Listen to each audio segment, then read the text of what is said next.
In the prison of the Silver Dragon dungeon, guarded by two formidable dragon sentinels, a silver dragon queen named Roswis arrived, ordering the guards to leave as she wished to speak with the prisoner alone. Chained in the prison was the great dragon slaying hero. With a sly smile, she asked him how it felt to be a prisoner of the dragon clan. His reply was simple. He wanted to die. Amused by his desire for a swift death, she approached him, touching his chin. It wasn't easy for her, for he was both handsome and defiant. Slowly, she traced her sharp nail across his face, making a small cut, savoring the thought of adding more to mar his perfect features. He turned his head away, refusing to let her humiliate him any further. She could kill him or tear him apart if she wished. He only hoped she'd be quicker about it. Despite his great power, he had been betrayed by a villain, leaving him in this wretched state. The Dragon Queen licked the blood from his wound and suggested he join the Silver Dragon clan. He mocked her, questioning if she was worthy of such an ally. Infuriated, she lashed out, whipping him with her tail. His body slammed into the wall with a resounding crash. Standing over him, she placed her foot on his chest, incredulous that a mere prisoner would dare insult her. This was no ordinary man. His name was Leon Cosmo, once the celebrated hero of humanity, praised by thousands. But now, broken and defeated, he could no longer believe in his former greatness. His dreams of wiping out the Dragon Clan and leaving behind a legacy for future generations had crumbled. The Dragon Queen sneered, telling him to accept his fate. He would die here. She pressed her foot harder into his chest, reminding him that any chance of a future filled with wealth and glory had vanished. Without an heir, he would leave nothing behind. Leon warned her not to underestimate humans. With a swift motion, the Dragon Queen wrapped her tail around his neck, thinking how stubborn he was. As she tightened her grip, she asked if he was ready to beg for mercy. But Leon remained calm, revealing that she had made two critical mistakes from the very beginning. First, he said, "You should never have been alone with the most powerful dragon slayer. And second, you should never have tasted my blood." Suddenly, Leon activated a forbidden technique known as the blood curse. The Dragon Queen instantly released her hold on him, stepping back in shock. A strange sensation overwhelmed her, and to her horror, she felt an uncontrollable lust take over her body. She collapsed to her knees, trembling. Leon approached, his eyes cold and calculating. "You will live the rest of your life in pain," he declared, "a torment that will gnaw at your soul." Her desire intensified, and before she could think, she lunged at him, knocking him to the ground. Leon, taken aback, couldn't comprehend what was happening. The Dragon Queen, consumed by the curse, kissed him, causing him to blush. For the next hour, they were locked in a bizarre and heated encounter. Finally, the blood curse began to fade, and with it, her control over her body returned. She quickly pulled away, confusion and anger in her eyes. "What have you done to me?" she demanded. Leon calmly explained. "The blood curse is a forbidden technique, one that can only be used once in a lifetime. When you tasted my blood, it created a bond between our souls. Once I die, the curse will cause you endless suffering." The Dragon Queen scoffed, still trying to make sense of the situation. "If this curse takes effect after death, then why did this happen?" she asked, her cheeks flushed with embarrassment. Leon frowned. It seemed the curse had an unexpected side effect, one even he hadn't predicted. "I thought the pain you'd feel upon my death would be the extent of it," he admitted. "But apparently there's more to the spell than I knew." Blushing, the Dragon Queen realized what this meant. Dragons were bound by strict codes of monogamy, and the bond created by the blood curse would doom her future. After Lion's death, she would be unable to take another mate, bear offspring, or explain to the Dragon Clan what had happened. Lion was surprised by the unintended consequences of the spell. The irony wasn't lost on him. She had mocked him for not having a successor, but now neither would she. She launched into the attack, but Leon stopped her, saying, "You don't need to do this. I'm going to die soon anyway." As his eyes began to close, he gave one final request, that the Dragon Queen live with hatred for him and feel pain for the rest of her life. This was his curse as a human, his parting revenge. The Dragon Queen hesitated, holding back from delivering the final blow. Moments later, Leon breathed his last. She couldn't believe it. This mere human had taken his revenge in such a despicable way. But she wasn't about to let him have the last words so easily. Using her power, she marked Lion's chest with the emblem of the Silver Dragon. Leon Cosmo had once been a legend, a hero revered by all. At the age of 5, he had killed a vicious dog with his bare hands, an act witnessed by a master dragon slayer passing by. Seeing potential in the boy, the slayer took him in as an apprentice. By the age of 10, Leon entered the prestigious Imperial Dragon Slayer Academy, and 4 years later, he graduated as the youngest and most highly evaluated student in its history. At just 15, Leon marched onto the battlefield, slaying dragons and reclaiming territory for the Empire. His name spread across the land as the strongest dragon slayer, the Empire's beacon of hope to end the war. That was until he was captured and enslaved by the Dragon Clan. 2 years had passed since that fateful day. Leon awoke with a scream, his hand instinctively flying to his chest. Gradually, his breathing slowed as he calmed down. Looking around, he found himself in an unfamiliar room. Confused, he wondered where he was, when suddenly the door opened. A small girl entered, and Leon was struck by her innocence and beauty. He blinked, trying to understand what was happening. Rising from the bed, he gazed at the girl, her presence so pure, he thought she must be an angel. Surely he had died and ascended to heaven after his immense service to humanity. But his assumption was wrong. "What's your name?" Leon asked, still in disbelief. The girl smiled sweetly. "Muan." Though her response made him feel strangely happy, something about her was odd. Her hair, black and white, seemed unlike anything he'd ever seen. Muan mentioned that her mother told her the name meant the moon, which left Lion confused. Did angels even have mothers? Introducing himself, Leon was startled when the little girl excitedly responded that Leon meant lion. Surprised, he asked how she knew that. She smiled and said it was what her mother had told her. Feeling a sense of unease, Leon asked, "What's your mother's name?" "Roswis," Muan replied cheerfully. Leon froze. Hearing the name, he quickly pieced it together. He was her father. Muan confirmed it with a joyful grin. Panic surged through him. How could this be possible? How could he have a child with Ross Weiss? Just then, Muan turned toward the door where her mother stood, sending a chill down Leon's spine. "Mama, Daddy's awake!" Muan called out, running toward her. Ross Weiss's lips curled into a smile, but it wasn't the one her daughter imagined. Muan assumed her mother was happy since she visited him every day. But as Roswis stroked her daughter's head, she wore a wicked grin. "Go outside and play, dear," Roswis said sweetly. "Your father and I need to talk." Once Muan left the room, Leon stared at Ross in disbelief. "Is Muan really our daughter?" "Yes," she confirmed, closing the door behind her with her tail. "She's our biological child." Leon's mind raced. "Why did you have the child?" he demanded. "Why did you save me?" Rosway revealed that Leon had been asleep for 2 years. She hadn't forgotten what he'd done to her, and she wasn't going to let it go. Leon's anger flared.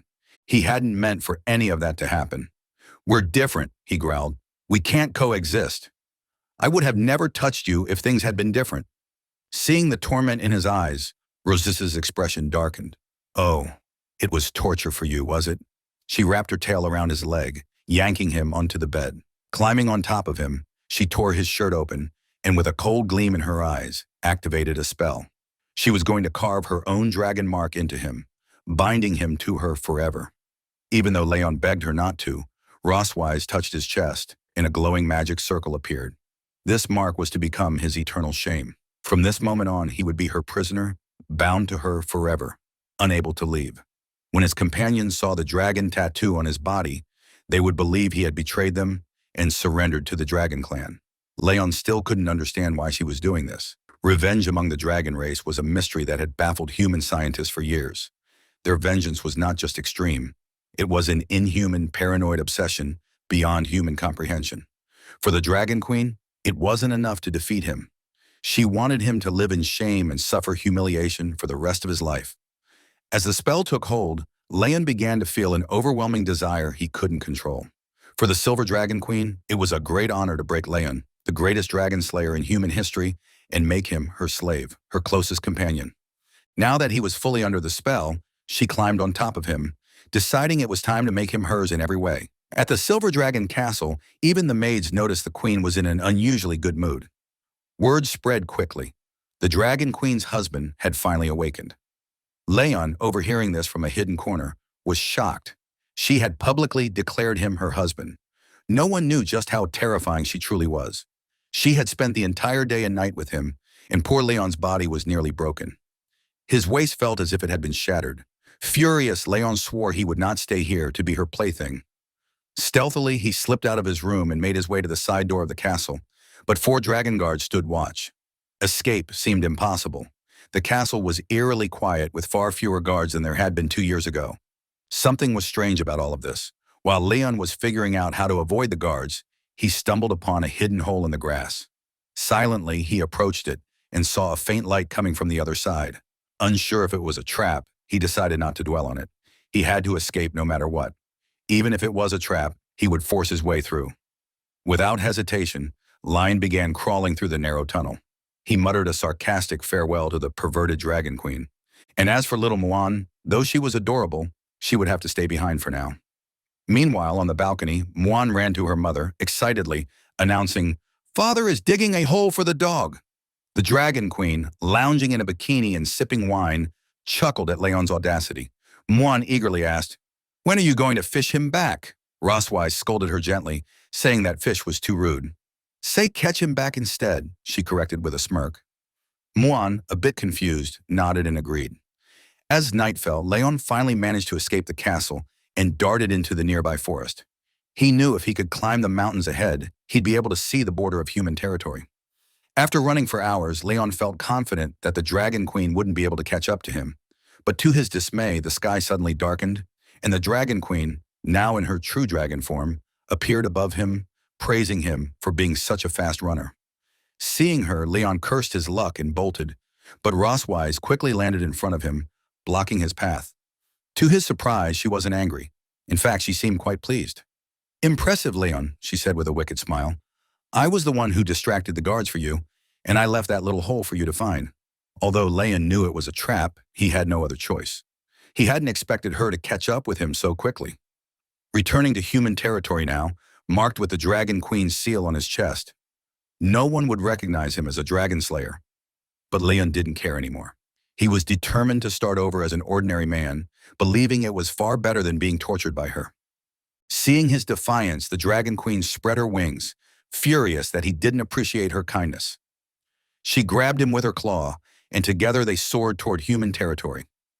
After 3 hours of flight, night fell and the Dragon Queen released Leon near the border city of the Empire, sending him tumbling through the trees before crashing headfirst onto the ground. Dazed, Leon's headache vanished when he realized he was close to a human village. The Dragon Queen, now in her human form, confirmed they were indeed within the human empire's borders. For most, the sight of a familiar city brought hope, just one step away from returning to the human world. But for Lion, that hope felt unreachable. Suddenly, the mark on his chest began to glow. The Dragon Queen had neglected to mention an important detail. When one of the two bearers of the dragon mark desired intimacy, the mark would compel the other. As she touched his chest, Leon felt an overwhelming heat and desire surging through him, impossible to resist. She had brought him here to demonstrate his shame, forcing him to confront it in front of his homeland. But Leon wasn't about to give up. Grabbing her arm, he decided to be his time, patiently waiting for the right opportunity to strike back. He swore to repay her double for every humiliation she had inflicted on him. The Dragon Queen, surprised but amused, smiled and agreed to his challenge, saying she would wait for him, dead or alive. As the moon rose, the two of them moved to a tree near the border city of the Empire, their twisted fate bound by the mark in their rivalry. They had been clapping for several hours, leaving the Dragon Queen more than satisfied. Meanwhile, poor Leon was exhausted and quietly crying, drained of both energy and pride. As she touched his chest, she casually decided that from now on, she would bring him back every month to his hometown for more sessions.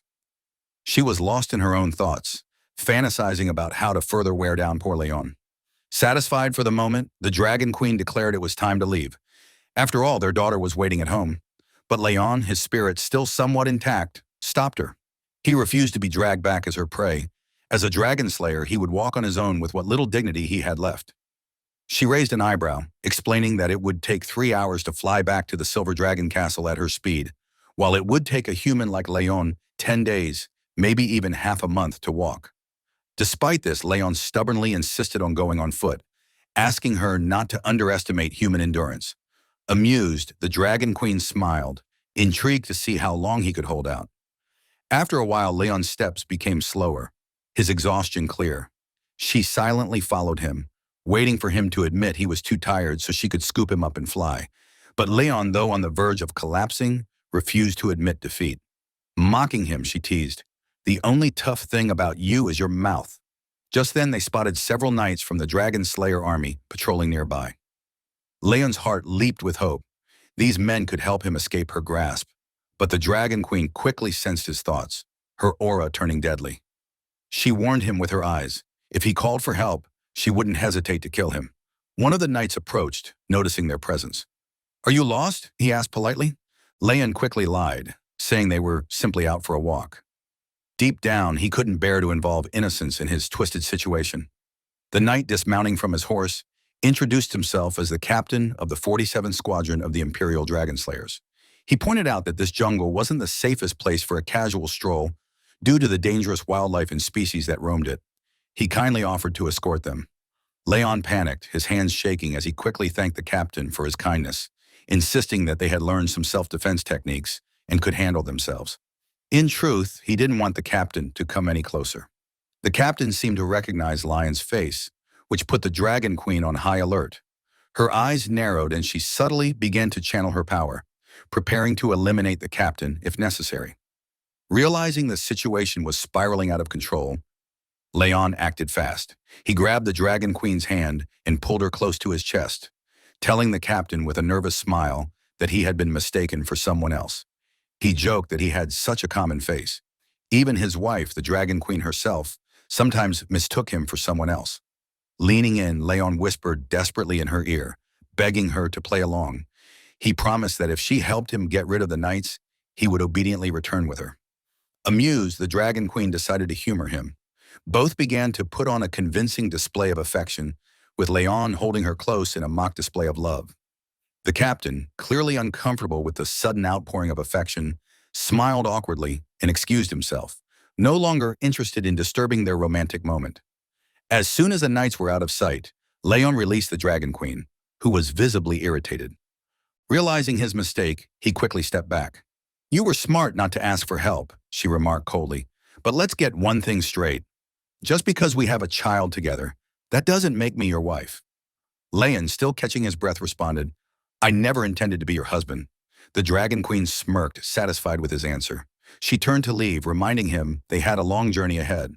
But before they could set off, Leon suddenly felt a sharp pain in his hand, and moments later, he collapsed unconscious. Seeing this, the Dragon Queen sighed, amused by how fragile humans could be. Without hesitation, she transformed into her dragon form, gently picked Leon up in her mouth, and tossed him onto her back. Taking his collapse as a silent plea for mercy, she spread her wings and flew toward the Silver Dragon Castle, pleased with how things had turned out. The next day at Silver Dragon Castle, Leon woke up to find little Muan sitting beside his bed. Confused, he wondered how he had ended up back at the castle. Muan cheerfully explained that her mom had brought him back. It didn't take long for Lion to realize that he had finally been captured like prey. Glancing at his hand, he noticed it was bandaged with a neat little bow tied around it. Muan proudly took his hand, explaining that she had done the bandaging herself, clearly hoping for praise. Leon smiled and gently stroked her head, realizing how different she was from what the dragonologists had said about her kind. Dragons were supposed to be fierce, raised in violence and blood from childhood. Yet despite her dragon traits, Moon showed no hostility. She treated him with the warmth of a daughter, leaving him to wonder if this was because she was a human-dragon hybrid. He patted her head affectionately, telling her how amazing she was. "Muan, you're very cute," he said with a smile, then added teasingly, "but when you grow up, don't be like your mother." From the doorway, the Dragon Queen's voice cut in. "And what's wrong with being like me?" Leon froze, startled, realizing she had overheard him. Nervously, he tried to change the subject. Muan, meanwhile, eagerly showed her mother the bandaged hand, explaining that she had followed her mom's instructions perfectly. The Dragon Queen remained cold, giving no praise. "That's what you should do," she replied coolly. Muan simply nodded in understanding, used to her mother's strictness. Trying to lighten the mood, Leon patted Muan's head again. "Why don't you go hide in the garden?" he suggested. "I'll count to 100 and then I'll come find you." Moon's eyes lit up with excitement at the thought of playing hide and seek. As she ran off to hide, Leon glanced at the Dragon Queen, muttering to himself, "I'm definitely not like her mother." Then he began to count as Muan disappeared into the garden. Once Muan left the room, Leon turned to the Dragon Queen and asked why she was being so hard on her. Sitting on the bed, she explained that all dragons were strict with their children from a young age to cultivate strong warriors. Leon countered that Muan was not entirely a dragon, and besides, she was very cute. The Dragon Queen scoffed, stating that Muan was indeed a dragon, and that cute was a derogatory term for one of her kind. Leon thought the Dragon Queen was also quite cute, but his comment only fueled her fury. In a swift motion, she grabbed him by the shirt, reminding him that he was just a slave for her to vent her anger on and was not allowed to outshine her. Leon understood her position, and her mood seemed to lift slightly. After all, she was the Dragon Queen of the Silver Dragon clan, burdened with many governmental matters. As a result, she entrusted him with the responsibility of taking care of Muan. Leaning in close, she whispered in his ear that Muan liked him. Feeling overwhelmed, Leon made his way to the fountain, wishing he could escape the responsibility of caring for children, especially as a dragon slayer. Suddenly, he spotted Muan hiding behind a pillar, clearly underestimating his ability to find her. Pointing at her, he declared, "I found you!" But she remained still, prompting him to question whether she was upset. Apologizing for making her wait, he was taken aback when she suddenly took off running. Leon chased after her, asking, "Why are you running?" Muan turned a corner, causing Lion to lose sight of her. For him, predicting the mood of a child was quite difficult. He no longer doubted why the Dragon Queen had entrusted him with the task of caring for the little one. Just as he was starting to worry, Muan appeared behind him and wrapped him in a hug, leaving him surprised. Confused, he recalled that she had just run past him, but Muan insisted otherwise, explaining that, since her dad hadn't found her, she had gone out to look for him. Though still bewildered, Leon decided he must have seen things wrong. Muan took him by the hand, urging him to follow her, as she had something special to show him. Just then, another girl resembling Muan emerged from behind her and watched them in silence. That day, once the fountains were turned on, little Muan began to shake her head excitedly. She was painting some drawings and having the time of her life. Leon, sitting behind her, couldn't help but smile at the sight, feeling a wave of tenderness. Having a daughter felt good. For the first time, it seemed his soul had begun to heal. While Muan enjoyed herself, Leon clenched his fists and gritted his teeth, deciding it was time to escape the Dragon Queen's grasp. Just then, Muan ran toward him, eager to show him a family drawing she had made. Leon extended his hand with a cheerful smile, ready to praise her. But as he examined the drawing, shock washed over him. Muan had depicted two girls. Initially thinking it was a mistake due to her age, he pointed to the other child in the drawing and asked, "Why are there two children?" With a tender smile, Muan replied, "The other child is my older sister." Upon hearing that Muan had an older sister, Leon panicked. It didn't take long for him to realize that the girl he had seen earlier was not an illusion. The child he had spotted in the garden must be Muan's older sister. He regretted not calling her by name, which had likely caused her to feel upset. However, Muan reassured him that her sister wasn't angry. She was simply a little shy at seeing their dad. Leon rested his hand under his chin, reflecting on the fact that he had never met her before. It made sense that they were unfamiliar with each other.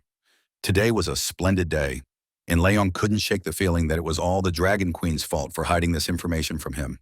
He resolved to find her and demand some clarity. Meanwhile, in the Silver Dragon Castle, the Dragon Queen had gone to the library. As she read through some letters, a little messenger dragon arrived with a new message. Just then, the sound of footsteps approaching the library caught her attention. She and the little dragon watched the door intently, and moments later, Leon burst in, clearly furious. He called for her attention as she tucked the letter back into its envelope. With a calm demeanor, she asked him what he wanted. Leon stepped up to the table and explained that he had been playing with Muan and discovered that she had an older sister. He pressed her about when she planned to inform him of this other daughter. The Dragon Queen smiled, somewhat puzzled by his confusion at the revelation. Leon slammed his hand on the table with determination, thanking the Dragon Queen for her hard work. He hadn't expected her to have two children, and it was clear she had put in a tremendous effort. He resolved that when he returned to the Empire one day, he would add her name to his family tree. The Dragon Queen remained calm, a smile gracing her lips, as she asked him if he understood why she hadn't mentioned her older daughter before. Leon speculated that she might be jealous of his closeness with Muan. Fearing that Noah would come to see him, the Dragon Queen was somewhat taken aback by his eagerness to meet Noah. Unlike her, a cold and stern mother, Leon wanted to nurture a good relationship with his daughter. With a soft smile, the Dragon Queen decided to grant Lion's wish, but warned him to consider his choice carefully. As the hours passed and darkness began to settle, Leon headed to the kitchen, a smile stretching across his face as he started cutting some carrots. Today, he was determined to show the Dragon Queen how things should be done. His first step in approaching his eldest daughter was to whet her appetite with a delicious meal. He set to work preparing a hearty meat stew with cream, a dish he often made during his time with the team. Everyone who had tried it claimed it was exceptional, and the sweet flavor was perfect for children. Using a spoon, Leon sampled the stew, savoring its rich taste. He hadn't forgotten how to cook, And as he clenched his fist in determination, he imagined Noah's smile as she declared that she'd love the dishes her dad made. He believed that with this flavorful meal, he could win her over. As he stirred the pot, two maids watched him curiously through the window. One of them couldn't help but feel excited. Leon had just recovered from a serious illness, and for the sake of his family, he had taken it upon himself to cook. To the maids, Leon was the epitome of a good husband, one who genuinely cared for his home. Just then, the Dragon Queen and her two daughters entered the kitchen with Muan eagerly greeting the maids. The Dragon Queen, wanting to create a more relaxed atmosphere for dinner, ordered the maids to take a break. They bowed their heads respectfully and replied, "Understood." As Leon prepared the food and set it on the table, he carried the steaming stew just as the Dragon Queen entered the dining area. Little Muan rushed toward him, drawn by the delicious aroma wafting through the air. With a smile, Leon said, "I heard you both enjoy meat, so I made a special stew and filled just for you." He hoped that this meal would convey his affection to Noah. To his surprise, Noah seemed indifferent to the feast before her gaze wandering elsewhere. Leon was left in shock, confused by her lack of interest. The Dragon Queen smiled knowingly, and in that moment, Leon's frustration flared. He realized that the Dragon Queen had anticipated this reaction, which explained why she had been reluctant for him to meet Noah. It was their first meeting, and the Dragon Queen prompted Noah to introduce herself. Obediently, Noah replied, "I am Noah, the eldest daughter of the Silver Dragon Queen Roswing, that she was 1 year and 2 months old." Dragons were a long-lived race, and young dragons matured much faster than human children. Leon approached her, extending his hand in greeting. "I'm your dad," he introduced himself, hoping to make a good impression. To his surprise, Noah seemed mesmerized by him, yet he couldn't shake the feeling that her indifference was unsettling. He wondered why she appeared so distant and whether she harbored any resentment toward him. Noticing the awkward tension, Muan gently took Noah by the arm and whispered, urging her to engage in conversation so their dad wouldn't feel uncomfortable. But Noah's response stung Leon. "He seems very weak, and I'm not sure he's really our dad." Those words hit Leon like arrows, forcing him to confront the reality of his situation. It quickly became clear that he was facing the first crisis in his new role as Papa Leon.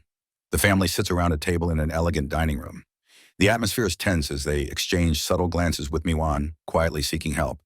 The twins sit side by side, their similarities apparent, yet their contrasting personalities show even in this quiet moment. Noah eats attentively while Miwan engages in conversation. Leon looks warmly at Noah, asking if she's enjoying the meal, his tone filled with care and curiosity.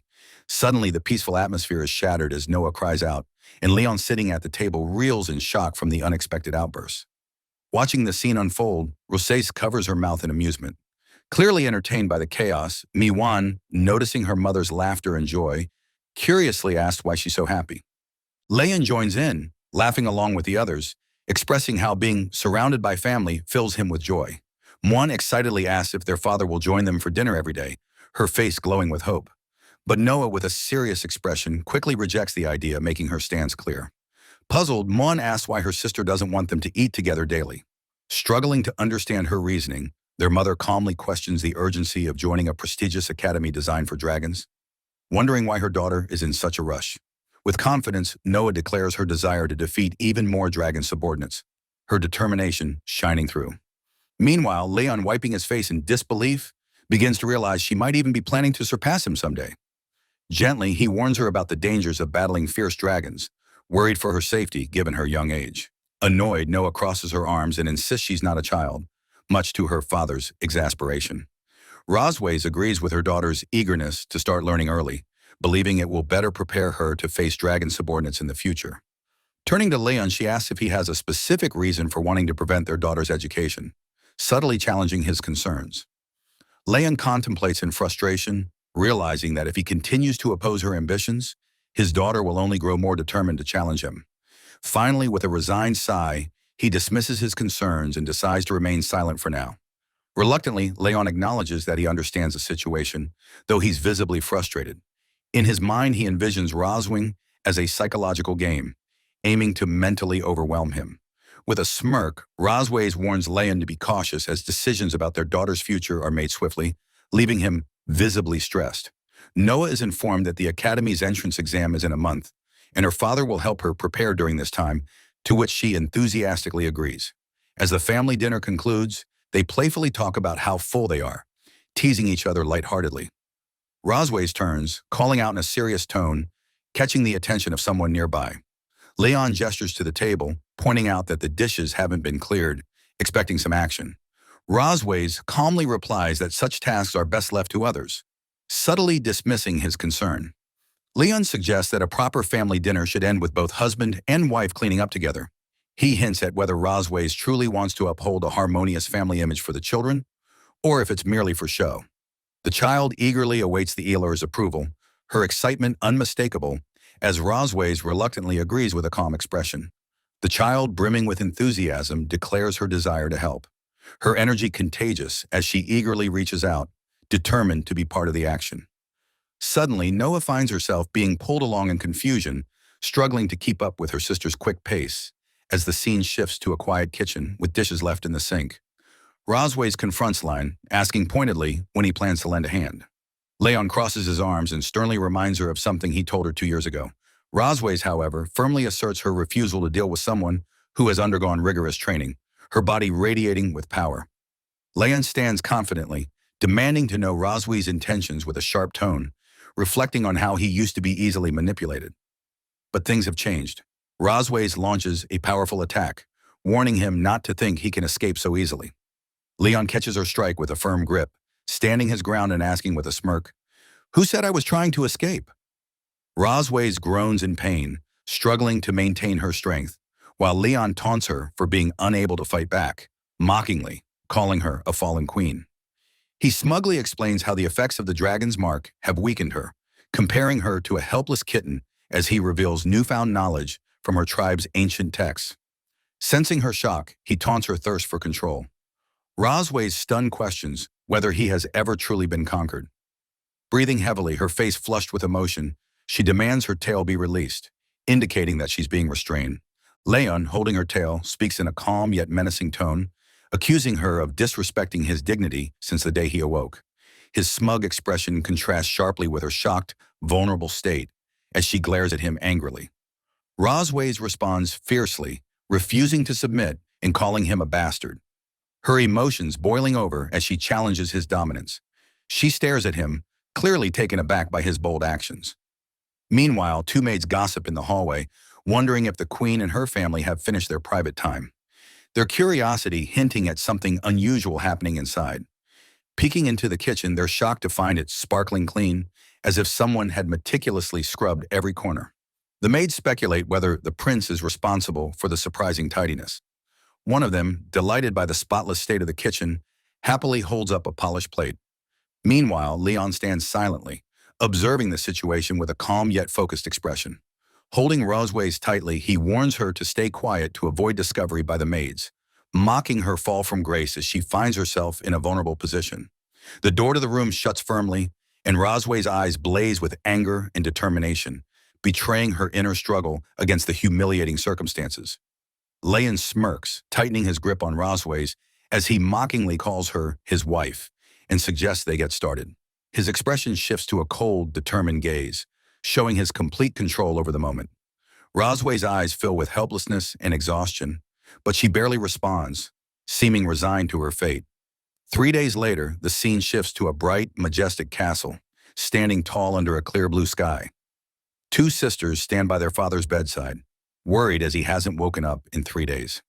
They wonder if he might be dead, but one of them calmly reassures the other to wait and see. Suddenly, Leon reacts as he's kicked in the face, groaning in pain from the unexpected hit. Noah, her foot still on his face, remarks that their father isn't dead yet. Startled and somewhat hurt, Lion questions if any child would treat their parent this way. As Leon regains awareness, he finds himself in bed with Miwan by his side, who eagerly reacts to his movement as if she's been waiting for this moment. With joy, Miwan announces that he's regained consciousness, while Noah sits nearby, observing. Confused, Leon wonders when he even fainted. As he slowly sits up in bed, Rosways calmly offers to help Leon recall the events that led to his unconsciousness. A flashback reveals him being struck hard by Razu. He remembers how the dragon mark on him became powerless after that night, triggering the painful moment when he was struck. Leon reflects on Rasua's ruthlessness, realizing her power is overwhelming and could have easily ended him if he had been any weaker. Still recovering, Leon sits quietly on the bed, watching Rosways, who has turned her back to him. He notes her beauty despite her intimidating strength and realizes she is a dragon over 200 years old. Muan, noticing her father's stillness, wonders why he isn't moving, speculating that he is simply stunned by their mother's appearance, hinting at the awe she inspires. Rosways is caught off guard as someone abruptly strikes a nearby surface, drawing her attention. Her expression shifts in surprise. Leon reaches down to pick up a flower accessory from the floor and gently places it on Razu, stating that it suits her. Rosways reacts with surprise at Lion's thoughtful gesture, questioning if he's ever done something like this for other women. Leon chuckles and explains that as a child he used to comb his master's donkey, claiming he has some skill in it. Muan looks up at Leon and innocently asks what a donkey is, catching him off guard. Smiling, Leon explains that donkeys are similar to dragons, but much smaller, stubborn, and make humming sounds when unhappy. He then imitates a donkey's behavior, amusing one with his antics. Rosways watches intently, noting the similarity between a donkey's stubbornness and her own personality. Leon suddenly recoils in fear as Rosway strikes him, sending him reeling. He clutches his stomach, wincing in pain, but reassures Muan that he's fine when she asks if he's okay. Rosways assigns the task of teaching the girls to write, declaring that Leon will handle it. Leon, taken aback, realizes he's been volunteered without any say. Muan excitedly cheers that their father will teach them, while Noah confidently claims she already knows how. The two girls race off to the study room, eagerly discussing which colorful pens they want to use. Meanwhile, Ross informs Leon that her sister's coming to visit and that she doesn't want him appearing in front of her. Leon looks surprised, puzzled as to why he's being told to avoid the meeting, and voices his frustration about not being allowed to meet her family. Rosways reminds him that he is now part of the Silver Dragon clan and was in a coma for 2 years due to a mysterious illness. She explains that he has only recently woken up, emphasizing the complexity of his new situation. Rosways warns him that if he is ever forced to meet her sister, he must stick to the false identity she has crafted for him. Rosways emphasizes the importance of keeping up the story, and Leon listens intently, still processing the situation. With a serious expression, he acknowledges her instructions, respectfully addressing her as Your Majesty. After Razo leaves, Leon questions whether he'll truly follow her orders, standing alone as he begins to plot ways to embarrass her in front of her sister. The scene shifts to the children's study room in Silver Dragon Castle, where Lion sits at a table, teaching Noah and Muan to write their names. He demonstrates patiently guiding them step by step as they watch attentively. After writing their names as examples, he asks them to practice by copying his writing. Muan looks excited while Noah's expression remains more serious. Studying Lion's writing, Noah comments that it isn't as good as her mother's, hinting at her high expectations. Leon feels a twinge of frustration at the comparison, sensing the pressure to meet her standards. When Leon stands to leave, Muan curiously asks what he's planning. He replies that he forgot to deliver something to their mother and assures them he'll check on their progress later, though his carefree attitude leaves Noah doubting his seriousness. Muan teases her sister for seeming happy, which Noah sternly denies, insisting they focus and practice as instructed. She looks down with a soft blush, momentarily thoughtful. The scene transitions to the grand gates of Silver Dragon Castle, where soldiers and prominent figures gather for a formal event. There, Isha Melki, the Red Dragon Queen, stands confidently, her striking red hair and royal attire, making a powerful impression. Rosways rushes to embrace her sister, their close bond evident in the warm reunion. The reunion is filled with warmth as Aisha and Rosways joyfully greet each other after a long time apart. Issa Milky compliments her sister, noting how vibrant she looks since their last meeting. Rosway seems a bit taken back by the compliment, modestly disagreeing. Curious, Isha inquires about Rosway's husband, having heard that he has finally woken up. She wonders aloud why she hasn't been allowed to see him yet. Rosways explains that her husband is unwell and cannot meet with Isa at the moment. Disappointed, Isa admits she was eager to see what the Dragon King who kidnapped her sister looks like. With a teasing tone, she hints at the dynamics of Rosway's relationship, suggesting that their quick marriage and child imply a strong bond. Rosways becomes defensive, firmly rejecting the notion that marriage and children necessarily signify a good relationship. She firmly denies any attraction to her husband, both in the past and for the future. Aisha smirks, commenting on her sister's toughness, recognizing that her strong personality remains unchanged. Rosways cheerfully suggests they take a walk in the garden to chat, showcasing their strong bond. Aisha agrees, allowing her sister to lead the way. The sisters stroll together, smiling and enjoying each other's company. Meanwhile, Leon observes the two sisters from a distance using a telescope, recognizing Rosui's sister. He watches intently, gathering information as he studies them from afar. Determined to test the range of the dragon pattern, he seeks to discover how far its power can extend. As Aisha and Rosways wander through a beautiful garden filled with blooming roses, they discuss the recent instability within the dragon clan. They note that the Red Flame Dragon King has been particularly active lately, raising concerns among them. Rosways is taken aback when she hears the name Constantine mentioned in connection with the recent turmoil. She questions her sister, recalling that Constantine has been missing for years. Aisha speculates that he may be attempting to expand his territory using the current chaos to his advantage. Suddenly, Rosways reacts in shock, her body glowing with energy as something unexpected occurs. Her eyes widen as she senses something unusual happening around her. Noticing the change in her sister's demeanor, Aisha asks, "What is wrong?"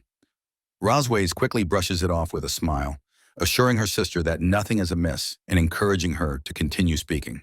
However, Rosways can't help but think about the Dragon Slayer, reminiscing about past incidents. In her thoughts, she mutters a frustrated remark about Lion, referring to him as a damn Dragon Slayer. Isha continues talking, stating that they need to strengthen the border defenses and that she will send someone to contact her if there are any developments. Amused by the idea of the dragon pattern, Isha mentions how young people are casually playing around with it. Meanwhile, Leon reclines comfortably in a chair, contemplating how long Rosu can endure the effects of the dragon pattern. Suddenly, the door bursts open and Rosway storms into the room. Clearly upset, she grabs Leon by his collar, accusing him of deliberately activating the dragon pattern to embarrass her in front of her sister. Seeing Ross Weiss's anger, Leon quickly decides to play innocent and fool her. He looks affectionately at her, making a pitiful face as he gazes into her eyes. "Is it wrong for me to want you?" he asks. Ross Weiss is taken aback and lets go of his collar, her face turning red as a tomato at his unexpected words. To hide her reaction, she covers her face with her hand. Leon smiles to himself, thinking with surprise that his act seems to be working. He wonders if at the very least she's disgusted with him now. Blushing, Ross Weiss turns away and calls him shameless, reminding him that he's just a defeated prisoner who shouldn't be speaking such nonsense. She tells him to put away his dirty thoughts. Leon remains silent, smiling calmly, while Ross Weiss glances at him with a flushed face, thinking, "I came here to confront him, so why did his words throw me off?" She leaves with an angry blush, warning him that he got lucky this time. But if he tries something like this again, she won't let it slide. Leon, with a teasing look, thinks to himself how terrified he is, amused that a single word could leave her so flustered. He reflects that the dragon pattern really is powerful. As he purrs, his face warms, and he realizes his heart beats faster whenever he thinks of her. Composing himself, he mutters, "Cosmode, wake up. Stop thinking about nonsense." He reminds himself that the kids are still waiting for him to return, but it's clear that he and Roswi are beginning to feel something for each other, marking a new turn in the story. In the study room, Noah practices writing diligently while Muan, slacking off, wonders aloud why Dad hasn't come back yet. The romance between Leon and Roswi begins to reach a new stage, adding twists and surprises to the plot. Later that night at Silver Dragon Castle, Aisha waves goodbye to Roswis, saying she'll head out tonight. Roswis, waving back, reminds her sister to be careful on the road. Aisha transforms into her red dragon form, playfully asking Roswis to let her meet her husband next time. Roswis agrees, promising they'll have more time to talk.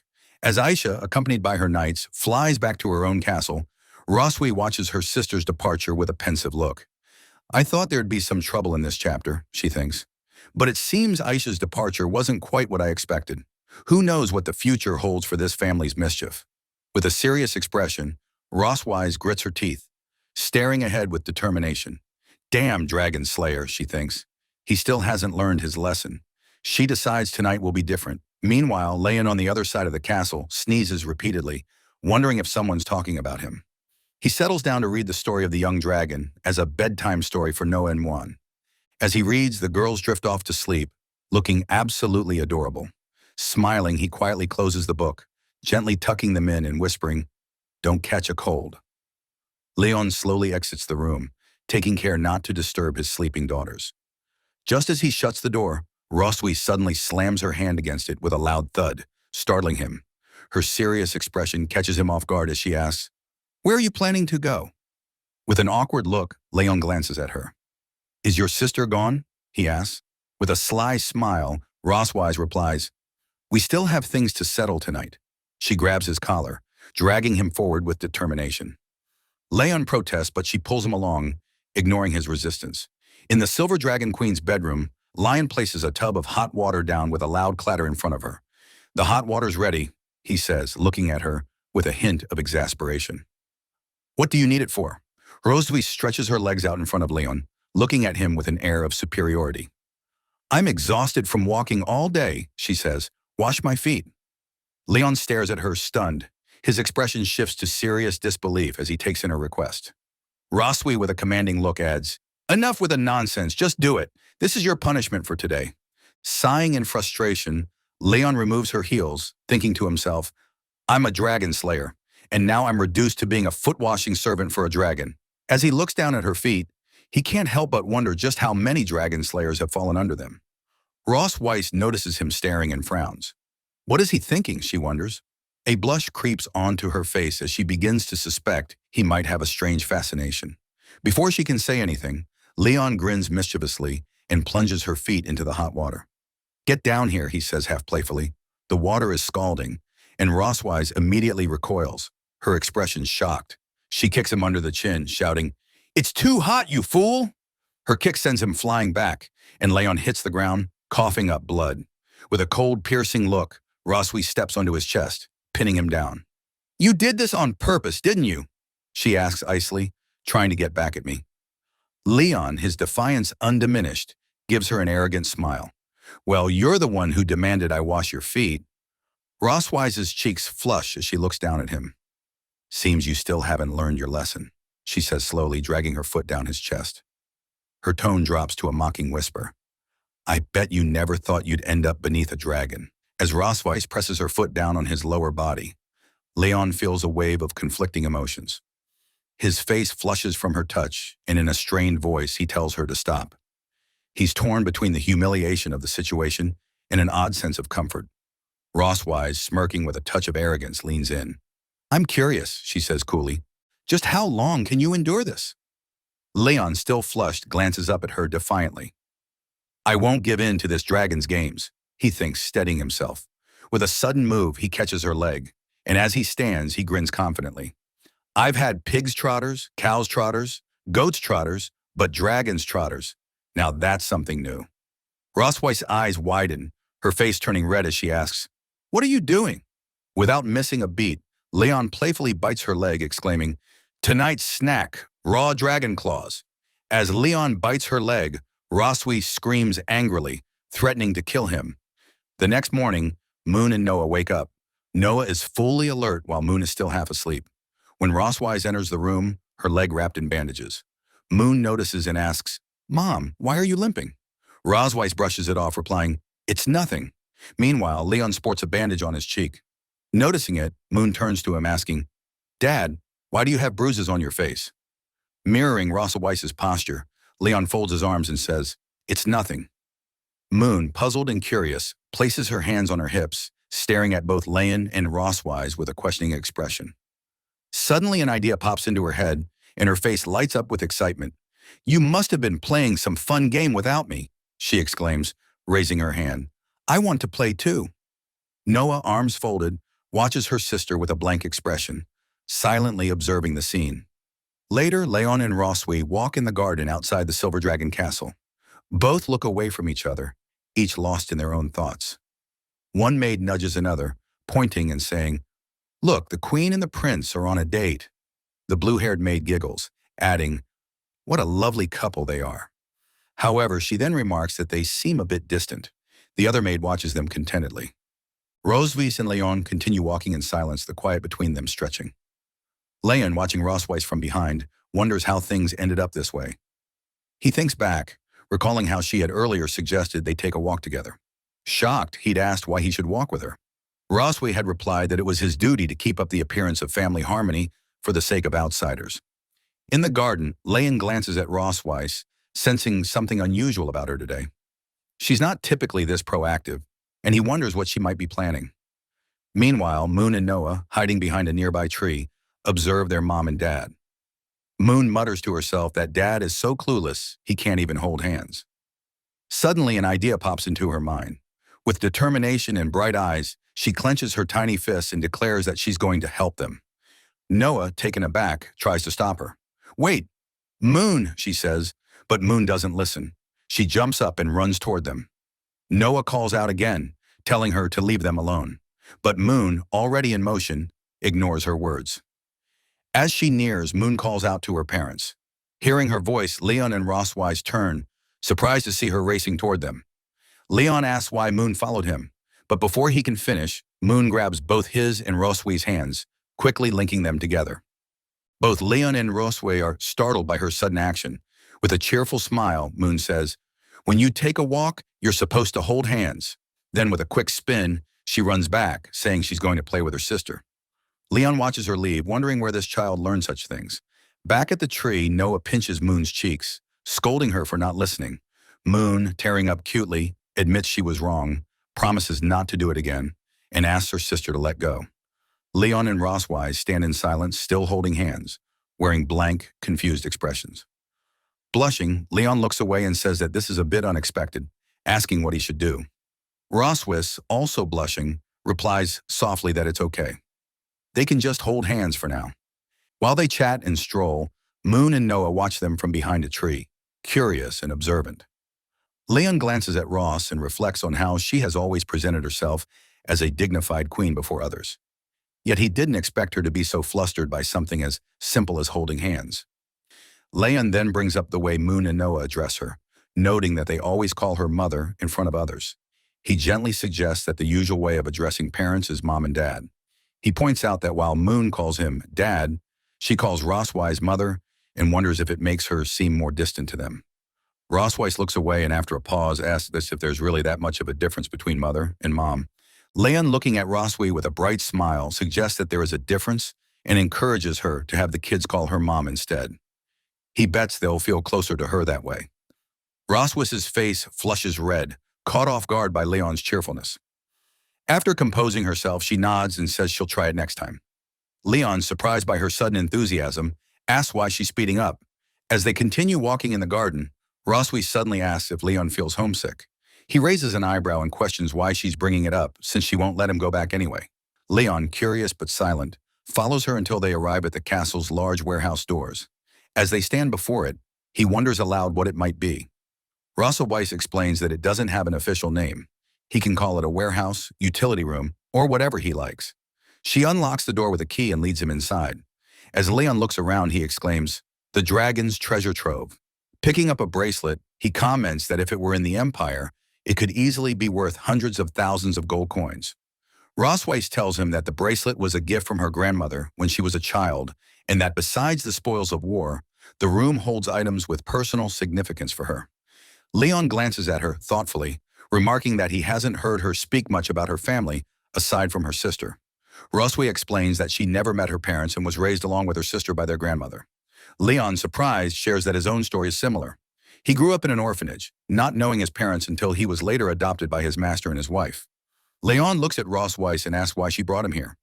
Opening a treasure chest, she replies that she has something that might temporarily help him forget his troubles. Leon, still confused, remains silent.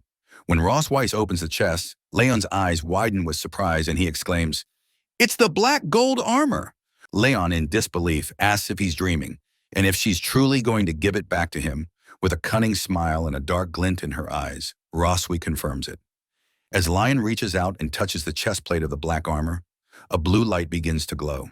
Shocked, he realizes it's enchanted with a dragon mark. Internally, he thinks, "Black gold armor, my faithful friend. How did you fall into her hands?" Rossweiss, still smirking, tells Leon he has finally fallen into her trap. Now furious, Leon clenches his teeth and glares at her. It seems we're about to witness yet another heated encounter between Leon and Rosswi. Now Leon seems shocked and confused as he asks Rossweiss what she's planning to do. Tells him that she has attached a dragon pattern to the surface of his armor to enhance its properties. After hearing this, Leon feels uneasy and collapses, clutching his chest as if in pain, while cursing Ross in his mind, calling her a despicable dragon woman. He blames himself, thinking he was careless for letting his guard down.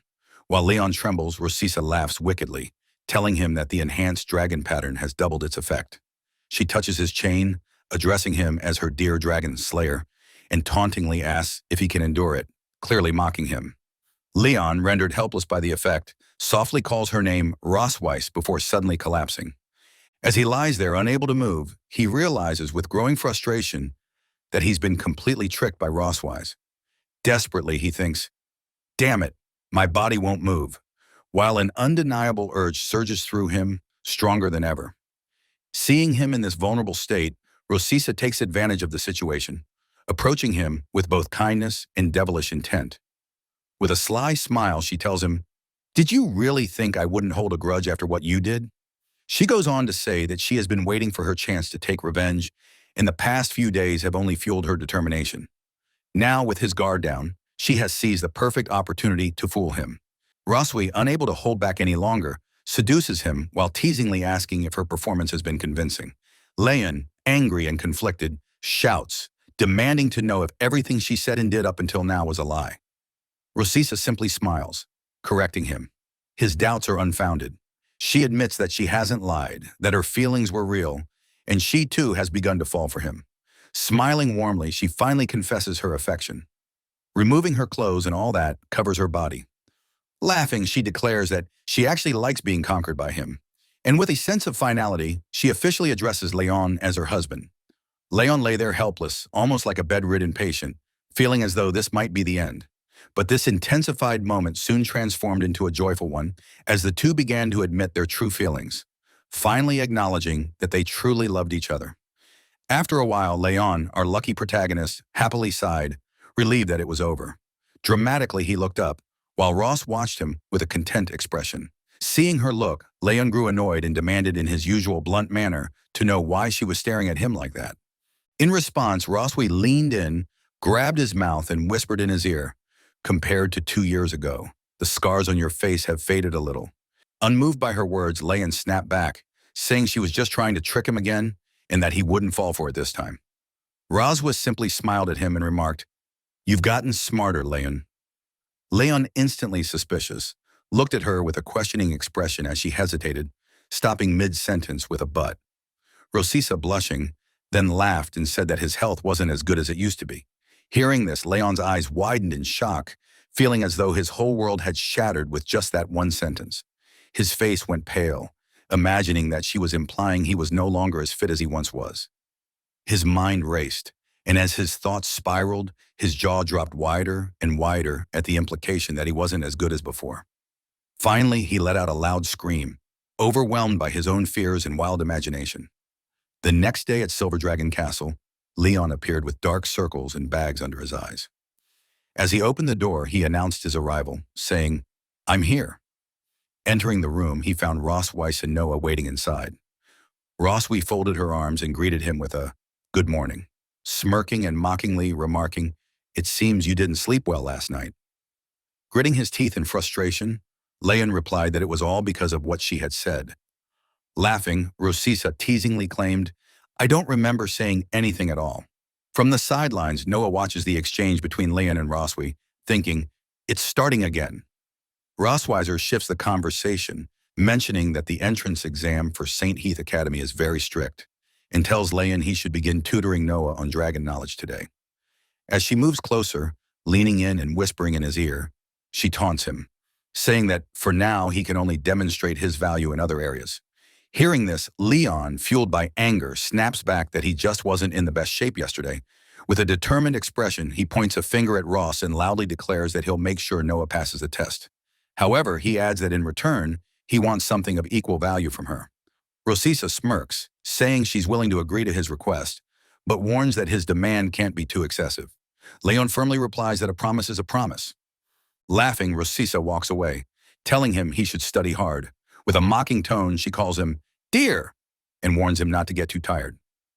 Roswisa waves dismissively as she walks away. Noah, observing the interaction, asks Lion why he quarrels with her mom. Folding his arms, Leon denies it, saying it's just their daily communication. Then, surprised, he asks Noah what she just called her mother. Noah replies, "Mom." Taken aback, Leon steps closer and asks if she was told to change to that name. He then inquires whether she prefers the old name or the current one. Noah, looking away with a slight blush, replies that she prefers the current one. Leon smiles brightly at her, saying he knew they'd love it. Surprised by her father's cheerful demeanor, Noah remains silent, simply looking at him. As she turns to leave, she asks when they can start studying. Leon, caught off guard, calls out to her, telling her to wait for him.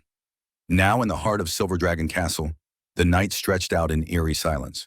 But in the children's study room, a lone light flickered.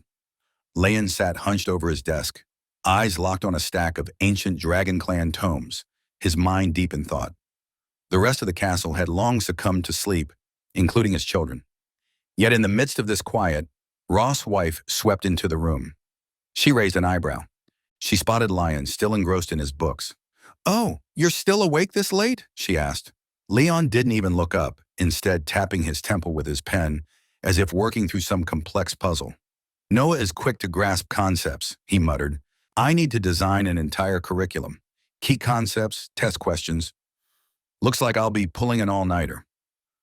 After all, Noah is like me. Leon smirked, finally looking up from his books to meet her gaze. "Is she, though?" he challenged, a glint of mischief in his eye. He stood up, stretching his tall frame with a flourish, folding his arms with dramatic flair.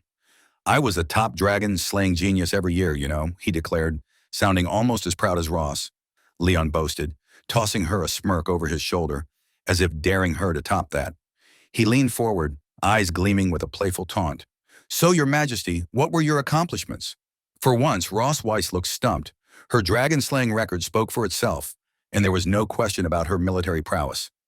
Her pride took a hit as she realized he might be sharper than she'd given him credit for. With a disdainful smirk, she countered, "So powerful, yet still my captive, aren't you?" A dragon slayer of his caliber, felled by none other than the Silver Dragon Queen herself, now reduced to a near-constant cycle of defeat and exhaustion under her relentless watch. Suddenly her gaze fell on the bright yellow peppers, her eyebrows arching in suspicion. "What are you doing with these?" she asked. Leon blinked as if just noticing them for the first time. "Oh, those," he said with a casual shrug. "Brought them from the kitchen to help keep me awake." Ross's expression shifted from confusion to genuine concern. "Those are Dragon Clan yellow peppers. You're a human. There's no way you can." But it was too late. Leon had already popped one into his mouth, chewing confidently for all of 2 seconds. His face instantly turned as red as the fire in a dragon's belly. "So spicy," he gasped, his eyes bulging as his mouth became a molten furnace.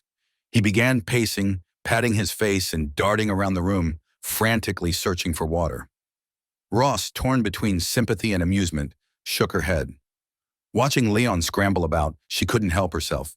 She stepped forward and caught his face in her cool hands. Their eyes met and both froze. Leon's cheeks were blazing, though this time perhaps not just from the pepper. Ross quickly looked away, clearing her throat in a half-hearted attempt at nonchalance. "My hands are cool," she said, her voice casual but not quite. It might help. As her fingers rested against his flushed cheeks, Leon's panic gradually melted into a strange, unexpected calm. Her touch was gentle, easing the pepper's searing heat in a way that didn't sting or shock, but soothed. He closed his eyes, letting the coolness of her fingertips wash over him, the burns slowly fading. Despite himself, Leon felt an unexpected sense of comfort from the simple gesture. "Thank you," he murmured, reluctantly pulling back, though the warmth on his face lingered, now mixed with an undeniable blush. Ross dropped her hands and stepped back, her expression unreadable as she turned to leave. "Get some rest and try not to eat the peppers again," she said, sarcasm slipping in as she moved toward the door. Leon nodded, muttering a half-hearted, Yeah, got it," but his gaze lingered on her as she left. When she was gone, he groaned, fanning his cheeks as if the memory of her touch might be hotter than the pepper itself. Yet reality soon crashed in as he recalled her usual treatment. His arms crossed defensively, squeezes you dry, then blames your lack of endurance when you can barely stand. Determined, he grabbed a book and began flipping through the pages, searching for a solution to his problem. After a few minutes of browsing, his eyes lit up. Black Dragon Pill, a highly effective body-strengthening elixir, nourishing and stabilizing the core. Jackpot. Perfect, he muttered, his eyes all light with excitement as he stared at the entry as though he'd found treasure.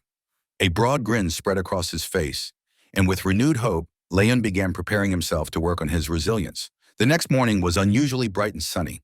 Outside the window, a pair of birds, one small and yellow, the other large and white, sat on a branch, chirping back and forth like they were deep in conversation. Inside, however, the atmosphere between Leon and his daughter Noah was far less harmonious. He sat across from her, grading her test with a carefully suppressed grin. "Noah," he began, trying to keep a straight face, "I just finished grading the test you took. Out of a possible 100 points. Care to guess what you got?" Noah fixed him with her usual deadpan stare, her expression as unmoving as stone. 50, Leon snorted, pulling out the test paper with exaggerated drama. "A whole 62. Actually, you underestimated yourself." Noah's eyes narrowed as she stared down at her test, scanning the answers with a quiet intensity. Her small hands tightened around the paper, and her brows furrowed ever so slightly. It was clear she wasn't thrilled with her score. Leon softened as he watched her, noticing how serious she was, mature, even for someone her age. While her younger sister Moon was probably outside chasing butterflies or counting clouds, Noah had approached her studies with a tenacity that had surprised him. She could be so painfully hard on herself, almost like, well, like her mother.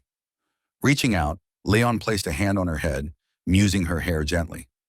"For a first try, 62 is pretty impressive, kid." Noah glanced up at him, her cheeks barely coloring at the rare compliment. "Thanks," she mumbled, a touch of pride slipping into her usually stoic tone. But just as Leon leaned in to offer more encouragement, he was struck by an unexpected coughing fit. He quickly turned away, wincing as he rubbed his throat. "Sorry about that," he managed to croak, his voice rasping.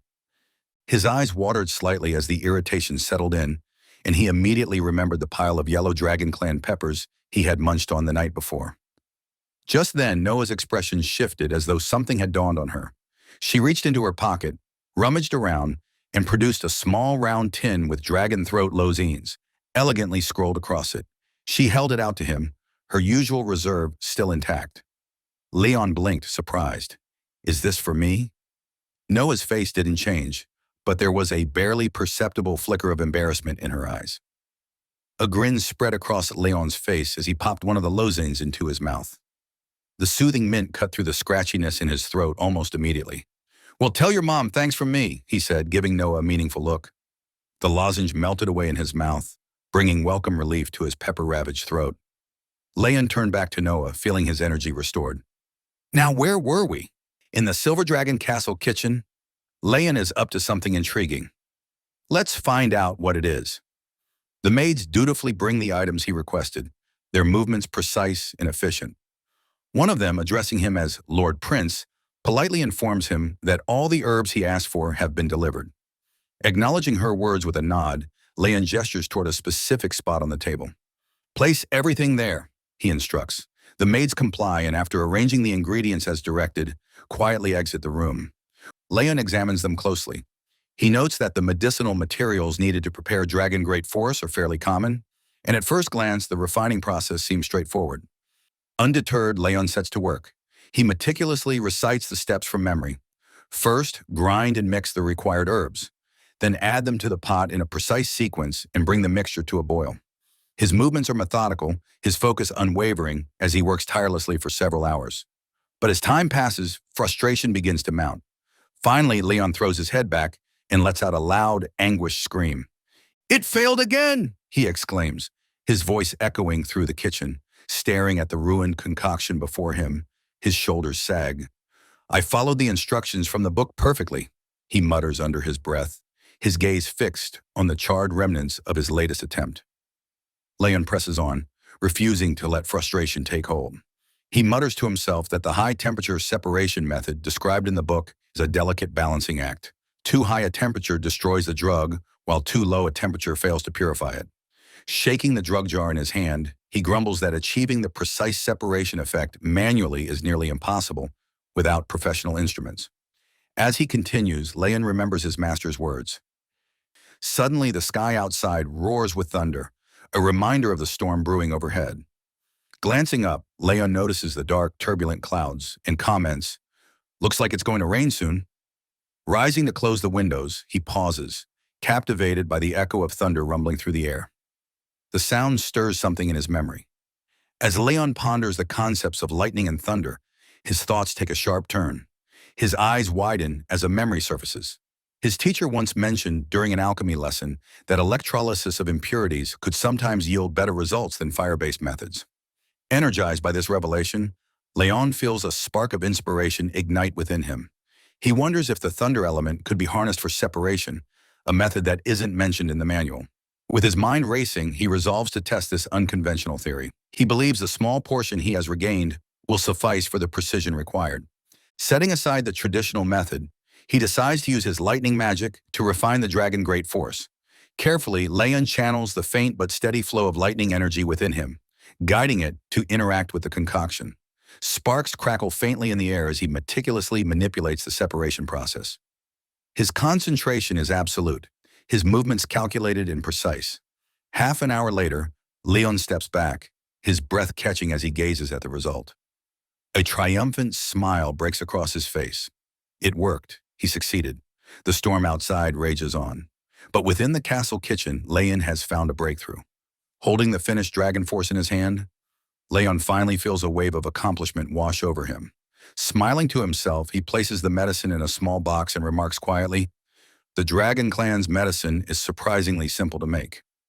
Just then, Muan, his adorable daughter, bursts into the kitchen. Her wide eyes immediately spot the small, chocolate-like rounded object in Leon's hand. Curious, she tilts her head and asks, "Dad, what are you making?" Leon glances at her, momentarily distracted. Casually, he replies, "It's something good." But as her sweet voice registers more clearly, Leon pauses, staring at Muan in silence as his thoughts race. Mon, undeterred, looks up at him with bright enthusiasm, clearly expecting more of an explanation. Realizing her presence fully, Leon snaps out of his reverie. "Man!" he exclaims, surprised. Quickly closing the box, he pats her on the head, flashing her a reassuring smile. "It's nothing, really." Man's curiosity isn't so easily brushed aside. "Is it candy?" she asks, her eyes flicking to the box in his hand. Leon chuckles and shakes his head. Showing her the closed box, he says, "It's not candy, it's medicine. Something I made for your mom." Man's cheerful expression shifts into concern. Placing the box into his pocket, Leon kneels to her level and pats her head again. "No, no," he reassures her gently. "Your mom's just been very busy lately. I thought I'd make something to help nourish her."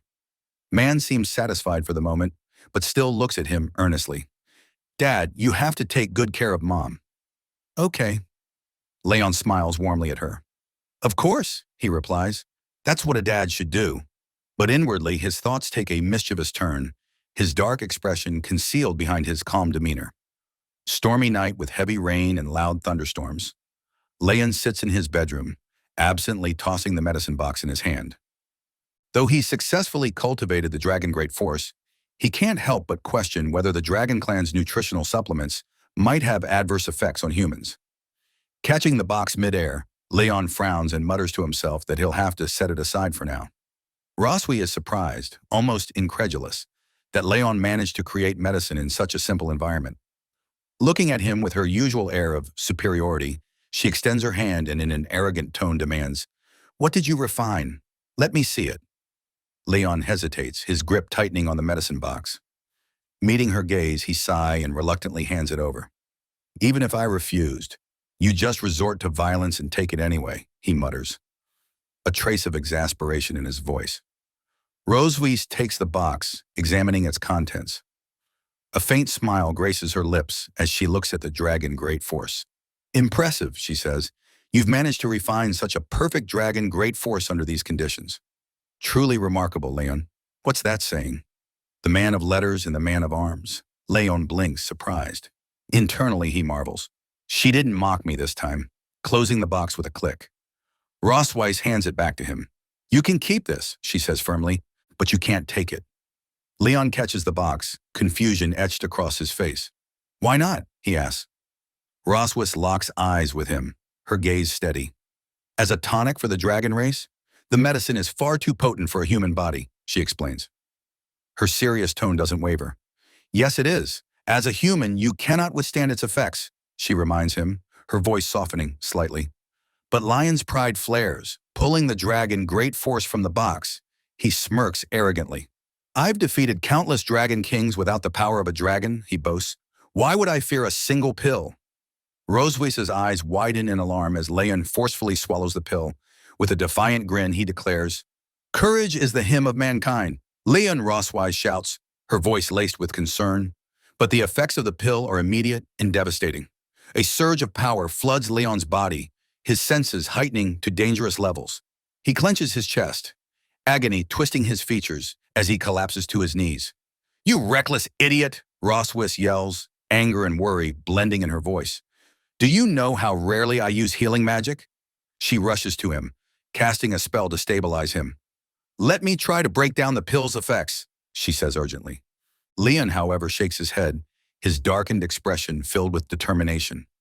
Gritting his teeth, he grabs her hand, stopping her mid-spell. "Leon, don't move," Roswise pleads, her voice rising in alarm. But it's too late. Thunder and lightning erupt from Lion's body, engulfing him completely. Bearing the searing pain, Leon grits his teeth and manages to speak through the storm of energy. "Roswise," he growls, his voice steady despite the agony. "Look carefully." Despite her protests, Leon endures the excruciating effects of the dragon great force alone, his body crackling with raw power. The storm intensifies around him, and Roswise can only watch, stunned and helpless, as Leon endures the excruciating power alone. Shocked, she watches in awe and horror, her mind racing. Then it dawns on her. Leon is using lightning magic on his own body. Roswise stares in disbelief, trying to comprehend what Lion is doing. After what feels like an eternity, Leon finally stops channeling his lightning magic. The raging storm around him begins to subside, and the room grows eerily quiet. His eyes lose focus and unable to bear the strain any longer. Leon collapses. "Leon!" Roswis cries, rushing to his side.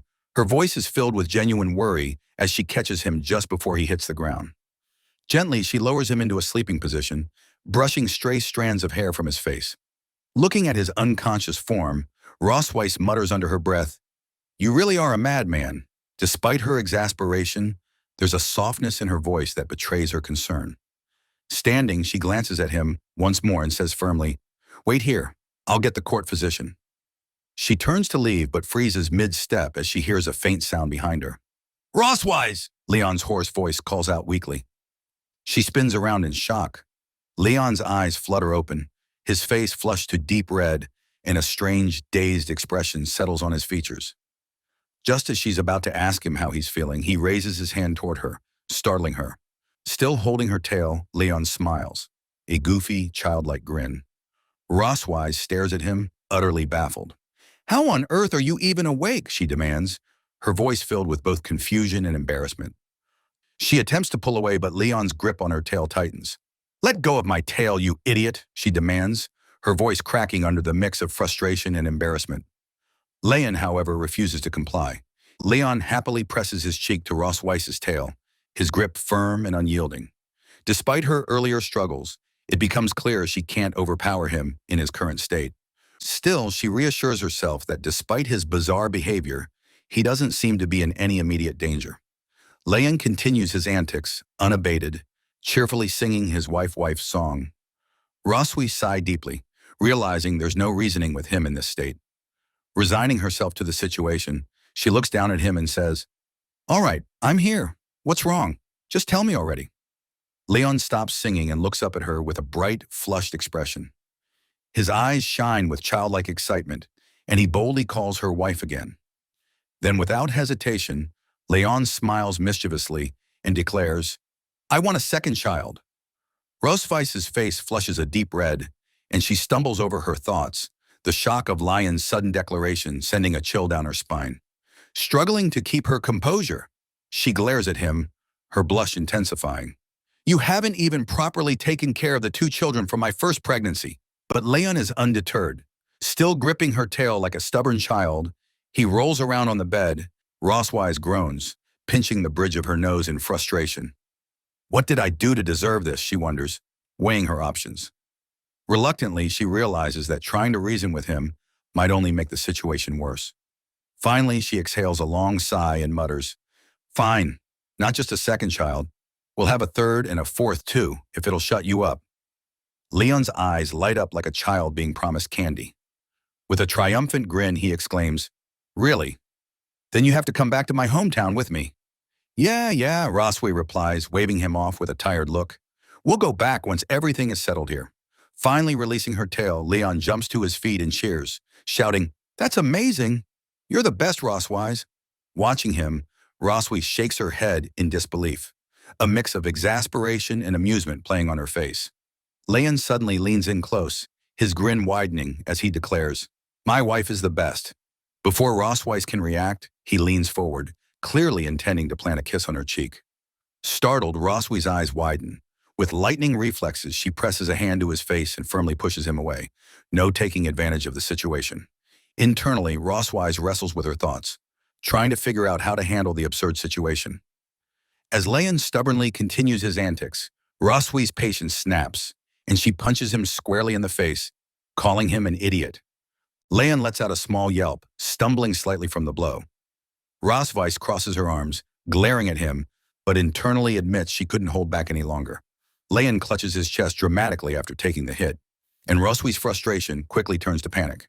Rushing to his side, she kneels down and asks in a concerned tone, Are you okay, you fool? Leon's breath grows heavier as he grits his teeth, clutching his chest tightly. Wife, he groans, his voice trembling. I feel really uncomfortable. Suddenly, a bright glow emanates from the dragon mark on Roswis's chest. Her eyes widen in shock. This isn't good, she mutters, her heart racing. Without hesitation, she unbuttons Lion's shirt to examine him. As the fabric parts, the dragon mark on his chest begins to shine with an intense light. Rosweiss furrows her brow, her mind racing. Before she can think further, Leon suddenly grabs her shoulders, startling her. With unexpected strength, he pushes her onto the bed, climbing over her and pinning her hands down. Leon! Rosweiss shouts, her voice a mix of anger and alarm. You bastard! What are you doing? Leon's breath is labored, his face flushed as if burning with fever. He looks into her eyes, his expression desperate. Wife, he whispers hoarsely. I feel so hot all over.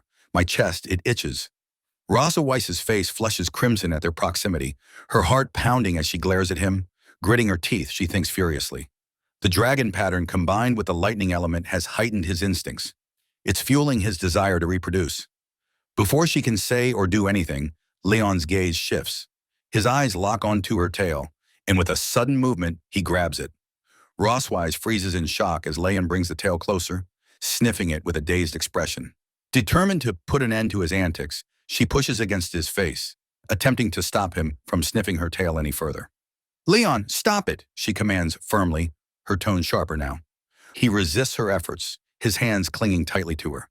As Rosweiss continues to scold him, Leon suddenly places a finger gently on her lips, silencing her mid-sentence. Caught off guard, Rosweiss freezes, her breath hitching. She stares at him in surprise, unsure of what to say or do next. Leon gazes deeply into her eyes, his expression uncharacteristically intense. Milif, he says softly, using her first name, something he rarely does. You're so beautiful tonight. The unexpected compliment catches Rosweiss completely off guard.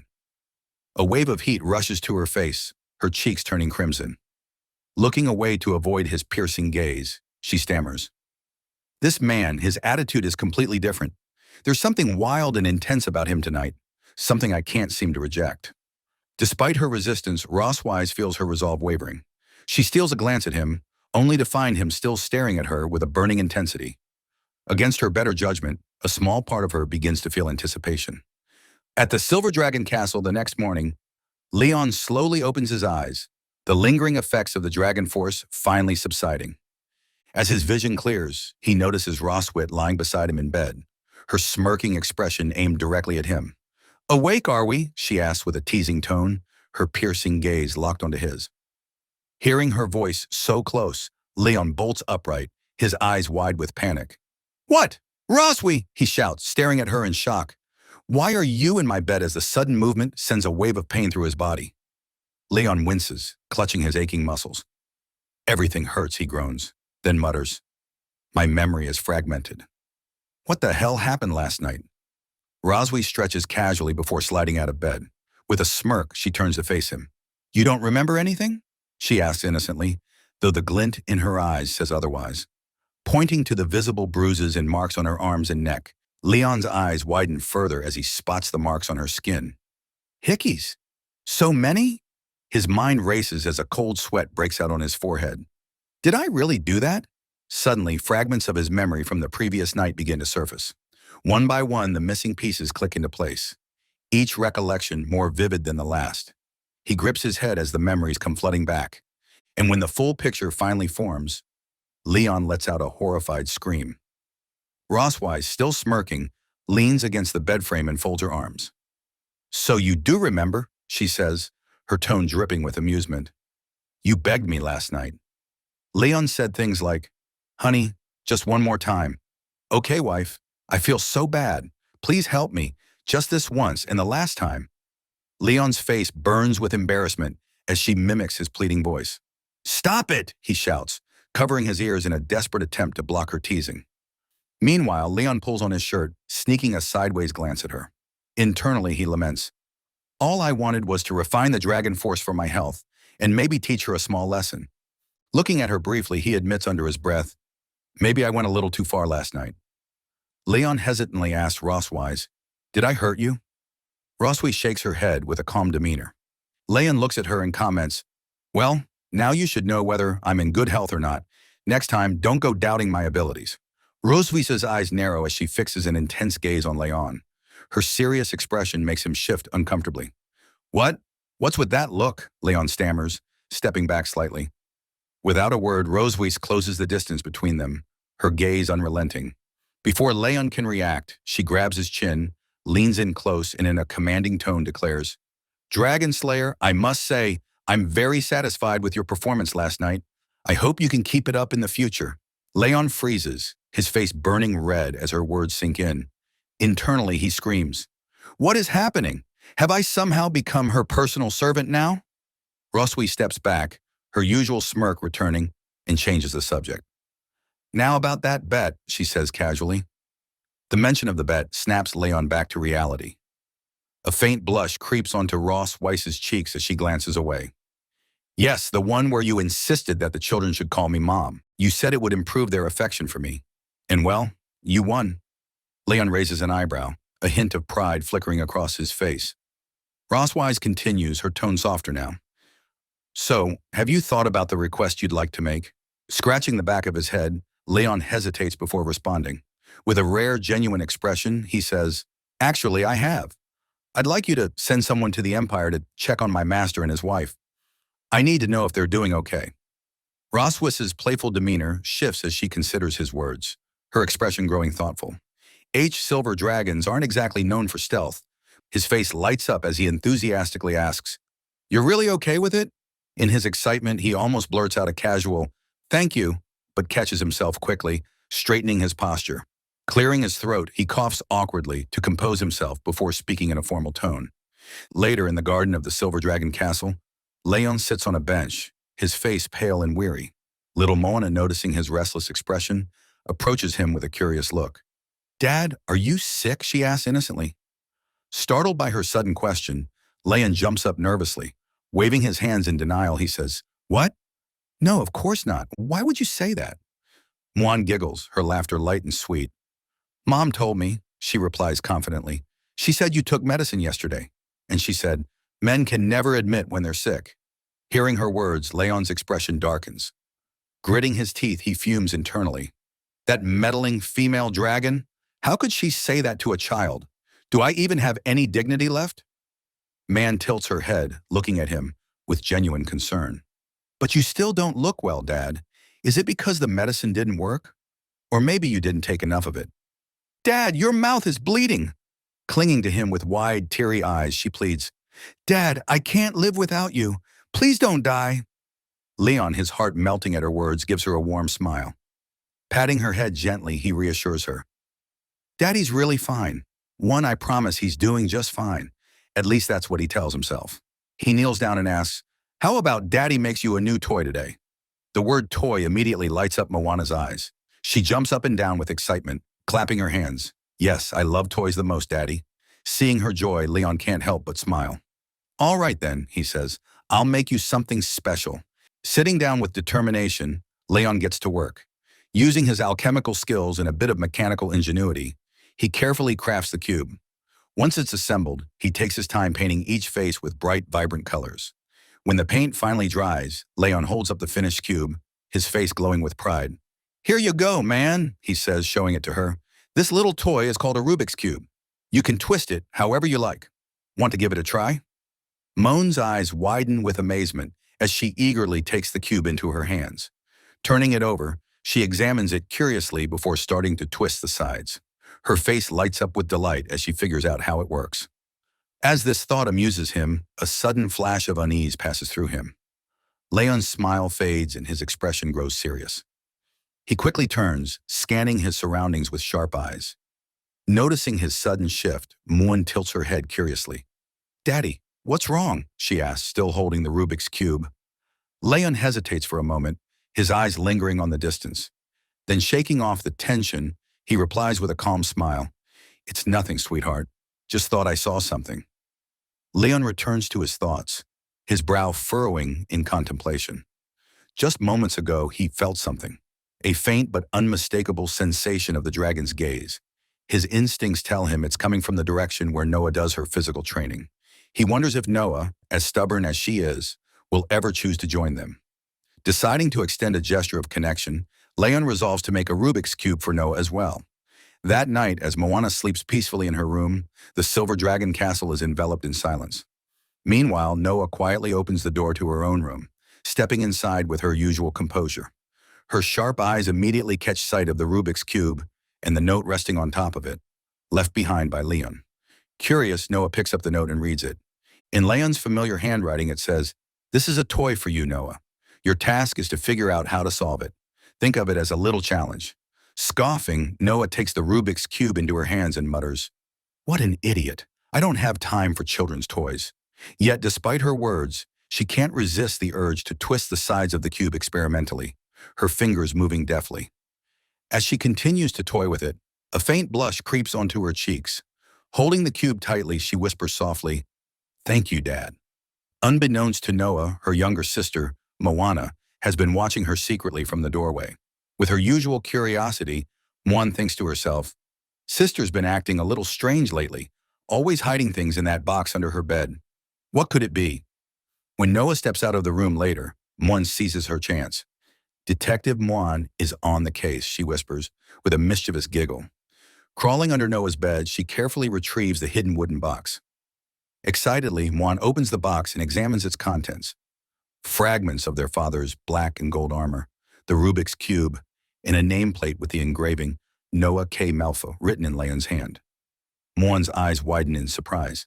"They're all connected to Dad," she says aloud, her face lighting up with understanding. So that's why Noah's been so secretive. Just as she pieces it together, a shadow falls over her. Noah strides into the room with an ominous calm, her voice low and cold. "What do you think you're doing, detective man?" Without a word, she ties Moana up, silences her with a piece of cloth over her mouth, and retrieves her precious treasure box.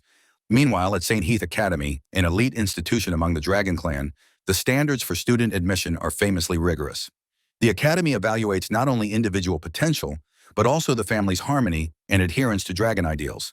It firmly believes that whether a young dragon hatches from an egg or is born alive, only a loving and harmonious family can nurture a dragon to embody the proper virtues. As such, St. Heath Academy only accepts students from such families. To uphold the image of a perfect dragon family, the Silver Dragon Queen Roswi devises a plan, a family outing to Sky City, complete with a wholesome family photo. Sky City, a bustling hub in the dragon realm, is alive with parent dragons frolicking with their children. Amid the lively atmosphere, Roswi arrives in her magnificent dragon form, her scales gleaming like polished silver as she soars gracefully through the skies. The family follows, awestruck by her commanding presence. Finally, Moana, ever the playful one, slides gleefully down her mother's back. Leon, standing below with his arms extended, calls out, "Slow down, Moana, I'll catch you." With perfect timing, he grabs her mid-slide, holding her securely in his arms. "Gotcha," he says with a warm smile, lifting Moana effortlessly. As the scene unfolds, Noah watches silently with her signature cool demeanor, arms crossed, observing the family interaction without a word. Rosswise, having landed gracefully, shifts back into her human form. Moana, full of curiosity, looks up at her father and asks, "Daddy, why didn't you turn into a dragon just now? I really want to see you as a dragon." Leon freezes at the unexpected question. His smile stiffens as he awkwardly laughs, scratching the back of his head. Internally, he's panicking. Before he can come up with a plausible excuse, Noah fixes her sharp gaze on him and coldly asks, "So, is it that you can't transform, or you won't?" Leon feels the weight of her words and falters. Completely caught off guard, he looks back and forth between Noah and Roswi, hoping for a lifeline. The pressure mounts as both daughters await his answer. Sensing his discomfort, Roswi steps in with a composed smile and says, "Your father's body hasn't fully recovered yet, so he can't transform into a dragon for the time being." Roswi promises the children that Leon will show them when he recovers. Muan, her face full of concern, looks up at her father and says earnestly, "Daddy, you have to get better soon." Leon smiles at her, reassuringly, patting her head. "I'll do my best, Moana," he says. But inwardly he thinks to himself, "It's impossible. Absolutely impossible." Rosewys quickly changes the subject, clapping her hands to gather their attention. "All right, everyone, let's head into town. We have things to do today." Muan burst with excitement, dashing ahead down the bustling street. "Noah, look! There are so many dragons here!" she exclaims, her voice filled with wonder. Noah, ever composed, follows at a steady pace and warns her younger sister. Meanwhile, Rossweiss and Leon walk behind them. Leon's expression darkens, and his body begins to tremble ever so slightly. He doesn't say a word, but Roswi notices immediately. Is he shaking? Roswi wonders, glancing at him from the corner of her eye. She quickly puts two and two together. It must be the first time he's seen so many dragons since waking up from his coma. Leaning closer to him with a sly smirk, she whispers, "Are you scared, Leon?" Leon, his face still dark, says nothing at first. Then with a sudden arrogant glint in his eye, he snaps, "Who's scared? Me? You must be joking." Roseweiss raises an eyebrow as Leon points dramatically at the dragon citizens around them. "I'm excited, Roseweiss. Can't you tell?" he declares, puffing out his chest. "Do you know what I see? The streets are practically paved with gold. I'm going to get rich." Then, as if oblivious to the bewildered stares, Leon whistles nonchalantly and strolls off with a self-satisfied grin. Rosswise pinches the bridge of her nose, exhaling sharply. I worried about him for no reason. Later they arrive at a specific shop in town. As the door cracks open, the dragon shopkeepers immediately bow low, their voices filled with reverence. "Your Majesty, the Silver Dragon Queen, and her family, it is our great honor to serve you." Rosswise enters the shop with Lion and the children following behind. Inside, Juan runs excitedly from one corner of the room to another. Grabbing Noah's hand, she tugs her sister along, pointing at the walls. Meanwhile, Leon leans closer to Rosswise, his curiosity getting the better of him. "Aren't you the Silver Dragon Queen?" he asks in a low voice. Roswi gives him a side glance, clearly unimpressed. "The Dragon King of a tribe can only command members of their own tribe," she explains. Leon smirks, clearly enjoying himself. "So basically, your queenly status doesn't hold much weight here, huh?" Before he can blink, Roswi stomps on his foot with her sharp high heels. Leon yelps in pain, hopping on one leg as he clutches his throbbing foot. Rossweiss, with a sweet yet dangerous smile, replies, "Well, in any case, I'm taller than you now." The head shopkeeper chuckles nervously at the exchange, before stepping forward and bowing. "It's truly an honor to have the Silver Dragon Queen and her family here. Everyone says my photography skills are top-notch among the dragon tribe," she boasts. "It's your great fortune that we successfully scheduled this appointment." As they speak, the head shopkeeper glances toward Leon and asks hesitantly, "What about Her Majesty's husband's tail?" "He's not fond of showing his tail," she says with a casual shrug. "Let's pick a tailless suit for him instead." Her words trigger a memory, and she smirks as she recalls the incident earlier at the Silver Dragon Castle. Back in the shop, Rosswise shakes her head at the memory, amused by Leon's stubbornness. The head shopkeeper, unaware of the backstory, simply nods and gestures for Rosswise to move to another area to try on her outfits. Meanwhile, on the other side of the shop, Moon skips around with infectious excitement. "I want to wear a pretty dress," she chirps cheerfully, her enthusiasm lighting up the room. After a while, Muan and Noah emerge from the changing room in their new dresses, both looking stunning for the family photo. Shortly after, Leon steps out wearing a crisp white suit. His polished appearance is a stark contrast to his usual casual demeanor. Muan, catching sight of her father in the new outfit, gasps in delight. "Dad, you look so handsome," she exclaims, her voice filled with surprise and admiration. The head shopkeeper nods approvingly, her smile warm. "The suit fits the prince perfectly," she says. I imagine he must have been quite popular in his youth. Leon raises an eyebrow, clearly pleased by the compliment. He then turns his attention to Noah, catching her off guard. What do you think, Noah? He asks. Noah, momentarily surprised by the question, glances at him before quickly looking away. A faint blush dusts her cheeks as she mutters, You look quite handsome. Grinning brightly at her response, Leon pats both Muan and Noah on their heads affectionately. And your dresses are adorable too, he adds with a genuine warmth that makes both girls smile. Just then, Roswi steps out from the dressing room dressed in a breathtaking gown that perfectly complements her elegance. For a moment, everyone is left speechless. Leon, his jaw dropping slightly, stares at her in awe. It's undeniable. Roswi looks absolutely stunning.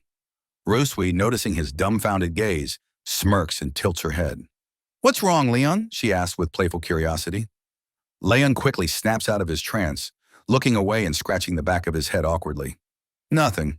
It's just that dress suits you, he mumbles, his voice barely audible. Hearing his unexpected compliment, Ross Weiss blushes faintly and averts her eyes. Well, she says, trying to sound nonchalant, I think it would look even better if you had a tail. Leon's expression darkens at the comment.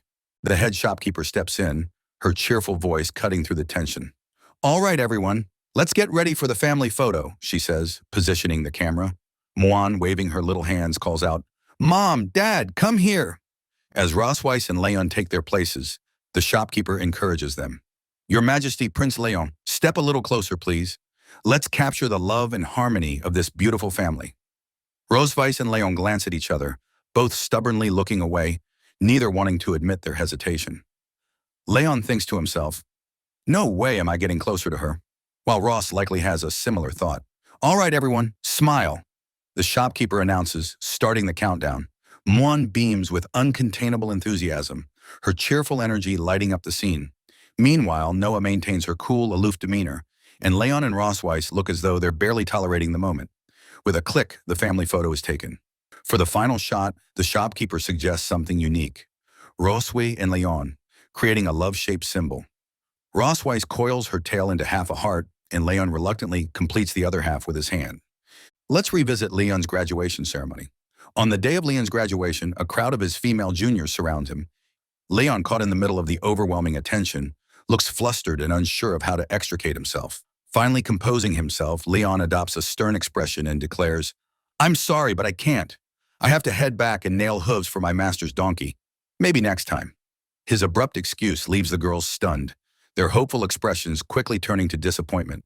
One by one they retreat, their hearts visibly breaking as they walk away. Leon sigh in relief, waving them off with a quick goodbye. His tone is cheerful, but the girls' crushed spirits linger in the air. From a distance, Leon's master watches the entire scene unfold. Now in the Sky City, after taking their photos at the shop, the head shopkeeper informs them it will take about 6 hours for the photos to be developed.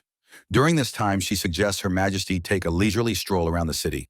Without warning, Moon grabs Noah's hand and dashes through the bustling streets, her excitement bubbling over as she urges him to look over there. This feels different, he remarks. Rosswise responds with her usual calm demeanor, reminding him, this is just to maintain our family image. Then softening a little, she adds, besides, Noah has been preparing for her entrance exam so seriously. She's worked hard for nearly a month. It's good for her to relax once in a while. As the parents continue their conversation, Moon and Noah stop abruptly at a lively stall featuring a balloon shooting game. Their attention is immediately captured by a cute teddy bear among the prizes. Moon's eyes sparkle like stars, and Noah looks equally enchanted by the fluffy bear. When Leon and Roswi catch up, they pause, surprised to find the kids utterly absorbed in the game. The shopkeeper, noticing their dejected faces, offers an encouraging smile. If you try a few more times, I'm sure you'll hit it. At that moment, Leon steps forward, shaking his head with a chuckle. So they've got this kind of game here too, huh? Moon beams at him, calling out enthusiastically, Dad! While Noah, still pouting, mutters that she just can't seem to win. Leon laughs awkwardly, his instincts telling him, these games are rigged to make winning difficult. Seeing her father as the last hope, Noah shoves the toy gun into his hands with an almost commanding pout. Leon takes it, examining the toy intently as memories surface of similar games he'd seen in human markets. The shopkeeper, sensing an opportunity, turns to Leon and Rosswise with a sly smile. Would you two like to give it a try? If you manage to hit all the balloons within 10 shots, you can win the pair of teddy bears your daughters seem to have their eyes on. Leon glances down at Noah and Moon, his voice gentle as he asks, "Do you two want the teddy bears?" Noah crosses her arms and turns away, huffing indignantly. "I'm not interested," she declares, though her tone betrays her. Beside her, Moon's shoulders droop, her voice soft and wistful. Moon doesn't want them either. The girls attempts to hide their true feelings. Turning to Ross Weiss with a mischievous grin, Leon points a finger at her and confidently announces to the shopkeeper, "Give me 10 shots, she'll pay for it." The shopkeeper, laughing at the unexpected dynamic, rubs his hands together. "That's the spirit." Leon picks up the gun, his expression shifting to one of focus as he aims at the balloons. Memories of his training days at the Dragon Slayer Academy flash through his mind. "It's been a while since I've held a gun," he thinks to himself, the weight of nostalgia settling briefly on him. Leon lines up his first shot and fires. Miss, he fires again.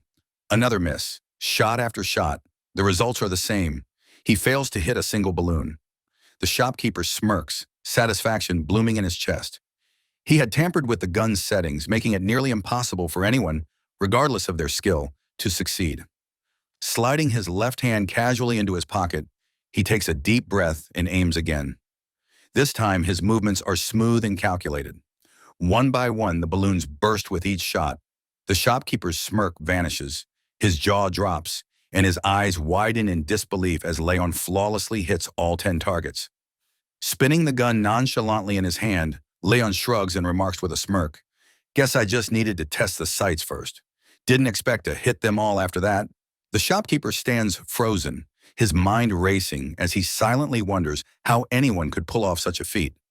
Roswi, with a soft smile, compliments Leon, saying, "Not bad." Moon, her cheeks slightly flushed with admiration, clutches her teddy bear and exclaims cheerfully, "Dad is amazing." Noah, also blushing faintly in surprise, chimes in, "Dad is so sharp." Pretending to be impressed, the shopkeeper reluctantly hands over the pair of teddy bears, his smile forced as he exclaims, "That's awesome." While handing over the prizes, he mutters internally, "Just take them and leave already."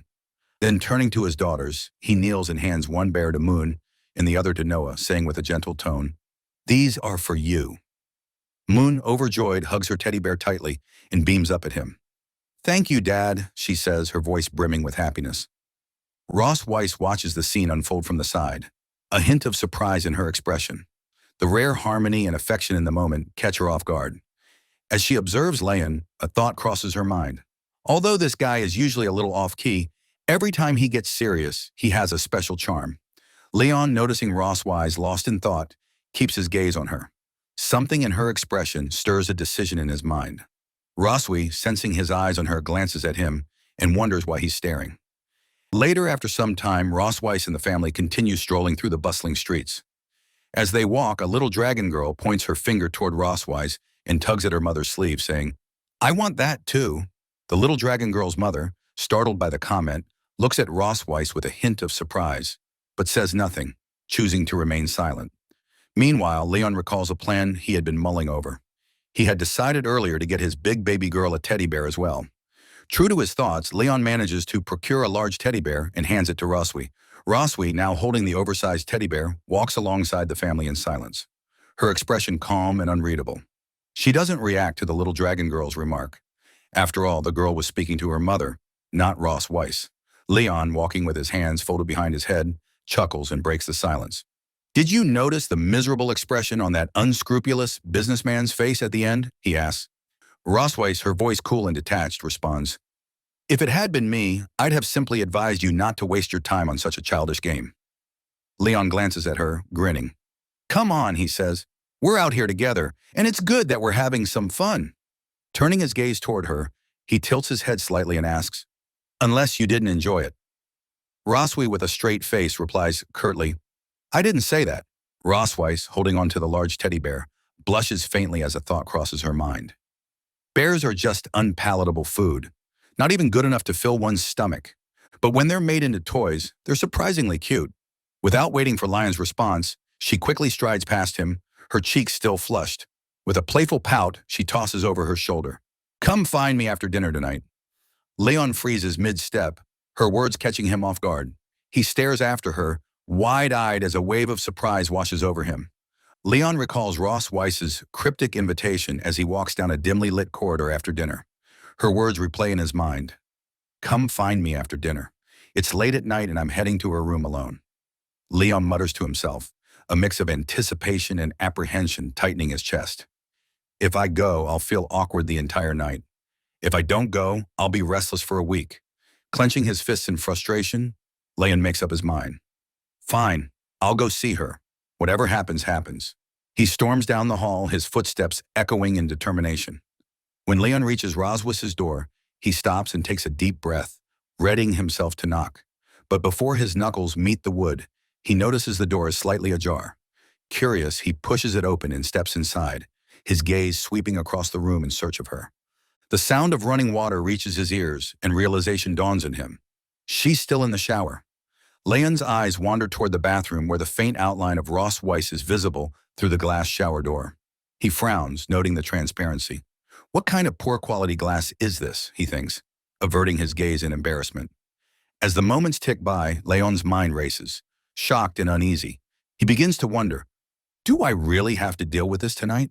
Snapping back to reality. Leon shakes his head, trying to steady his thoughts. Rosswise, now in her pajamas and still under the lingering mist of hot water, looks stunning. Her long silver hair clings to her damp skin, and droplets of water glisten faintly on her face and body. Leon's heart skips a beat at the sight. It's only natural anyone would be captivated by such beauty. With a flicker of nervousness on his face, he thinks to himself, am I about to be squeezed dry again? 6 hours later, the photos are finally ready. Moon and Noah eagerly look through the pictures of their parents, Leon and Roswi. Moon, her eyes sparkling with excitement, exclaims, Mom and Dad look like such a perfect match. Leon turns the photo around, revealing a handwritten note from the head shopkeeper. Together, he and Ross Weitz read the words aloud. May the silver light always shine in the eyes of the one they love. Their faces flush instantly, bright red with embarrassment. Both speak at once in protest. Who's in love with whom? Still flustered, Ross Weiss hides her face for a moment before adding in a small, indignant voice. There must be some mistake. Fix this photo for me. Leon, nodding, quickly agrees. Yeah, it must have been written wrong. Seeing Ross like this, Leon's heart skips a beat. It's impossible to blame him. Anyone would be struck by such beauty. He swallows hard, his mind racing. With a flicker of nervousness, he thinks to himself, am I about to be squeezed dry again? Roswi steps out of the shower room and without missing a beat asks, where would you like to do it? The living room or the balcony? Leon freezes, her words catching him completely off guard. Stammering slightly, he nervously replies, the balcony? That's not good, right? I mean, people might see us. That would be embarrassing. Rossways, casually glancing into the mirror and adjusting her damp hair, responds with an air of indifference. The living room is fine then. It makes no difference to me. Leon exhales deeply, feeling trapped by the situation. Finally, with a dramatic sigh, he clenches his fists and yells, fine, come on, do it. He lies back on the sofa, his teeth gritted and eyes tightly shut, bracing himself for whatever's about to happen. Rosswise, noticing his odd behavior, raises an eyebrow. What are you doing? She asks, her voice laced with amusement. Leon cracks one eye open, his face flushed. Aren't you going to, do it? He blurts out. Ross Weiss, now sitting on the opposite sofa with her legs elegantly crossed, lets a sly smile creep onto her face. Mr. Casanova seems quite eager, she teases. Then with a calm but playful tone she adds, but tonight isn't suitable. Let's do it another day. Roswi places a paper on the table that she had been holding earlier. Leon, quickly sitting up on the sofa and coughing awkwardly, asks, what's this? Rosswise adjusts her posture and explains, these are test questions from St. Heath Academy used to evaluate Vivipar's families in the past. The questions focus on the partner's living habits, personalities, and shared experiences. She sets down more papers and continues. We need to get these answers right in advance. If we can't respond properly later, it could affect Noah's admission evaluation. Leon picks up the paper, skimming through the questions. With a skeptical look, he comments, these are like questions from one of those cheesy couples' tacit understanding games. Looking up from the paper, he calls out, all right then. Rosswise, what's your favorite color? Black, she replies with a calm expression, then asks, what about you? Silver, Leon answers without hesitation. Their eyes lock for a moment, an unspoken realization hanging between them. The intensity of their gaze grows, and suddenly both of them become self-conscious. Their faces flush red as they quickly turn away, awkwardly brushing off the moment. It's just a coincidence, Roswi mutters, glancing to the side. Yeah, just a coincidence, Leon agrees. Snapping back to the task at hand, Rosswise clears her throat. In any case, we need to test how well we know each other. Fine by me, Leon replies, grabbing a pen. The two begin filling in the answers, their focus shifting entirely to the task. A short while later, Leon leans back and declares, I'm done. Rosvis finishes moments after and nods. Let's check the scores. They swap papers to review each other's answers. When the tally's complete, Roswi scores 45 points, while Leon scores 58. Leon smirks, leaning back smugly. Looks like I scored higher than you. Seems like I know the queen better than she knows me. Glancing at her score, she feels a mix of frustration and surprise. I didn't expect him to notice even my small habits, she thinks. The way I sit, or how I position my tail to feel most comfortable. He must be more observant than I thought. One question catches her attention. Has your partner ever been particularly disappointed with you about something? Leon had marked yes. However, Rosweiss herself answered, no. Folding her arms and closing her eyes briefly, Roswi reflects, I've always kept things to myself, never sharing openly with others. It's no wonder he guessed wrong. Her gaze shifts back to Leon, who is completely engrossed in reviewing the question paper, his brows furrowed in concentration. Watching him, a soft thought crosses her mind. Maybe if it's him. Leon suddenly notices her staring. Her eyes haven't left him, their gaze steady, intense, and somehow adorable. For a moment he wonders, is she mad about the score? The thought makes him chuckle inwardly. He teases lightly, placing a hand on her shoulder. Ross' wife blinks, startled, as if snapped out of a trance. Her eyes dart to his hand, then back to his face. His words are light-hearted, but the sincerity in his voice catches her off guard. Rosswise feels her heart skip a beat, then begin pounding so hard she's certain it's audible. She clutches the question paper, trying to steady herself as an unfamiliar warmth spreads through her chest. What's wrong with me? She wonders, her face flushing as she struggles to meet his eyes. Embarrassed, she quickly slams the question paper into Lion's face, and blushing fiercely, demands that he stop talking nonsense and write down his correct answers. Leon, still staring at her, asks with a teasing smile if she really got this question wrong. He points out that she had previously said she'd never been disappointed in him. Roswi, flustered, denies it, but then adds, if I must point out something, it would be the lack of dragon great forces last time. Leon smirks and teases from now on, I'll make dragon great force pills. My meals don't regret it later, with a sly smile. Roswi replies, I'm looking forward to it. The scene shifts to the night before the entrance exam. Leon reviews the question paper and nods in satisfaction. After a week of hard work, our average score on the test questions is over 80. Leon, getting up to leave, says, if there's nothing else, I'll head back first. Still, Ross' wife remains silent. As Leon reaches the door, she suddenly grabs his shirt sleeve, stopping him. Wait, she says softly, her tone catching his attention. Leon turns with a questioning look, and Roswi points toward the shower room. There's a bathtub in my bathroom. Go take a bath and then come back. Leon, stunned, blinks in surprise. What do you mean by telling me to take a shower in your room?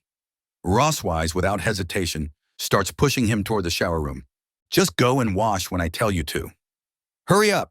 Rosswise, Leon protests, calling her name as she continues to push him, but she doesn't listen. After pushing Leon into the shower room, Rosswise quickly closes the door. Leon, looking toward the door and taking off his shirt, wonders why she wants him to take a shower in her bathroom for no reason.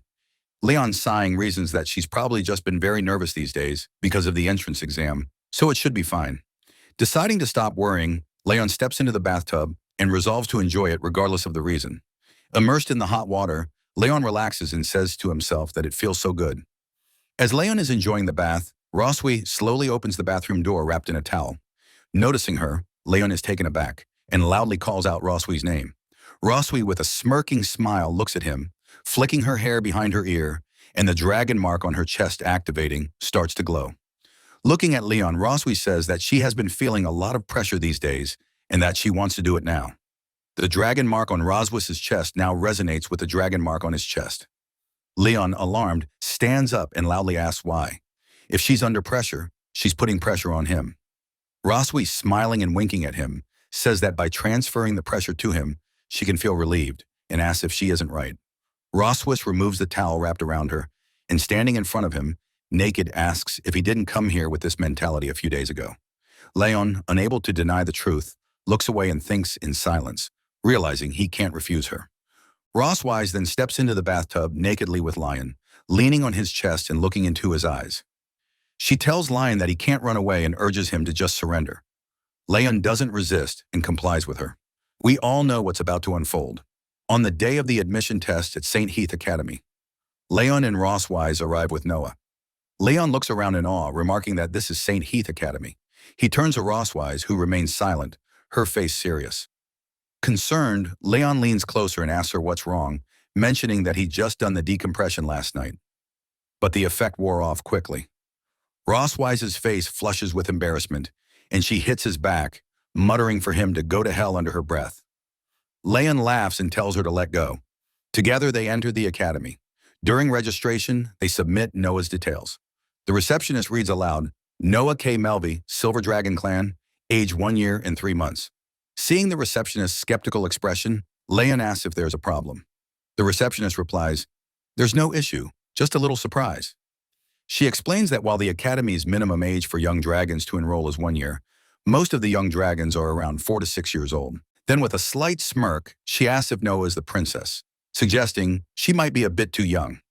Roswise, her face serious, responds that Noah is very smart and that her age is no issue.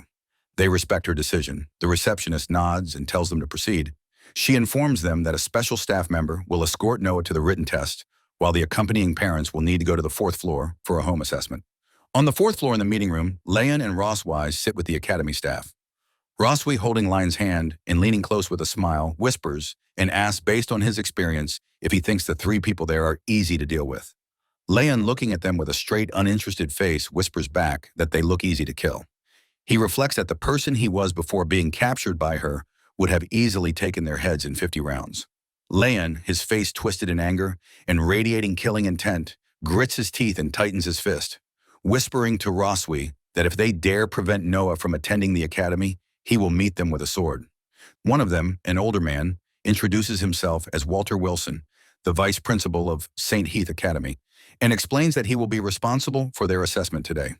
With a calm demeanor, the vice principal reassures them not to be nervous, urging them to simply relax and answer their questions. Roswise, forcing a polite smile, nods in agreement.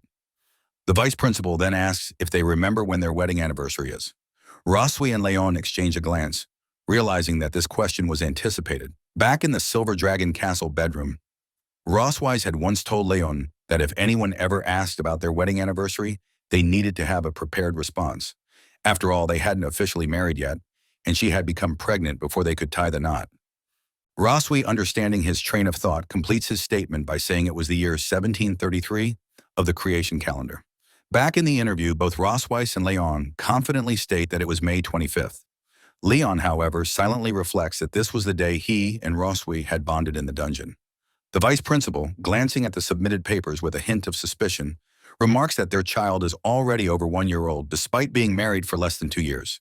He notes that this progress seems much faster than that of ordinary families. Shifting his focus, the vice principal asks if in the 2 years of marriage, they've discovered any shortcomings or bad habits in their partner. Leon answers yes, while Roswise responds no. Internally, both of them think that their answers should be a mix of truth and fiction, just enough to seem believable.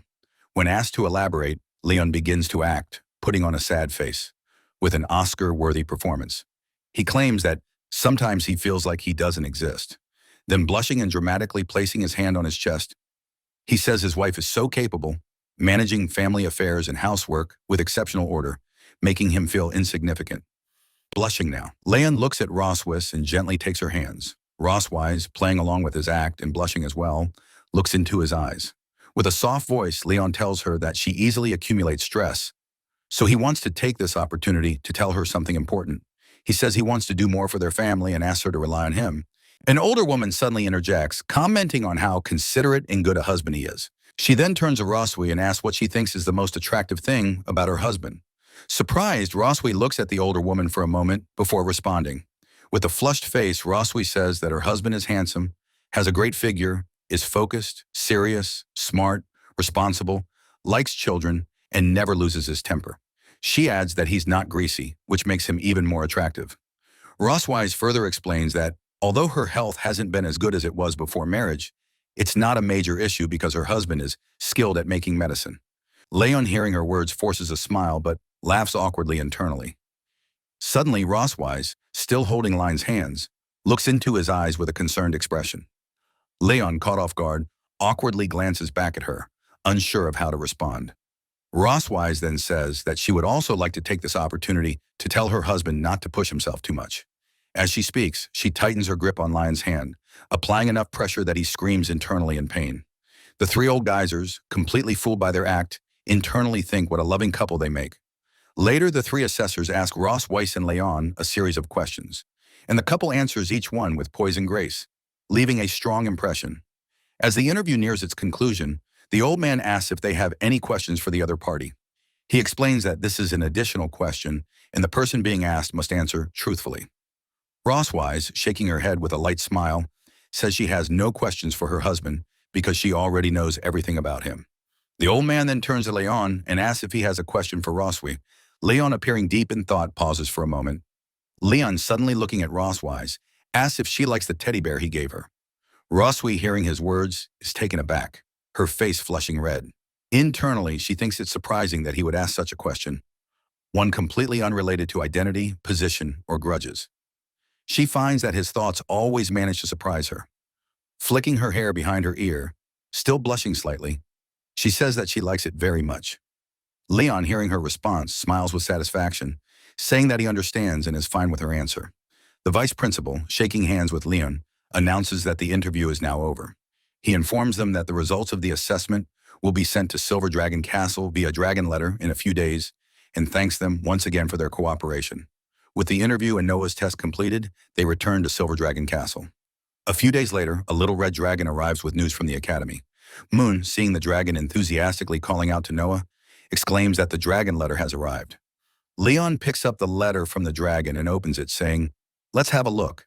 As he opens the letter, it reads, "Dear Noah K. Melvey, congratulations on passing the Academy's assessment. Please come to the Academy in 3 days to register and attend the entrance ceremony." The four of them, reading the letter, express their surprise and joy at Noah's acceptance. Moon, hugging Noah and rubbing her cheek against hers, says, "You're amazing, sis. And your parents are amazing, too." Noah, looking at the admission letter, smiles for the first time in the entire manner. Rosswise, glancing at Leon, thanks him. Leon, feeling proud, asks, "Why is she thanking me? It's mainly up to Noah herself. She's truly worthy of being my daughter." Rosswise, winking as she leaves, says she'll make a big meal to celebrate today, and Leon can come help so people won't say he doesn't exist in this family. Leon, smirking, agrees, saying, "I find you very petty, always holding a grudge." Now St. Heath Academy's entrance ceremony was in full swing. The vice principal stood on the stage congratulating everyone for passing the assessments and welcoming them to this prestigious event. He spoke at length about the significance of the ceremony, emphasizing the importance of the families who had qualified to enroll their children in the academy.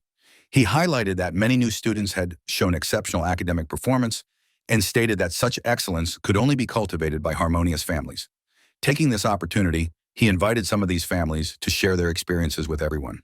The vice principal then welcomed one of the top-ranked students in this freshman class, Noah K. Melvey, and her family to the stage. Upon hearing this, Moan realized that her parents and sister were being called to the stage. The Silver Dragon maid, Anna, affirmed this observation with a quiet nod. Leon, Rosswise, and Noah ascended the stage together, accompanied by applause from the audience and welcoming gestures from the staff. Leon, wearing an awkward smile, couldn't help but think, how did it come to this? The answer lay an hour earlier, just before the ceremony.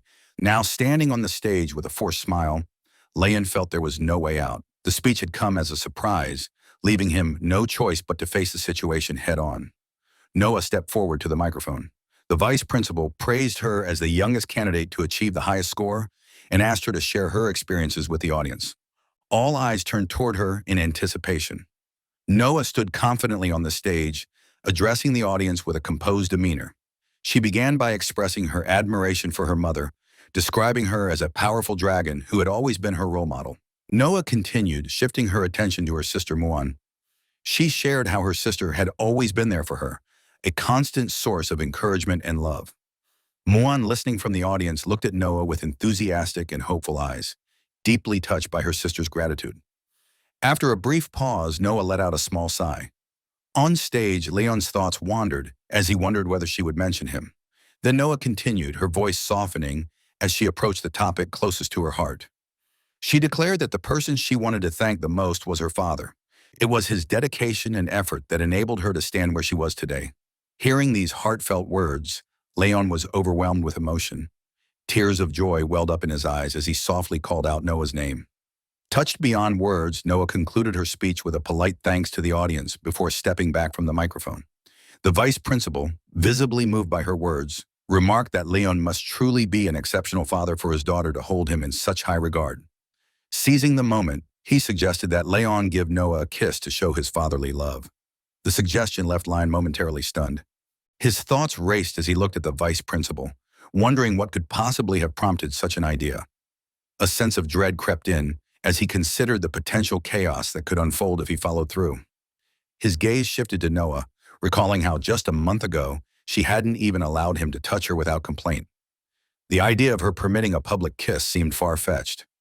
Leaning slightly toward her, he whispered that they could settle for a simple hug instead. Noah, however, looked away, a faint blush creeping onto her cheeks. Her voice was barely audible, but firm, as she told him to hurry up, finish the kiss, and put an end to the socially excruciating ordeal. Leon stared at her, stunned by her sudden change of tone. Her unexpected compliance left him at a loss for words, and he found himself softly uttering her name in disbelief as the moment unfolded. Hearing Noah's words, Leon decided to act with heartfelt resolve. Gently, he leaned forward and planted a fatherly kiss on her forehead. The gesture was simple yet profound, reflecting his deep affection and pride for his daughter. Muan, watching from the audience, couldn't contain her excitement. She jumped eagerly, declaring her desire to kiss her sister as well. However, Anna, ever vigilant, intervened, reminding Muan that as a royal she couldn't disrupt the ceremony by rushing onto the stage.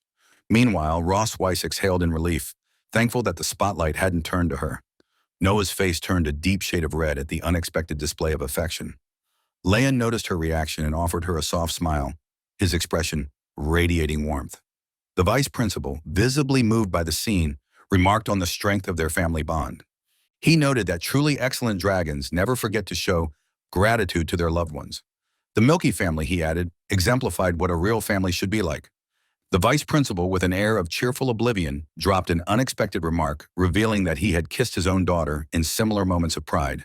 Then, as though inspired by his own example, he turned to Leon and suggested that as a model of a loving couple, Leon should not forget his wife.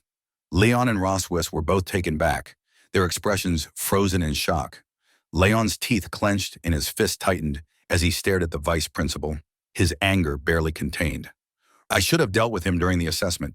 Yet as his gaze shifted to Noah, his resolve softened. This is her moment, her most important entrance ceremony. No matter how infuriating the situation, I won't let it overshadow her achievement. Steeling himself, Leon addressed Roswi with an air of mock enthusiasm. My dear wife, he said, his voice deliberately loud enough for all to hear. Come now, aren't we the happiest and most harmonious family? Surely we must show everyone that we are. Roswise, caught off guard by his sudden declaration, flushed deeply. Her usual composure faltered as she glanced at him, her embarrassment unmistakable. The audience watched with amusement, the tension on stage blending into an unexpected display of familial affection. With a deep blush coloring her face, Roswi muttered that the whole situation was unbearably embarrassing. Leon, determined to move forward, closed the distance between them, gently wrapping his arms around her. His movements were slow and deliberate as he leaned in. Roswise, her heart racing, could only wonder why Leon appeared so calm, as though the weight of the moment didn't affect him at all. She told herself not to mind it, and accepting her fate, closed her eyes, bracing for the kiss she expected on her lips. But as she waited, Leon's lips never found hers. Instead, he kissed her gently on the cheek. Rosway's eyes opened in confusion, her expression a mixture of surprise and curiosity. She touched her cheek, still warm from the kiss, unable to hide the blush spreading across her face. Leon, with a respectful bow to the audience, declared that this was all he could do for them.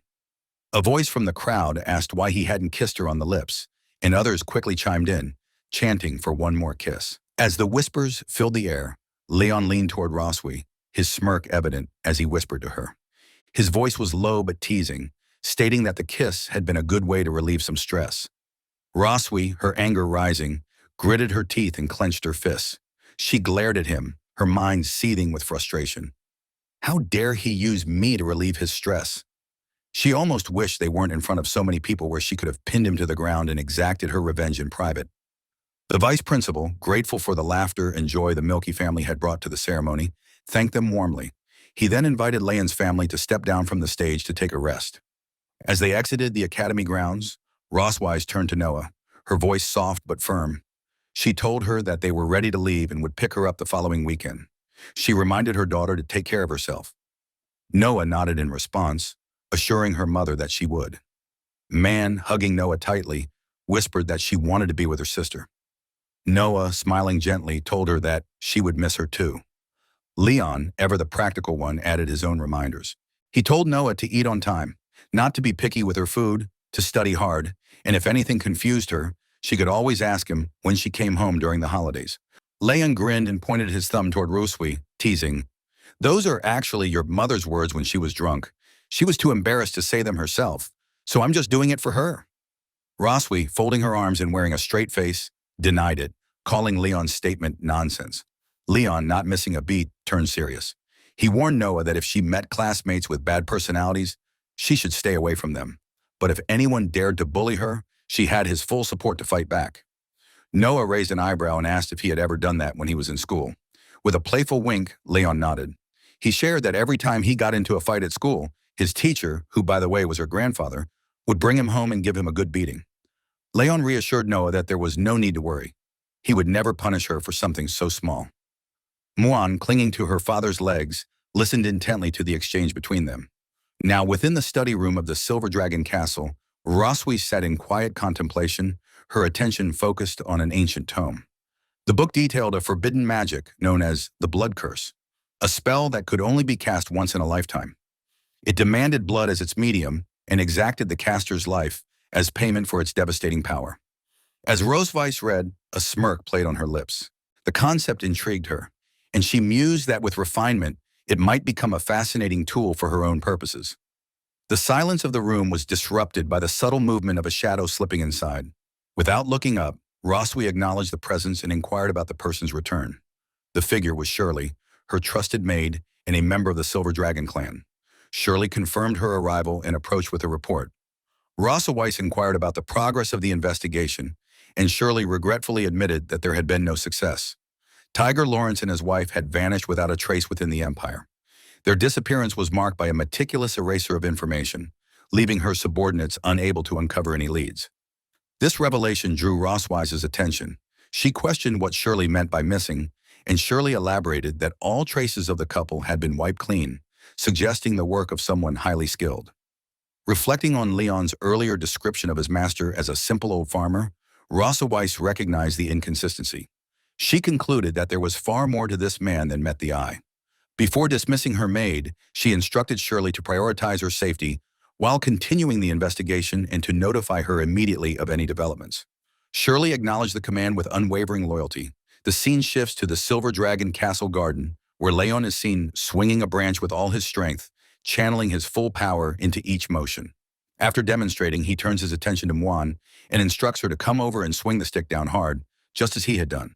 Man, filled with enthusiasm, eagerly agrees to her father's request.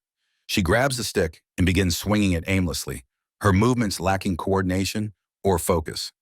Leon watches her for a moment, uncertain how to respond to her wild efforts.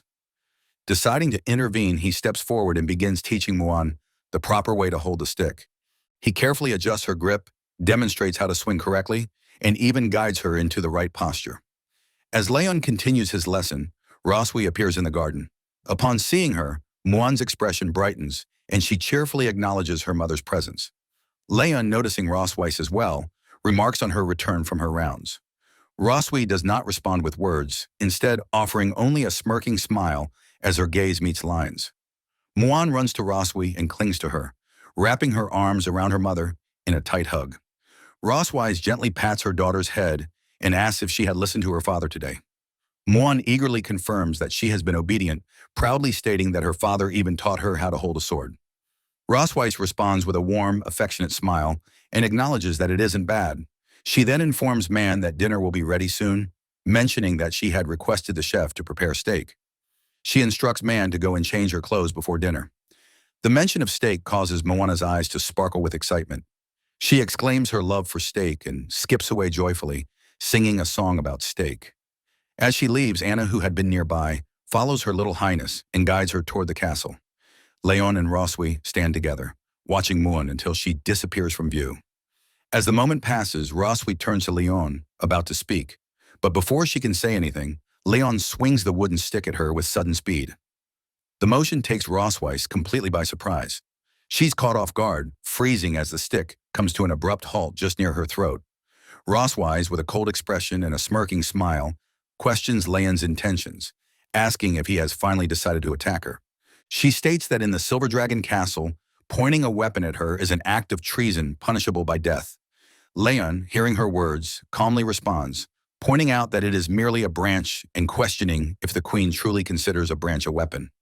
Roswy, unfazed, reminds him of his past as the strongest dragon slayer, emphasizing that even a branch in his hands could be used as a lethal weapon. She ends her statement by asking if she is wrong in her assumption. To her pointed remarks, Leon doesn't respond directly.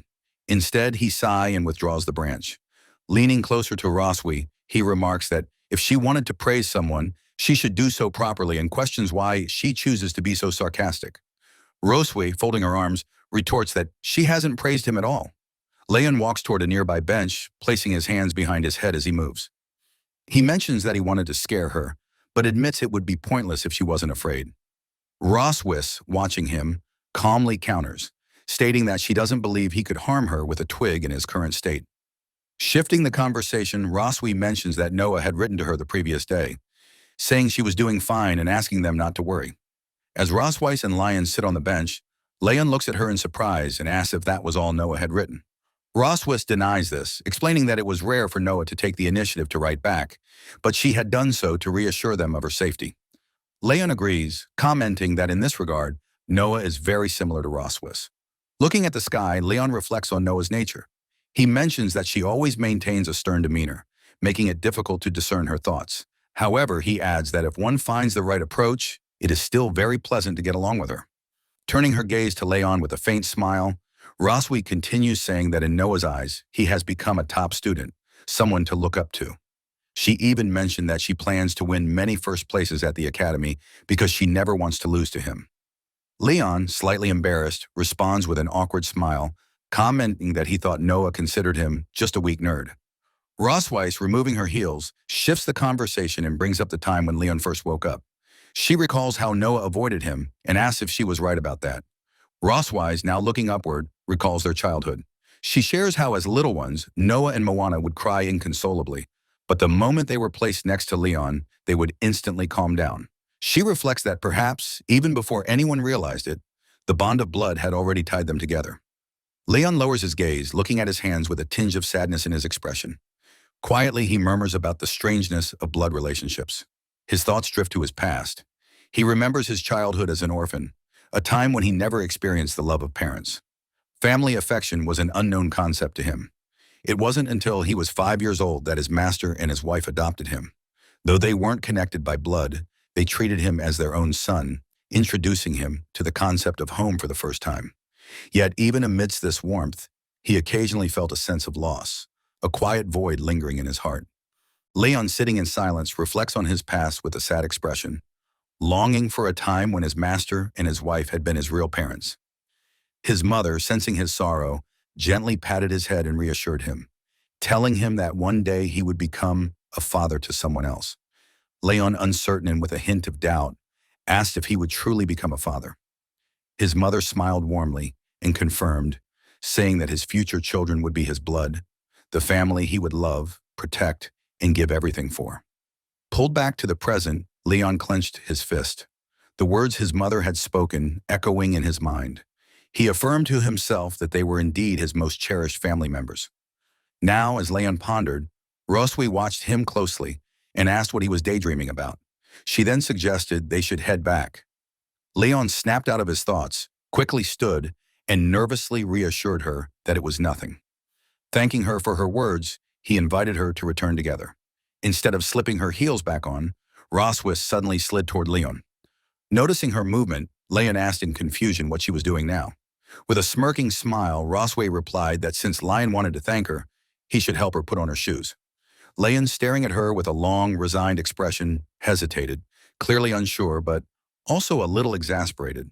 Their bond seemed to grow stronger and stronger with each interaction. Rosswise, still smirking, repeated that if Leon truly wanted to thank her, he should help her put on her shoes. Leon, shocked and taken aback, repeated her request in disbelief, asking if she seriously expected him to help her put on her shoes. Pointing his finger at her angrily, he reminded her that washing her feet last time had been humiliating enough. And now she wanted him to do even more. He questioned whether he had any dignity left. In response, Rossweiss kicked him in the face with her foot, silencing his complaints. She coldly reminded him that she still hadn't settled the score with him for kissing her at the entrance ceremony, and now he couldn't even help her put on her shoes. She stared at him with an arrogant expression, commanding him to stop talking nonsense and finish the task so they could leave. Leon, grumbling under his breath, finally agreed. He crouched down and placed her shoes on her feet. As he did so, Roswi smirked, commenting that despite his earlier reluctance, his movements were surprisingly quick. Leon retorted that it was true. Putting shoes on her was far easier than putting shoes on a donkey. The moment the words left his mouth, Roswi's expression darkened. She gritted her teeth in anger and glared at him. Without hesitation, she attempted to kick his head again. This time, however, Leon anticipated her move. Smiling, he bent backward, swiftly dodging her kick as her leg flew past his face. He immediately stood up and darted off, mocking her as he ran. He shouted back that as long as he ran fast enough, she wouldn't be able to catch him. A few days later, Leon, Roswi, and Muon waited outside. Rosweiss and Leon noticed something and turned their gaze to the sky. Muon, filled with excitement, pointed upward and signaled for them to come closer. A massive dragon flew over them with great speed.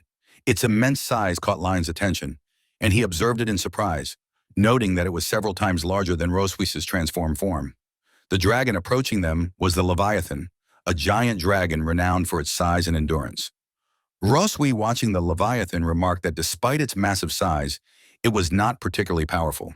Its exceptional endurance and stable emotions made it an ideal transporter for the Dragon Clan.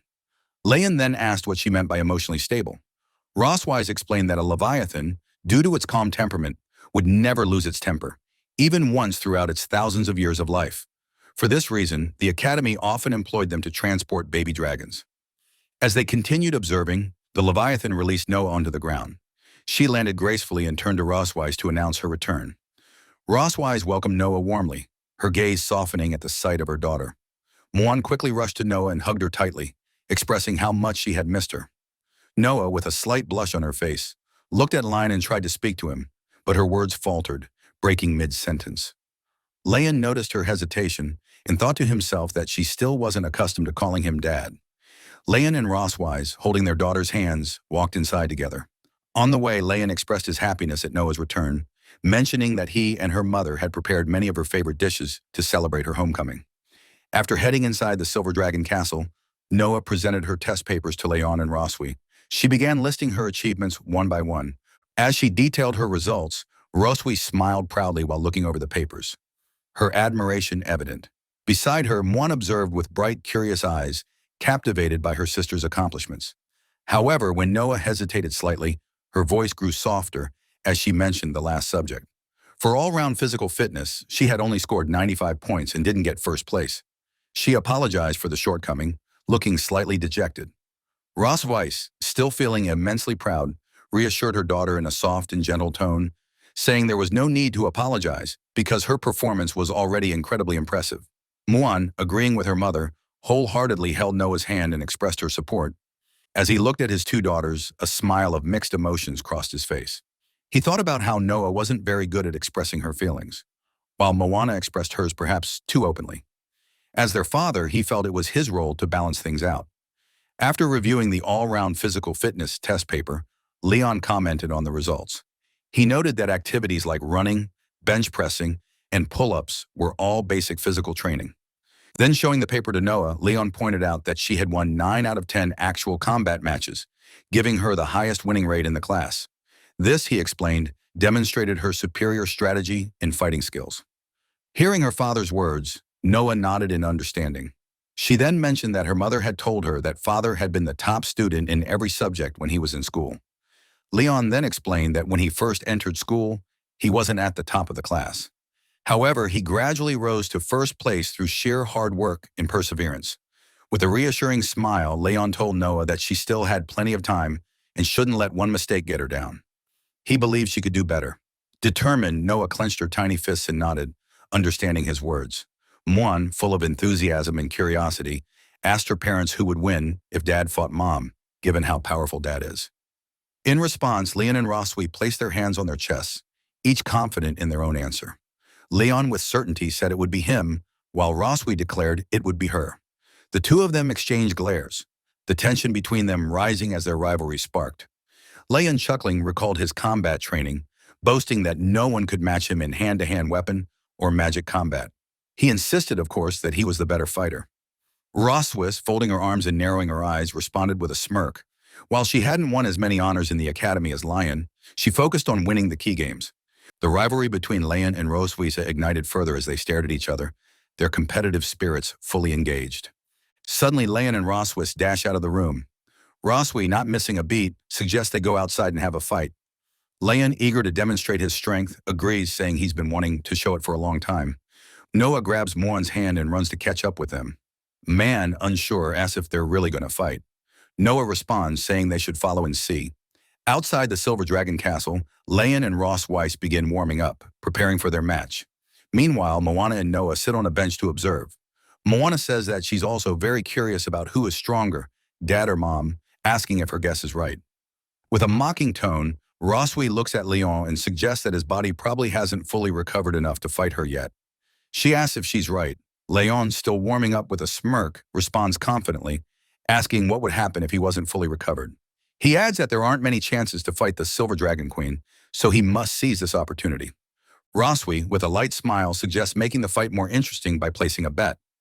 Leon, curious, asks what the bet would be. Roswis, smirking, explains that if he wins, she won't touch him for a month. However, if she wins, he'll have to fulfill one of her requests. Leon, hearing her proposal, becomes serious and wonders what kind of demands she might make. But as long as he wins, it's worth the risk. With teary eyes, Leon happily thinks that taking a month off sounds easy. He never would have dared to think about this under normal circumstances. With determination, Leon agrees to the bet, pointing his finger at Rossweiss. Rossweiss, still smiling confidently, says, "Let's get started." Leon too smiles confidently, a light grin forming as he looks at Rossweiss. Both awaited the signal to begin the duel. A gentle breeze swept across the training ground, lifting the sand into the air as if transforming it into a battlefield. Meanwhile, Noah and Moana sat on a bench nearby, eating popcorn as they eagerly watched their parents' impending duel. Just as she was enjoying her treat, her swinging leg accidentally knocked over a bottle of pineapple juice sitting next to her. She let out a surprised exclamation, reaching out in an attempt to catch it. But it was already too late. The pineapple juice toppled and spilled onto the ground. Leon and Rossweiss, already on edge, turned their weary gazes toward the fallen bottle, mistaking it for the signal to start the fight. The instant the paper cup of juice hit the ground, Leon and Roswi rushed toward each other like lightning. Muan stared at the spilled drink with deep regret. "Ah, my pineapple juice," she murmured. Leon was the first to launch an attack. His expression was serious, showing how much he respected the duel. With a powerful stomp, he propelled himself into the air. Clenching his right fist, he gathered energy before swinging a charged punch toward Roswi. Roswi quickly noticed Leon's move. She crossed her arms in front of her chest to defend herself. Roswi seized the moment when Lion left an opening. With precision, she extended her tail from below, aiming to sweep it toward his chin. When she saw that her strike had missed, she immediately swung her tail again, launching another attack at him. Leon leaned back further, supporting himself on the ground with both hands.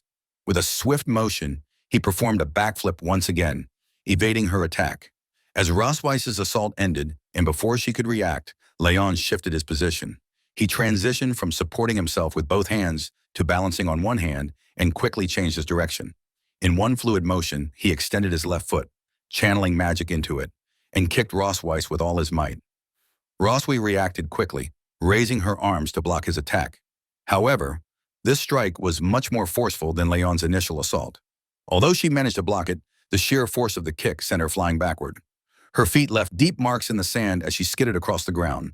She extended one leg behind her and gently placed a hand on the ground, barely managing to stabilize her balance. Rosswise furrowed her brow, her gaze fixed cautiously on Lion. As she replayed the strength and precision of his recent attack in her mind, she realized she was at a disadvantage in terms of physical combat. Oswis brought her left hand closer to her right, channeling powerful purple magic. The energy swirled around her hands, lifting the surrounding sand and radiating immense power. She divided the gathered dragon flame into several smaller portions, then waved her hands outward, sending all the flames hurtling toward Lion. Lion noticed the approaching flames and quickly sprinted to his right, doing his best to avoid it. But when Ross Weiss's dragon flame struck the ground, it erupted with a deafening roar, creating several deep craters in the training field. Meanwhile, Noah and Juan sat nearby, watching intently. They could tell that the current situation seemed unfavorable for their father. This shows that in close combat, Mom doesn't seem confident in defeating him. She popped the popcorn into her mouth, finishing her analysis while chewing. Hearing Noah's explanation, Juan's worry shifted to admiration. A bright smile spread across her face as she leaned closer to Noah, looking at her with sparkling eyes. Back in the training ground, Rosswise continued to pursue Lion. She extended her right hand, sending more dragon flames flying toward him with practiced precision. It seemed she had already realized that Lion couldn't fully unleash his strength while dodging her magical attacks. A sly smile played on her lips. "Leon, aren't you supposed to be so fast?" "Show me," Rossweiss taunted, her tone light yet challenging. She continued launching the dragon flames. Rossweiss responded with a disdainful smile, clearly unimpressed. She knew his words were nothing more than empty bravado. "Let's see how tough you really are," she muttered under her breath. The dragon flames chasing Leon from behind suddenly merged into two massive blazing forms. The two large flames moved with purpose, wrapping around Lion from both sides, cutting off any escape route. Soon there was a huge explosion from the place where Lion was just now, emitting a particularly bright purple light. The immense power of dragon flame also blew up a huge deep pit on the ground. Suddenly, a blue lightning bolt appeared in the thick smoke. Immediately afterwards, Leon rushed out from the thick smoke. He leaped high and left the smoke behind. He was wrapped in many blue lightning bolts. He gave a confident smile to Roswi. "Isn't it too slow?" Roswis. The strong wind brought by Leon when he rushed out scattered Rosweiss's hair. She noticed the electric current on Leon's body and couldn't help but be surprised by him. She knew Leon was using magic to force himself to get stronger again. This guy strengthened his body with thunder magic. His right foot stomped hard on the ground, and he flew in the direction of Ross Weiss with a serious expression. There was even more lightning on his body than just a moment ago. It was obvious that Leon had strengthened his body with thunder magic again. Leon threw a few quick punches at Roswi. His punches were so fast, almost like lightning, and it's almost impossible to see his fist in the direction of his fist. Rosweiss gritted her teeth, carefully observing while quickly blocking Leon's fist with both hands. However, due to Leon's speed being too fast, she was now slightly feeling the strain. "She's exposed," Leon thought with a soft smile. He saw the strained expression on Rosweiss's face and knew that she was now somewhat unable to carry his attack. He noticed that her mind was somewhat elsewhere. He had a chance to give her the final blow. He stopped his attack and extended his left foot, sweeping towards Rosweiss's feet. At this moment, Roswi realized that Leon had attacked her in a different way. She didn't expect him to attack from under her feet. She wanted to dodge, but it was already too late. She tripped over Leon's foot and lost her balance a bit. Roswife struggled to lean back, trying to dodge Leon's next attack. He looked at her firmly with a confident smile on his face, as if expressing to her that the victory was determined. "I won." Rosweiss was originally going to lean back and then find a chance to stand firm, blocking Leon's punch towards her. However, due to Leon's sudden attack on her, she was unable to maintain balance. He noticed that she was unable to defend herself and risked getting hurt, so he immediately stopped attacking. Leon restrained his thunder magic and reached out to grab her. Leon placed his hand on her waist and supported her to prevent her from losing balance again. He held her firmly in his arms. Roswi's twin peaks touched Leon's chest. She felt the warmth coming from him, which made her feel a little tempted. This scene seems like a plot from a romance novel. Leon and Rosweiss's faces were both flushed. They all looked at each other affectionately. Leon slowly approached Roswi. Roswi said softly, "Leon." Just as Leon was immersed in what seemed like a romantic atmosphere, Roswy quietly extended the dragon. Flame gathered in her hand to Lion's chest. It was then that Leon sensed something was wrong. He lowered his head and saw that his chest had been burned by dragon flame. Ah, it's burning! Leon looked nervously at the burning dragon flame in his chest and shouted loudly. He immediately let go of Roswise and tried to extinguish it with his hands. But the dragon flame seemed to be getting stronger and stronger. Leon was somewhat at a loss about this. Suddenly, Leon discovered a problem. Although it was burned, he didn't seem to feel his chest hot. Huh? This fire doesn't feel that hot. He lowered his head and saw that. Rosweiss looked at him seriously. She was dissatisfied with his attitude. Just now, the fight is not over yet. How can you distract yourself? Hearing the loud explosion of dragon flame landing on the ground, Noah and Muan put down their snacks and walked over due to the smoke just now surrounding Leon and Ross Weiss. They mom, who won in the end, although Leon doesn't want to admit it. The fact is right in front of him. He had no reason to defend himself, so he had to admit defeat. He pouted and said finally, I am careless. I lost this time. Roswise closed her eyes and softly praised him. I have to admit that you are indeed very strong. Leon clenched his fists and said to her with some reluctance, Isn't that right? If I fight with all my might, I can definitely beat you. Since Rosweiss has won against Lion, must meet her demands. Roswy gave him a sly smile. Now that you've admitted defeat, don't forget our bet. Roswy's words were like a sharp arrow piercing straight into Lion's body. He seemed to have been attacked by tens of thousands of points. Just now, all he was thinking about was pulling up the Sunni to fall Rosweiss, completely ignoring the bet. I forgot about the bet. Noah and Muin crouched beside them, curiously looking at their father on the ground. Muin raised a question to Roswy. Mom, did Dad die? Roswy stood beside them, smiling at them, and replied, Don't worry, he just used his strength too much and fainted due to exhaustion. He will recover soon. Since Leon lost to her in the duel, he had to agree to her demands. So that night in the children's room of the Silver Dragon Temple, Leon sat with his daughters, his voice soft but firm. He told Noah that after he left, she would need to take good care of Moana. Since Moana was still young and far less aware than her older sister, it was up to Noah to watch over her. Leon sighed deeply, his heart heavy, his eyes glistening with unshed tears. What troubled him most about this departure wasn't the journey ahead. It was leaving behind his daughters, both barely over a year old. He couldn't fathom how their mother could bear to pull him away from them. Noah pouted, crossing her arms. You're just going to Mom's house for one night. Why are you acting like it's the end of the world? Leon gave a slight shudder, his voice dropping as he replied, In a way, being at your mother's mercy for an entire night is far more terrifying than anything else. At that, Muan piped up, her eyes wide with excitement. I know what Mommy wants to do, she exclaimed. She wants to eat Daddy. She beamed, proud of her knowledge. I read in a book that when a lady mantis marries a boy mantis, she eats him after. Leon chuckled, though his smile was tight. Well, that's not exactly what's happening, he said, ruffling her hair. At that moment, Roswis, who had been standing just outside the door, swept into the room with a sharp glare aimed at Lion. Stop filling their heads with nonsense, she snapped, as if I'm some kind of monster. She pulled the blanket up over the girls, her tone softening. You two should go to bed early and not worry about anything. I just need to talk to your father about some important matters. Leon flinched slightly at her words. Important matters? He muttered under his breath. What kind of important matters could she mean? Rosswise, catching his tone, raised an eyebrow. Probably the mysteries of the universe, she said dryly. With an exasperated sigh, Roswis grabbed his arm and tugged him toward the door. I've had enough of your rambling. Hurry up and follow me. Leon hesitated in the doorway, glancing back at his daughters. As the door clicked shut behind their parents, Moana frowned and whispered to her sister, What do you think Mom and Dad are going to do? Noah shrugged, pulling the blanket tighter around them. I don't know, she mumbled. Let them figure it out themselves, silly adults. Meanwhile, in the Queen's bedroom of the Silver Dragon Temple, Rosa sipped from a glass of wine, her eyes glinting with amusement as she watched Lion's growing unease. She smirks and asks, Aren't you going to join me? Leon abruptly shakes his head, firmly refusing. Roswy pauses for a moment, her eyes gleaming with mischief. Then she says, I remember you once promised to fulfill any request of mine if you lost to me.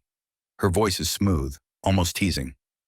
But now not only do you refuse to drink, you seem reluctant. Leon replies curtly, I don't feel like drinking, but inside his thoughts are racing. I need to keep my composure. I won't let her dictate the night. Before he can finish the thought, Roswish cuts in, her voice soft but deliberate. Actually, I was hoping you'd win. Leon narrows his eyes, suspicion flickering in his gaze. Why? Roswi chuckles, the sound low and knowing. Because if you had one, I'd owe you a month off. You could have used that time to recover, and everything would have been much more enjoyable. She teases him with a sly smile, her words hanging in the air. Leon huffs, his frustration bubbling to the surface. Then why didn't you just let me win today? Roswish shakes her head, slowly, her gaze never leaving his. Because, she murmurs, I thought of a more interesting way to spend the evening. Without breaking eye contact, she lifts the bottle and slowly pours the dream wine onto her chest. The crimson liquid slides down her skin in delicate, shimmering trails. Roswish tilts her head, a smirk playing on her lips. What I like most, she murmurs, is how you refuse to give in even after losing to me. Leon swallows hard, unable to tear his eyes away from her. What is happening right now? He wonders, his thoughts racing. Narrowing his gaze, he asks, What are you trying to do? Roswish. Instead of answering, she steps closer, her voice low and commanding. Drink it. Leon struggles, his mind a whirlwind of resistance, but the intoxicating blend of her natural scent, mingling with the sweet aroma of the wine, overwhelms his senses. The scene before him is so mesmerizing, so irresistible, that his will begins to crumble. Slowly, almost against his own volition, he leans in, pressing his face to her skin, drinking from the crimson trail of wine cascading down her chest. Roswish gasps softly, her cheeks flushing a delicate red. After a lingering moment, Leon pulls away, his face equally flushed, his breath uneven. Is that enough? He mutters, but Roswish only chuckles, shaking her head. Nowhere near sufficient. With a teasing glint in her eye, she lifts her hand to her lips and gently bites down, drawing a small drop of blood. Open your mouth, she commands. Leon hesitates, but before he can react, she leans forward, letting the droplet fall onto his tongue. His eyes widen in shock as the taste spreads across his mouth. The sensation is immediate and foreign. Instinctively, he recoils, trying to shake her off. What are you doing? He growls. Did you just use a forbidden technique on me? Roswish licks the remaining blood from her lips, her expression unapologetic. I did, she admits, her voice silky. It's the blood curse. You should be quite familiar with it. Leon's pupils dilate as a strange warm sensation floods his body. His mind spins and an unnatural heat begins to pulse through his veins. He grits his teeth, trying to fight it, but Roswish leans in closer, her breath hot against his skin. Ever since you used this forbidden technique on me 2 years ago, she whispers, I've been longing for that feeling. Leon's heart pounds. Do you even know the consequences of using this technique? He demands, his voice strained. Roswish nods, her eyes gleaming with confidence. Of course I do, but I've modified it just a little. I minimized its harmful effects on a dragon's body, she explains, her tone almost casual. Leon stumbles backward, his body betraying him. His breath comes in ragged gasps, his skin burning, his thoughts clouded beyond recognition. Roswish watches his struggle with a soft sigh, tracing a finger along his chest. You've always resisted me, she murmurs. I had to coax you, challenge you, and yet you always acted like you had no choice. Let go, she whispers, her voice like velvet. Embrace the moment. Leon gasps as his knees buckle beneath him, collapsing onto the bed. Roswish giggles, watching him with predatory delight. Standing before him, she announces, The game has begun, her eyes glowing with satisfaction. Leon trembles under her gaze as Roswish licks her lips, her voice dripping with playful affection. My captive, she purrs as Leon struggles to breathe through the suffocating heat of the curse. Roswish smirks, her eyes shining with wicked amusement. You're almost losing control, she teases, tilting her head slightly. Do you even know what you look like right now? With a smug expression, she summons a mirror, its surface gleaming with an unnatural light. This, she says, her voice dripping with satisfaction, is a magic prop I bought in Sky City. It records images and voices for a short time. She places the mirror before him, its reflective surface casting back his strained expression. With a knowing smile, she leans in slightly. Now, Leon, she purrs right here in front of the mirror what you truly want to do. Leon stares at his own reflection, his breath shallow. Suddenly, his eyes widen in shock as his own voice, unbidden and betraying him, escapes his lips. I want to kiss you. His heart pounds violently in his chest. That's not true, he screams inwardly, his mind recoiling from the words. His face flushes hot with embarrassment. But Rossweiss, catching the flicker of panic in his eyes, only presses further. With a mischievous grin, she steps closer, her tone playful and taunting. Say it again, she urges, her eyes gleaming, but louder this time. This time, Leon doesn't hesitate. The words tumble from his mouth, louder, more desperate. I want to kiss Roswiss. Roswiss takes another step forward, her smirk deepening as she watches him struggle. The satisfaction in her eyes is undeniable. She playfully remarks that he looks absolutely mortified. Leon quickly turns his face away, his voice sharp with defiance as he adamantly declares, I won't kiss you. But before he can even process what's happening, his body betrays him. In the very next moment, he moves on instinct, unconsciously lunging toward Roses. She catches him effortlessly, her smirk deepening as a soft chuckle escapes her lips. Well, well, she teases, her voice dripping with amusement. It's truly unlike you to be this impatient. Leon braces himself against her hands, his mind growing hazy, the fog of the blood curse clouding his thoughts. Roswiss's eyes flash with recognition. She remembers this feeling all too well. The irresistible pull, the burning desire, the loss of control. This is exactly how she felt when the blood curse took hold of her. So she thinks to herself. Leon has finally reached this stage. A faint smile plays on her lips. She knows there's no turning back now. You asked for this, she whispers, her breath warm against his ear. She leans in, her voice low and filled with promise. Now let's see your true self. Let's see what you become once you completely fall. The night unfolds in a blur of heat and shadows, their wills entangled, their pride stripped away. By the time morning arrives, Leon groans, his body aching as he slowly blinks awake. His head throbs with the weight of what transpired. He clenches his fists, his mind clouded with fragmented memories of the night before. A wave of frustration crashes over him as the realization settles in. I fell for it again. He grits his teeth, cursing the blood curse for forcing him to discard his pride, his dignity as a dragon slayer, and making him succumb to Roswiss's control once more. The shame coils tightly in his chest, heavier and more suffocating than ever before. Beside him, Roswiss, the very culprit behind his downfall, sleeps soundly, her breathing steady, her posture relaxed, as if she doesn't have a single care in the world.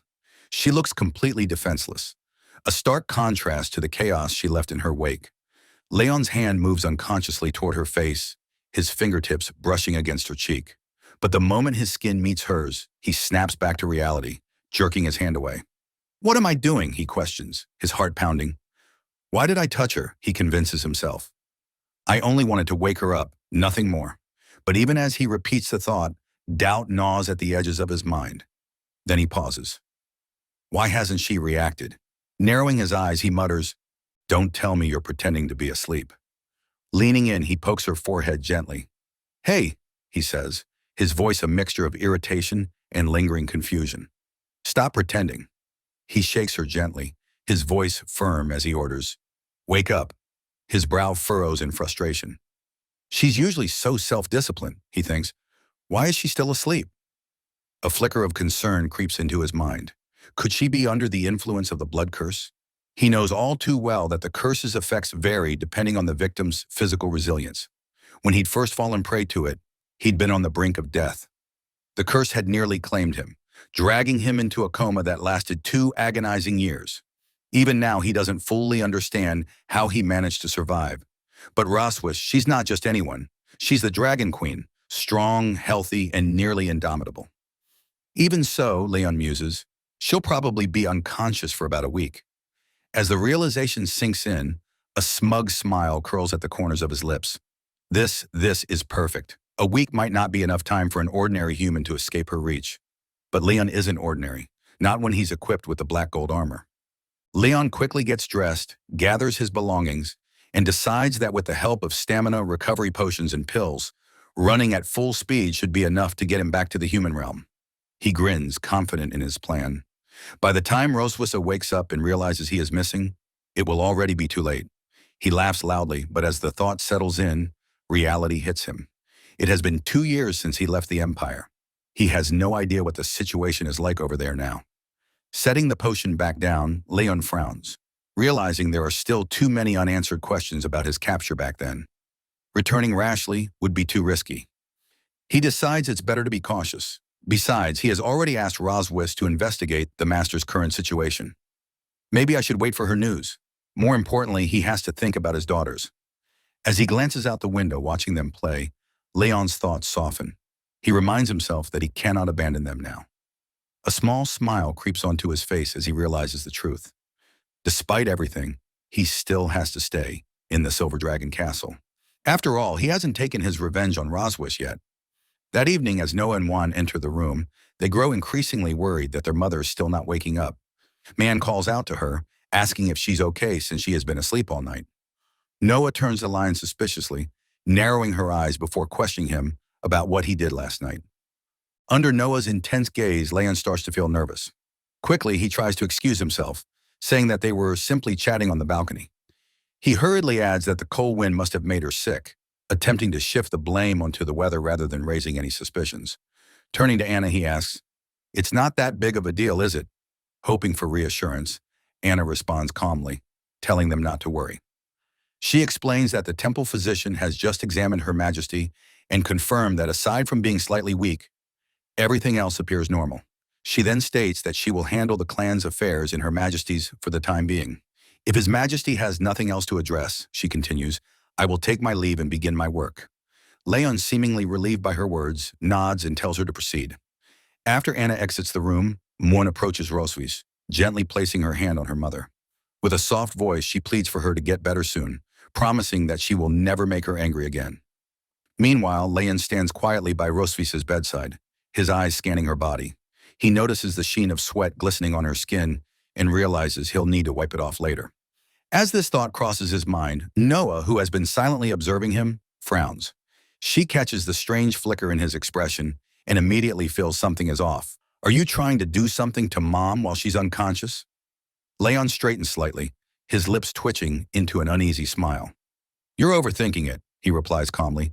I just want to take good care of her. After a tense pause, she sighs. If that's really the case, then fine. She turns to Juan, her tone softening. Come on, Juan. Let's go. We'll come back and see Mom again tomorrow. Man glances back at Ross Weiss one last time, her small voice filled with quiet affection. I'll come see you again tomorrow, Mom. Then with a final wave to their father, both girls leave the room, their footsteps fading down the hall. Now alone, Leon remains by Roswis's side, his gaze lingering on her peaceful, vulnerable figure. After a brief pause, he exhales and starts pondering his next move. Finally, he decides to fetch a basin of water and a cloth to wipe away the sweat beading on her skin. He recalls applying medicine to her earlier and worries she might catch a cold if left like this. As he gently wrings out the cloth, he thinks to himself, when Rosway wakes up, she better not misunderstand my intentions. Looking down at her, Leon notices something unusual. Razwise, who usually flaunts her large, elegant tail with pride, now lies so weak she can't even move it. The sight makes him sigh softly. With care, he begins to wipe her body, his movements slow and deliberate. Once he's finished, he hesitates. Should I change her clothes too? The thought lingers, but practicality wins out. His eyes wander around the room until they settle on a nearby cupboard. Curious, he opens it and is immediately taken aback by the sheer number of outfits crammed inside. He thinks to himself that with so many outfits, it should be fine to pick something he likes. He begins rummaging through them, tossing clothes around as he searches for something suitable. Eventually, he selects a few outfits, off-shoulder dresses, boat-neck tops, and elegant gowns. But as he looks at them, he frowns, realizing he has a problem. How should he deal with her ears? Suddenly, he has an idea. Maybe I can use Roswesh's hair to shape something resembling ears. He proceeds with this thought, but as he finishes, he finds himself feeling oddly embarrassed. Before him, Roswe is now dressed in a bunny girl cosplay outfit. He hadn't expected it to suit her so well, and yet here she was. Seeing her like this, he feels an unfamiliar heat rise within him. Just then, the dragon mark on his body suddenly activates, sending a jolt through him. Startled, Leon stares down at the glowing mark and mutters in disbelief, "Why did the dragon pattern suddenly light up?" A memory flashes in his mind. Rosweiss had once explained that if one of the two people with the dragon seal had that kind of desire for the other, the dragon pattern would react. Realizing the implication, Leon's face turns bright red. He screams internally, trying to suppress the turmoil within him. How could I have such thoughts about Rosweiss while I'm completely sober? He desperately convinces himself that it must be the revealing outfit's fault.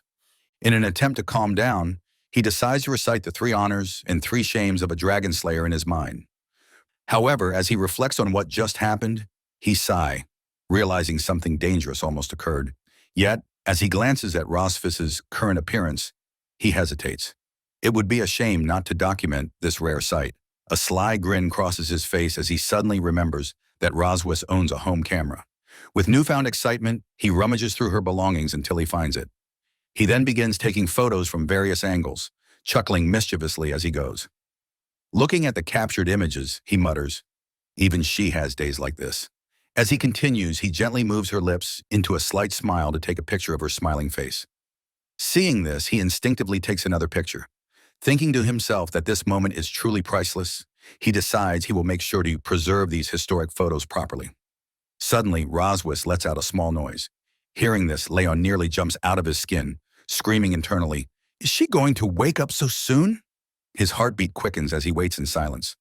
Seconds pass, but Rosweiss doesn't move again. Leon lets out a deep sigh of relief. Realizing it was just a false alarm, deciding not to take any more chances, he quickly changes her back into her normal pajamas and tidies up the room. He decides that tomorrow he will proceed with the next step of his revenge plan before finally calling it a night. Later that night at the Dragon Temple, Man comes running toward Noah, her face filled with panic. She calls out for her sister. Noah turns to her, concerned, and asks what happened. Seeing Moan huffing and out of breath, Noah gently tells her to calm down and speak slowly. Moana takes a deep breath before explaining that her Rubik's Cube broke and she wanted to ask Dad to fix it. But there's a problem. She can't find him anywhere. Noah's frown deepens. A suspicious feeling creeps over her. Did he escape while Mom was unconscious? She gently grabs Moan's hand, reassuring her. "Don't worry," she says firmly. "I'll go with you to find him." And then they go to seek their father. As they go, Moan calls out for their father, asking where he is. The scene shifts as No and Moan continue their search, calling out and questioning where he could be. Finding no sign of him in the bedroom, they decide to check the other rooms. Moving from one to another, Moan remarks that it doesn't seem like he's here. They keep searching only to realize he isn't in any of the other rooms either. In desperation, Moana even peers into the trash bin. Seeing this absurd action, Noah mutters, questioning how their father could possibly be in the trash can. Moana, however, insists she can't find him anywhere and wonders if he might be lost. Noah states firmly that some people are kind, but sooner or later they leave, just like last time. Moan, confused, asks about last time. Noah responds, saying she guesses that Man is gone. She has always felt that there was something different about their family. On the surface, it appears harmonious. But in reality, many things feel false. For as long as she can remember, that man had been sleeping in the room, and their mother told them he was their father. One day, he finally woke up and immediately tried to run away, but their mother caught him without any explanation. Since then, he hasn't tried to escape again, but Noah doesn't believe he truly wants to stay. Later, he began deliberately approaching them, trying to please them, teaching her things, acting like a good father. But she questions whether this is truly out of love or merely part of his plan, a way to secretly find a chance to escape when they let their guard down. She shares that if love carries hidden motives, she would rather not have such impure love at all than become a tool for someone else's escape. She is convinced she doesn't belong here, and that sooner or later he will abandon them. Mulan, with tears in her eyes, cries out that their mother won't wake up and their father is gone. Desperately, she asks Noah what they are going to do now. Noah reassures her sister that she will protect her, and they embrace each other. Mulan sobs loudly as Noah firmly states that they should prepare a farewell ceremony for that man. The scene shifts to the back hill of the Silver Dragon Temple near the Plum Blossom Forest. Leon strolls along the path, admiring the scenery and commenting that the servant wasn't lying. This place is indeed beautiful. He recalls how a maid had asked if he wanted to know where Her Majesty the Queen liked to go. Leon confirmed that he wanted to take a walk, and the maid offered to send someone to accompany him. However, Leon declined, asking only for a map marking the location. Now, standing in the serene surroundings, Leon notes that his movements have been restricted, and he only managed to come out now because the mother dragon is unconscious. He decides to use this opportunity to investigate the surrounding terrain and plans to surprise her when she wakes up. Smirking, he admits to himself that pretending to investigate the places the mother dragon cherishes is just a cover. His true intention is to take advantage of her weakness when she wakes up and humiliate her in the place she holds dear. Just as she humiliated him in front of his hometown, he walks up to a massive tree, noting that it's thick enough for what he has in mind. Examining the soil, he mutters that it isn't soft enough, and that it would be nice to cover it with flower petals when the time comes. Turning toward the castle, he observes that, from this vantage point, one can see the Silver Dragon Temple at the foot of the mountain. He notes down this location on his list: Northern Cliff, Golden Grassland, Quiet Mountain Stream, and Cherry Blossom Forest. Deciding this spot should be included as well, he smugly states that everything is ready now. All he has to do is wait for Rose Weiss to wake up. He eagerly anticipates the trouble awaiting the mother dragon. The scene shifts to the Silver Dragon Temple courtyard at night. As Leon strolls through, he notices a group of maids weeping near a blazing fire. Approaching from behind, he questions what's going on and why the atmosphere is so lively. One of the sobbing maids cries out that the two princesses wanted to hold a funeral and asks them to prepare a bonfire. Meanwhile, Man solemnly pays her respects to their father, saying she will offer him steak and hopes he will come back to see them. Noah, however, corrects her, stating that he has already left and that they need to let go. Leon watches the scene unfold, initially assuming they were playing some sort of game. He wonders if he should just go along with it for now. Walking forward, he gestures for the maids to step aside. The maids, shocked to see His Excellency, hesitantly make way for him. Leon casually asks whose photo they're worshipping, joking that his grandfather taught him how to play the swa and asking if they want him to play it for them. However, as he steps closer and gets a proper look at the table, he is surprised to see his own photo placed there. At first, he smiles, remarking that he looks quite handsome in the picture. But as reality sinks in, he is suddenly thunderstruck. His expression shifts to shock as he demands to know why his photo is on the table. Seeing their father in front of them, Noah and Muan are quite surprised, pointing out that their dad has appeared. Leon, quiet with a gloomy face, tells his dear daughter that he was only out for a day, questioning whether it is too hasty to hold a funeral for him now. Man gets teary. Without a moment's hesitation, she jumps toward Leon, crying out that their dad is back. She sobs, saying that she thought he didn't want her anymore. Leon gently pats her head, reassuring her, asking what nonsense she's talking about. He states, "How could their dad not want them?" Noah pouts and says that she and Muan searched for him at the temple several times, but couldn't find him. She thought that he had left them.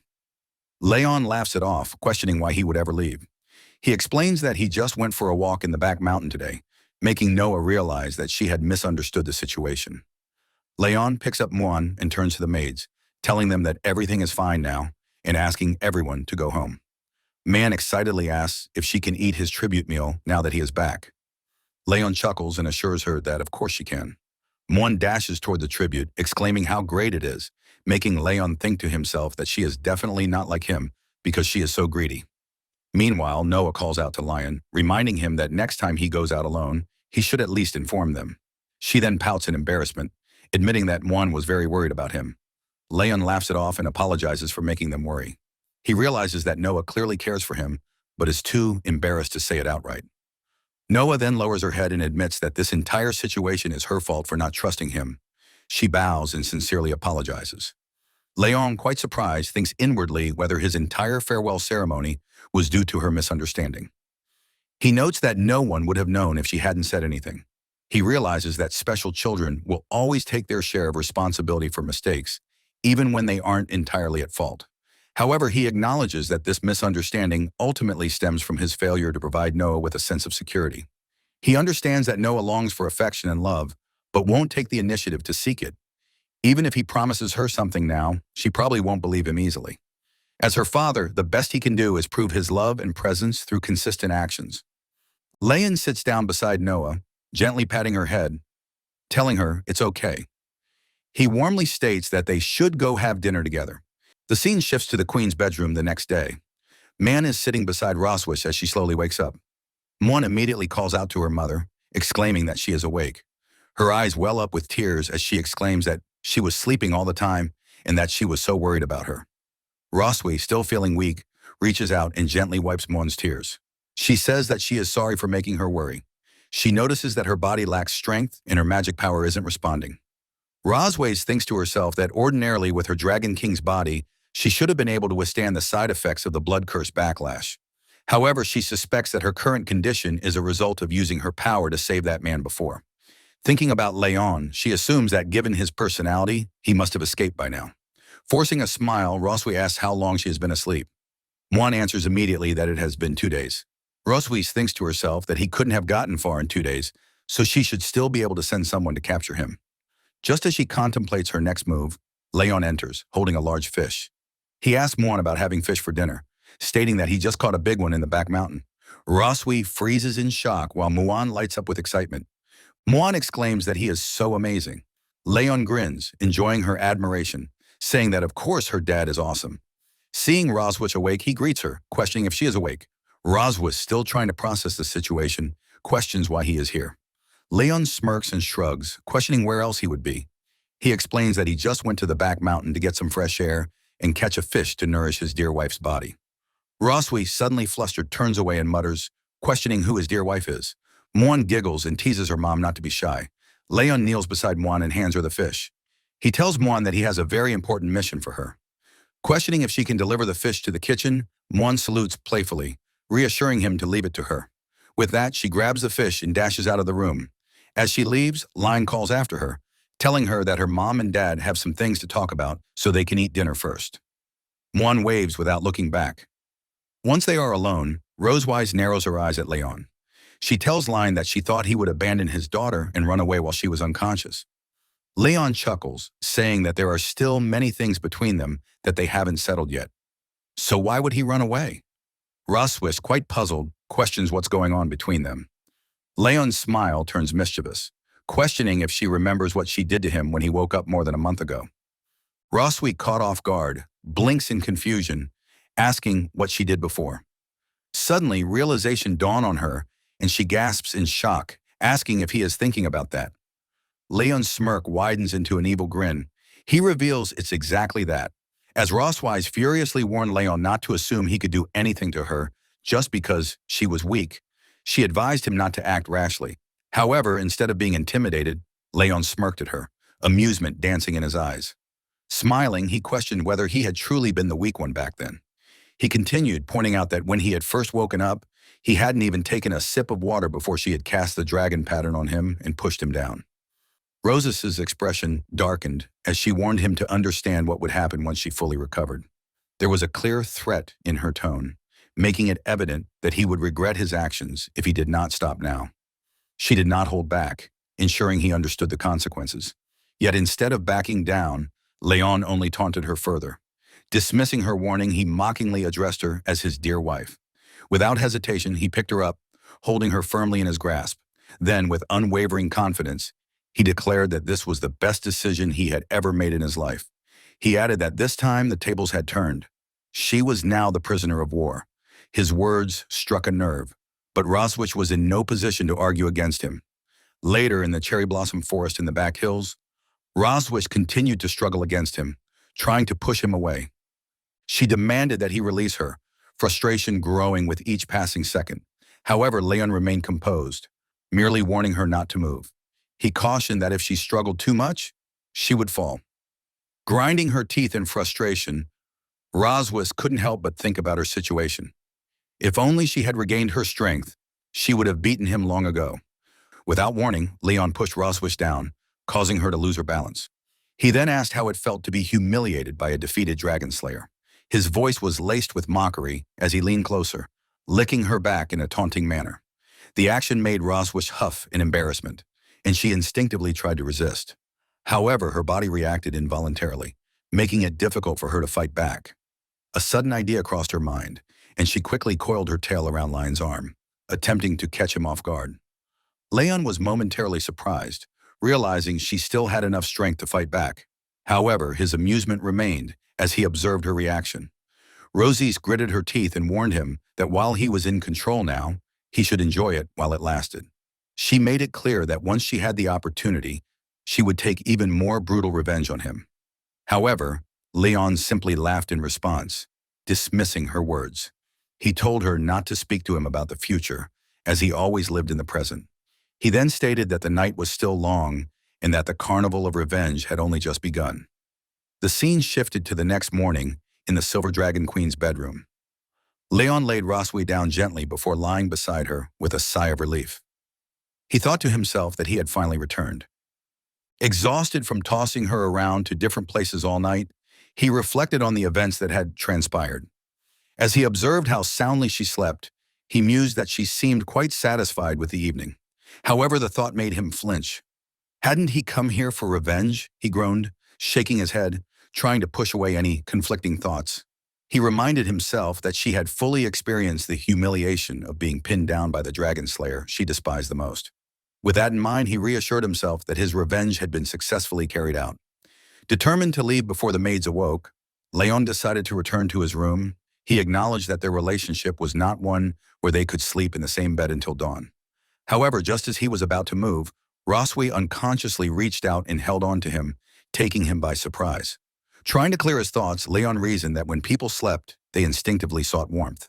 He reminded himself that this was simply a natural instinct of all living beings, and that he shouldn't let it affect him. Yet, as he lay beside her, holding her hand, he found himself thinking that it was much warmer there than returning to his cold bed in the other room.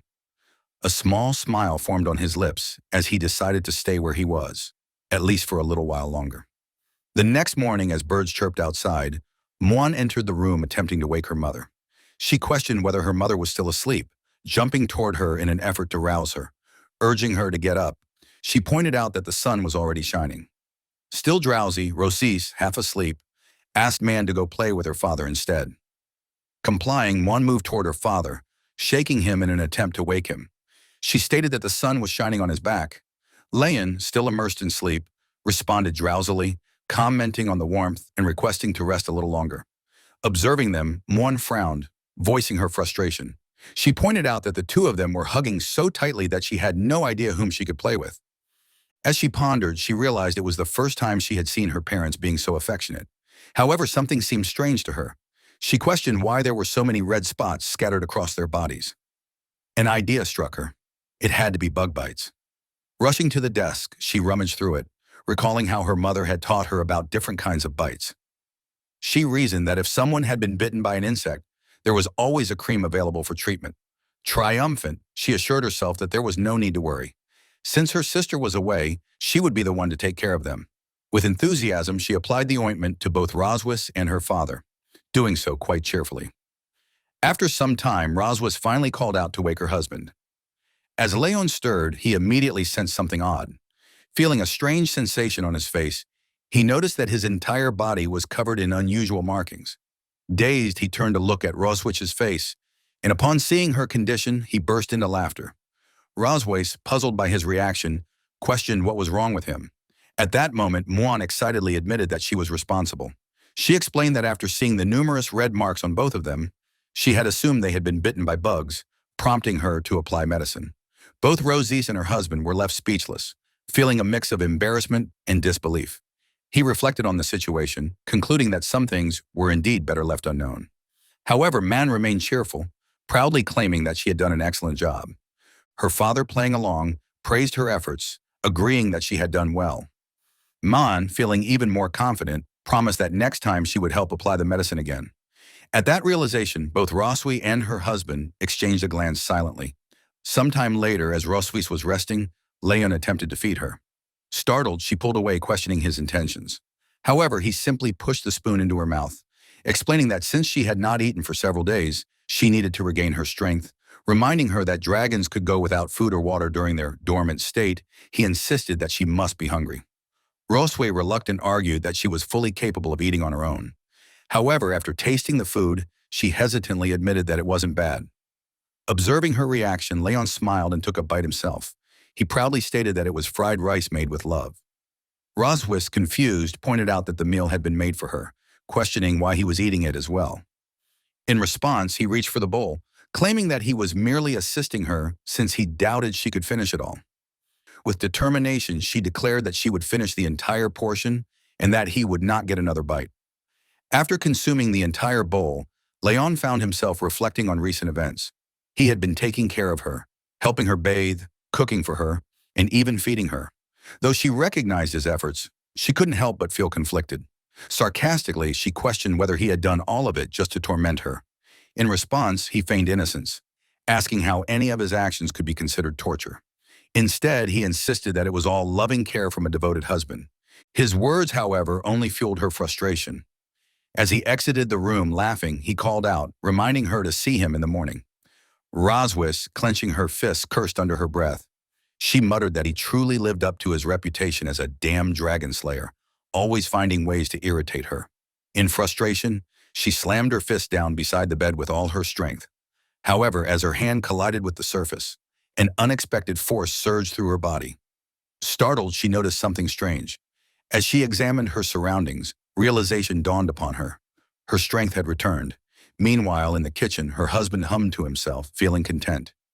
He delighted in the fact that Mother Dragon had yet to recover fully. With a mischievous grin, he mused that he still wanted to play around with her for a few more days. However, at that moment, he remained blissfully unaware of the seriousness of the situation that was about to unfold in the castle. As Anna entered Ross Weiss's room, she called out to Her Majesty, informing her that the liquid medicine prescribed by the doctor would help her regain her strength. As she placed it down, Ross Weiss responded that her body had already recovered, making the medicine unnecessary. Anna attempted to convince Ross Weiss otherwise, but her attention was drawn to the broken wall. Noticing her gaze, Ross Weiss explained that she had failed to control her strength earlier and planned to have someone repair it the next day. Anna acknowledged this with a nod and turned to leave. But before she could step out, Ross Weiss called out to her again. With a slightly embarrassed expression, she hesitated before asking Anna not to inform Leon that she was still recovering. Hiding her face behind a book, Ross Weiss admitted that she wanted him to take care of her a little while longer. Anna, surprised by the request, giggled before assuring Ross Weiss that she understood. Meanwhile, Ross Weiss smirked smugly, remarking that Leon's peaceful days would soon be over. 2 days later in the garden, Muan eagerly called out to her father, expressing her desire to learn the sparkly technique that made his body shine. Leon, slightly puzzled, asked if she was referring to the sparkly effect, wondering if she meant magic. Muan, her eyes gleaming with excitement, confirmed, explaining that it was the same ability he and her mother had demonstrated at the training grounds. Curious about her sudden interest, Leon asked why she wanted to learn magic. Man explained that her sister had been learning many things at school, and she didn't want to be left behind. Leon, understanding her determination, asked if there was something specific she wanted to learn. Man nodded firmly. He then remarked that having 2 children at home naturally created a sense of competition, which could be beneficial. He noted that Muan admired her sister a lot and naturally didn't want to feel distant from her. With a warm smile, Leon reassured Muan that he would definitely teach her magic and that they would start with basic training. Overjoyed, Muan eagerly thanked her father. Later, as Muan diligently practiced her magic, Leon observed her progress and realized that in just a few hours, she had successfully guided magical energy through her body. He speculated that she might soon reach magic enlightenment and begin working with original magical power. Watching her closely, he wondered if she might be a genius. Suddenly, Moan's stomach growled, interrupting their session. With an innocent expression, she admitted that she was starving and had no strength left. Leon sighed quietly, realizing that they couldn't rush the training. He patted Muan's head, declaring that the session was over for the day and that they should return home to eat.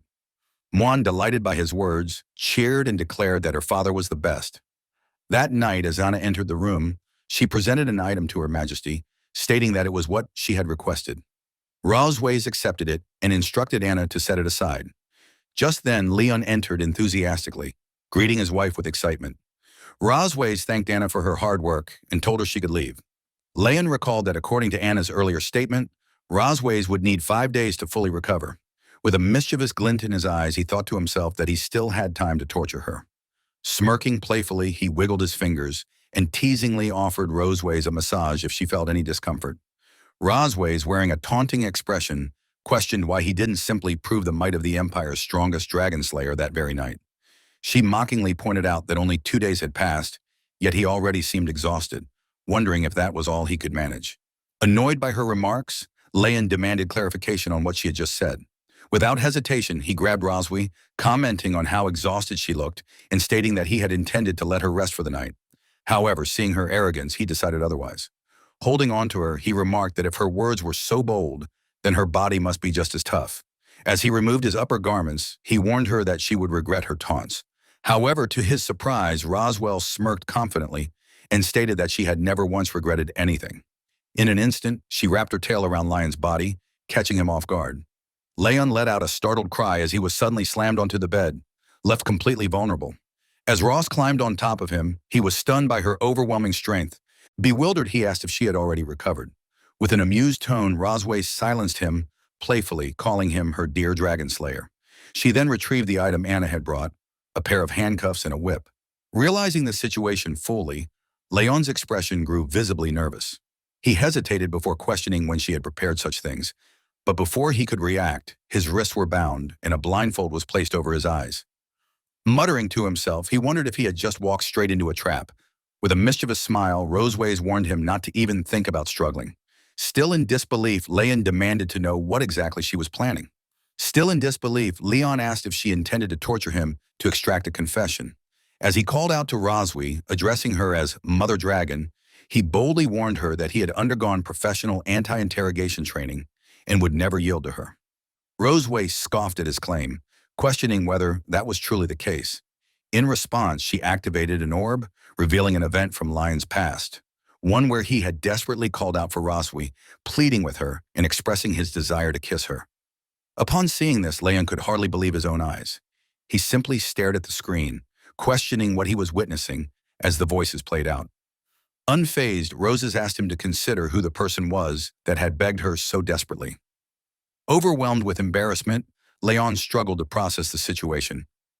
The strange noises coming from the recording were unmistakably his own, calling out for Rasu. Flustered, he attempted to refute it, insisting that the voice couldn't possibly belong to a human and that it merely sounded similar.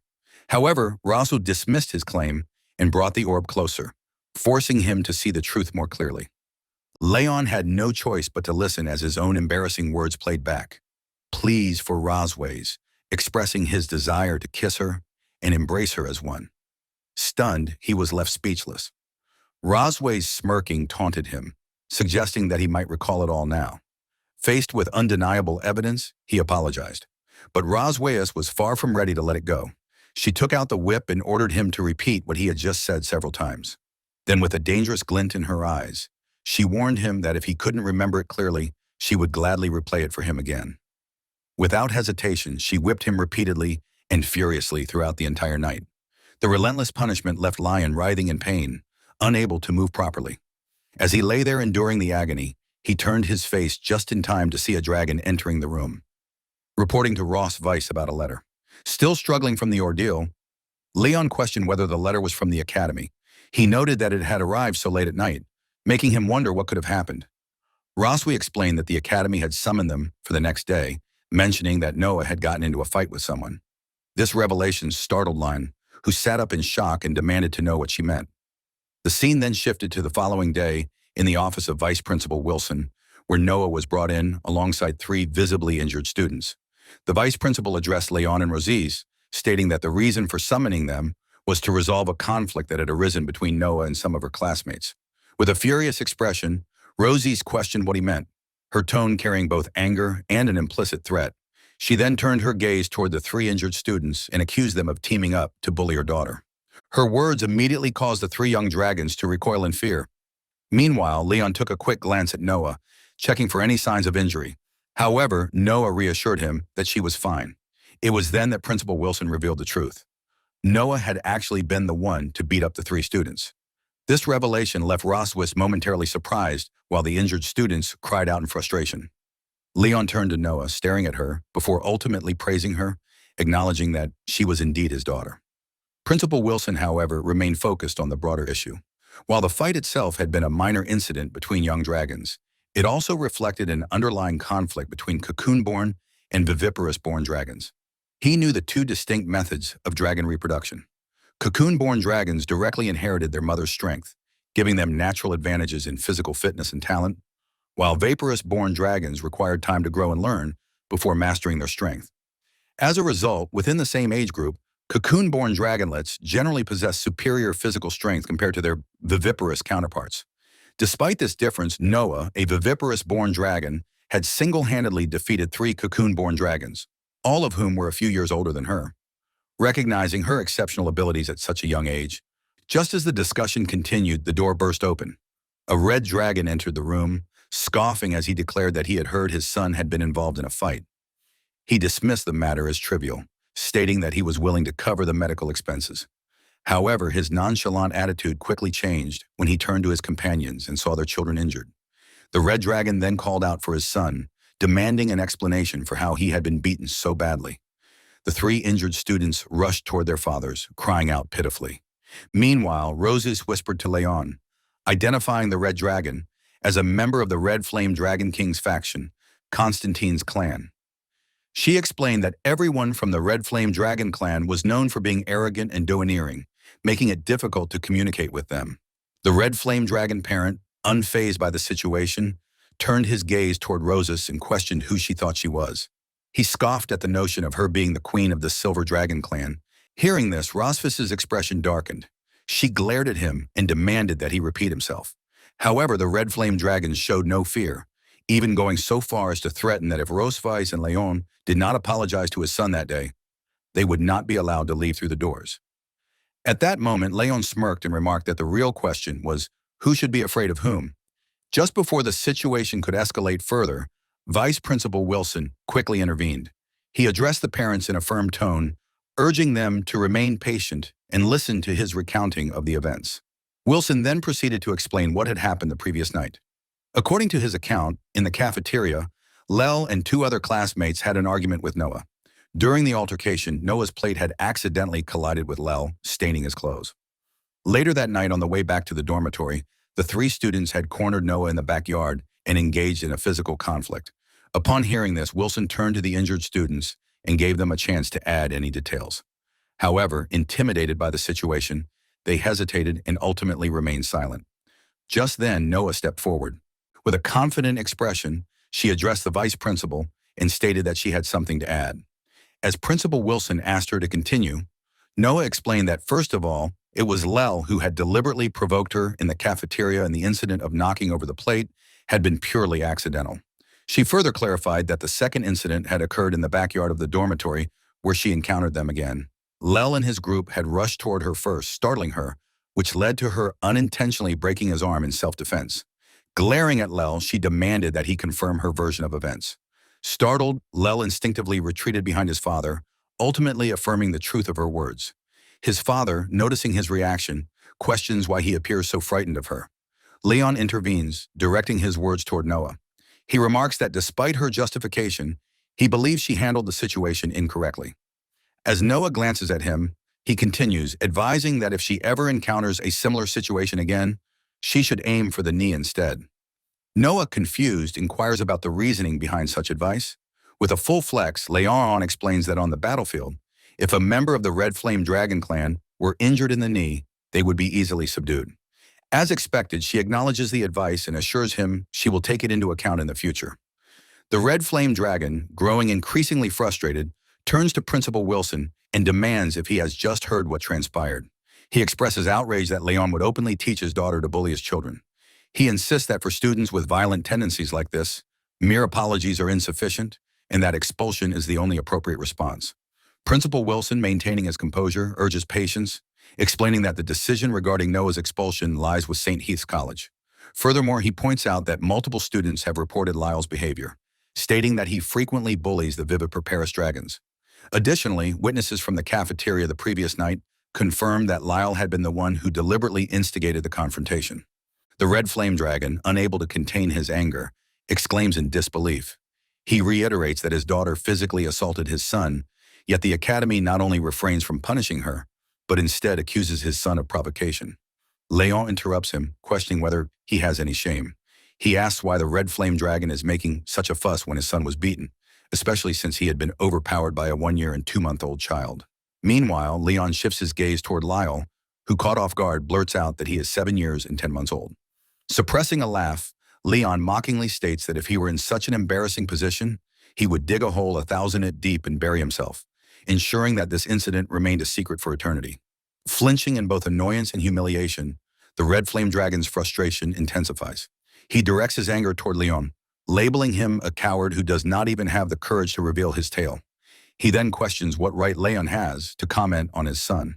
Growing more aggressive, he extends his hand, pointing his finger toward Leon's family, specifically at Roseface. Lion, reacting swiftly, grips the red flame dragon's finger firmly, his gaze darkening. He warns that while he may tolerate insults directed at himself, the red flame dragon must never point at his wife and children or speak ill of them. The red flame dragon winces in pain, groaning. Observing the interaction, Roswi notes Leon's strong protective instinct toward his family. Meanwhile, the red flame dragon, unable to contain his indignation, demands to know if Lion realizes whom he has just laid hands on. He makes a ruckus, arguing that he is the Duke of the Red Flame Dragon clan and that his superior is none other than Constantine. Before the tension escalates further, the Red Flame Dragon's colleagues step in, attempting to de-escalate the situation. At that moment, Rosfus intervenes, shifting the focus back to the matter at hand. She states that this conflict is merely a minor dispute between children and that dragging their family status into it will not be beneficial. Addressing the principal, she expresses confidence that St. Heath's College will issue a fair judgment, assuring him that their family is willing to abide by whatever decision is made. Principal Wilson nods in acknowledgement, recognizing the wisdom in her words. He then turns to the Red Flame Dragon, questioning whether he truly intends to escalate matters within the school premises. He warns that if the Red Flame Dragon continues to stir trouble, there is a possibility that his child's student status may be revoked. Realizing the weight of the warning, the Red Flame Dragon reluctantly suppresses his anger, while Lyle also pleads with his father to let it go, saying that he still wants to attend school. Though still seething, the Red Flame Dragon forces himself to apologize for losing his temper. However, as he clenches his teeth, it becomes evident that he harbors resentment. Determined to bide his time, he resolves to stay out of the spotlight for now, waiting for an opportune moment to act once they are beyond the school's jurisdiction. Principal Wilson then delivers the final verdict. He acknowledges that in Lyle's case, the primary fault lies with him, as he had initiated the conflict. However, he also states that Noah's response was excessive, even if it had been in self-defense. He orders her to return to her classroom and receive verbal guidance from her class teacher. As a consequence, all 3 students, including Lyle, are required to write self-reflections, which must be submitted to their respective class teachers for evaluation. Furthermore, they will be assigned class hygiene responsibilities for the following week. Afterward, outside, Noah bids farewell, stating that she will return to the classroom. As she leaves, Leon waves at her and reminds her that if she ever faces such provocation again, she must ensure she targets the knees first. Unbeknownst to him, Principal Wilson had silently approached from behind, his presence sending a chill down Lion's spine as he calls for him. Turning around abruptly, Leon, flustered, nervously asks if the principal has any further inquiries, secretly hoping that his last statement had gone unheard. Principal Wilson, however, appears unfazed. He states that despite the few times they have met, he has always been curious about one thing. Lion's tail has never been visible. He then poses a direct question, inquiring whether Lion's identity has been deliberately concealed. Choosing his words carefully, Principal Wilson admits that he is unable to determine which noble dragon lineage Lion belongs to. However, if it is convenient, he asks if Lion would be willing to disclose the truth. Before Lion can respond, Rosfus intervenes once more. She asserts that her husband is not of noble dragon descent, but merely an ordinary member of the dragon clan. Maintaining a light-hearted demeanor, Lion chuckles and casually states that he is just a commoner. Principal Wilson, however, finds this claim intriguing. Laughing, he remarks that it is quite a miracle for such an extraordinary child to be born from an ordinary couple. In short, he expresses that St. Heath's College welcomes talented children like Noah as they contribute to the institution's growth and prestige. Leon and Rosie's, understanding his underlying message, exchange glances. It becomes clear that he is encouraging them to have more children. Finally, Principal Wilson expresses confidence that upon graduation, Noah will undoubtedly lead the Dragon Clan to great victories against the Dragon slaves. Leon, amused, dismisses the remark internally, offering his thanks in silence. Meanwhile, the Red Flame Dragon, having observed the entire exchange, scoffs. Turning to his colleague, he mutters that it is time for them to leave.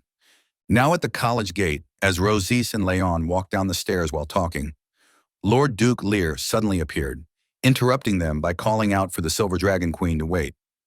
Rosie's questioned whether he had something else to say, pointing out that the college had already given its verdict on the matter and asking if he had not just agreed to it. In response, Lord Duke Lear urged her not to be so tense, explaining that his earlier words were merely a formality to save face for the college. Turning his attention to Lion, he declared that since they were now outside the academy, the matter had to be settled according to the customs of their dragon clan. Without hesitation, he provoked Lion, announcing that he was challenging her husband to a duel immediately.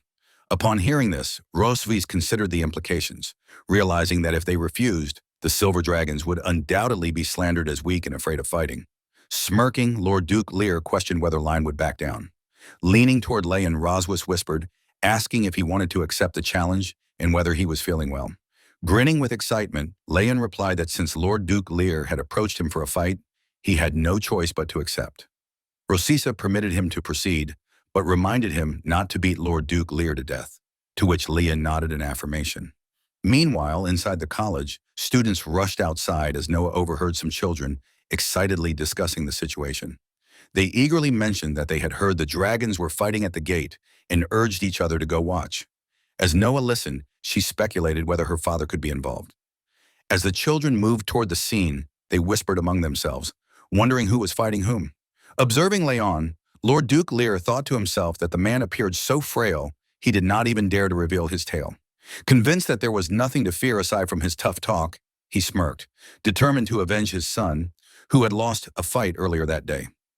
He was resolved to beat Lion to a pulp and help his son regain his confidence. Taunting Lion, Lord Duke Lear asserted that the Red Flame Dragon clan never bullied others, and as long as Lion could survive 3 rounds, he would concede defeat. Unimpressed, Leon dismissed his words, clearing his ears as if discarding his opponent's nonsense. Without hesitation, he urged Lord Duke Lear to begin. Agitated by Lion's dismissive attitude, Lord Duke Lear accused him of underestimating the Red Dragon clan before furiously dashing toward him, launching a blazing fist in his direction. However, Leon effortlessly deflected the attack, reaffirming his earlier suspicion that this opponent was far weaker than the dragons he had encountered on the battlefield. With a casual remark, Leon reminded Lord Duke Lear that only 2 rounds remained. Irritated, Lord Duke Lear retorted that Leon was simply good at dodging before punching the ground in an attempt to create a distraction. Declaring him a coward, he quickly followed up with a breath attack, launching a fireball toward Lion. However, Lion easily evaded the attack, swiftly appearing before Lord Duke Lear. Without giving him a chance to react, Leon announced that it was now his turn, delivering a powerful kick that threw Lord Duke Lear off balance and sent him crashing to the ground. As Lord Duke Lear attempted to counterattack, he barely had time to react before noticing Lion's fist heading straight for him. Before he could dodge, he was sent flying into a nearby building wall. Leon scoffed, remarking that an opponent like Lord Duke Lear didn't even warrant the use of magic. The Red Dragon clan members screamed in alarm, rushing to aid their fallen companion. Turning to the remaining Red Dragon nobles, Lion inquired whether they wished to challenge him as well. Trembling, they hurriedly refused, instead choosing to tend to Lord Duke Lear. Wasting no time, Leon instructed them to take him away quickly and to warn his son to stop bothering his daughter in the future. Frightened, the nobles hastily affirmed his words before retreating with Lord Duke Lear. With the matter settled, Leon turned to Roswis, suggesting that they should return. However, before he could take another step, he suddenly found himself face to face with Noah. She directed a questioning gaze at him, while Leon, surprised by her presence, asked when she had arrived. Casually, Noah responded that she had simply been passing by when she noticed a fight taking place. Without further explanation, she handed a small box to Rosisa. Curious, Leon asked about its contents. As Rosisa opened it, revealing some homemade cookies, Noah explained that these were cookies she had learned to make in her cooking class, though they had only won 2nd place. She speculated that the taste might not be very good, encouraging them to try them out. Eager to support her daughter, Rosvisa immediately reassured her, insisting that they couldn't possibly be anything less than delicious. She then handed a cookie to Lion, urging him to try it as well. Taking a bite, Leon confidently declared that cookies made by his daughter couldn't be anything but delicious. Encouraging her, he assured Noah that she would surely win 1st place next time. Hearing this, Noah suddenly remarked that Leon had looked very handsome just moments ago. Her words caught Leon off guard, making his heart skip a beat.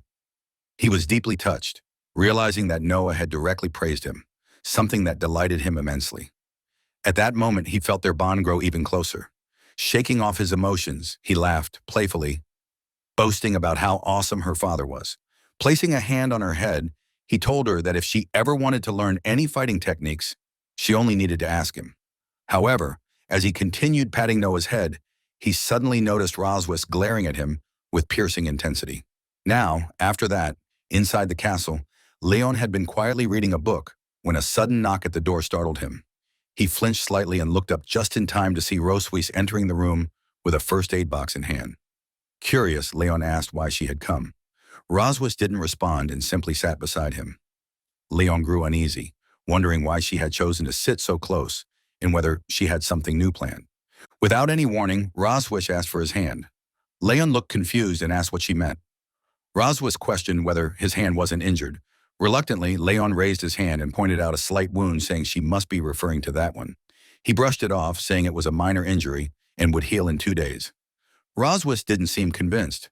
She told him to stop downplaying it and asked him to give her his hand. Honestly, she gently took his hand in hers, and Leon let out a small groan from the pain. Roswis carefully began treating the wound, reminding him not to move and assuring him it would be over soon. Leon found himself reflecting on how, as a veteran dragon slayer, his body bore many scars and wounds. This was the first time someone had cared enough to tend to his injuries with such tenderness. As he looked at Roswis, he noticed how soft and warm her palms felt and how the tips of her fingers were slightly cool wherever she touched him. Quickly, Leon turned his face away, unsure why he was even thinking about these things. Roswis then softly thanked him for what he had done that day. Leon looked puzzled and asked what she was thanking him for. Roswis explained that earlier when Elle's father had been acting aggressively, Leon had stood up and defended Noah without hesitation. Leon simply replied that he had done what was necessary. He would have done it even if they weren't close. In the eyes of others, she was still his wife, and he felt a duty to protect her. He awkwardly added that it was all for Noah. Roswis let out a short sigh and said she had expected him to be stubborn about it. She then mentioned that her sister had written a letter inviting their whole family to come visit. She asked if he'd like to go and see her. Leon hesitated and questioned where her sister lived, clearly not sounding interested in the idea. Later on, Roswis, in her dragon form, flew across the Red Dragon clan's domain, eventually landing where her family lived. Leon got down with Muon and Noah. He nudged Muon awake just as Aisha came running over. She hugged Roswis, smiling as she commented on how impressive her dragon form still looked. After Roswis transformed back, Issa clung to her and complimented how good she looked, even after returning to her human form. She then said it was time for formal introductions since Isha hadn't properly met her family yet. Pointing to Leon, she introduced him as Leon Kusmodi. Roswis introduced him as her husband. Issa greeted him warmly and said she was glad to finally see him awake. Roswis then introduced her daughters, Muon and Noah.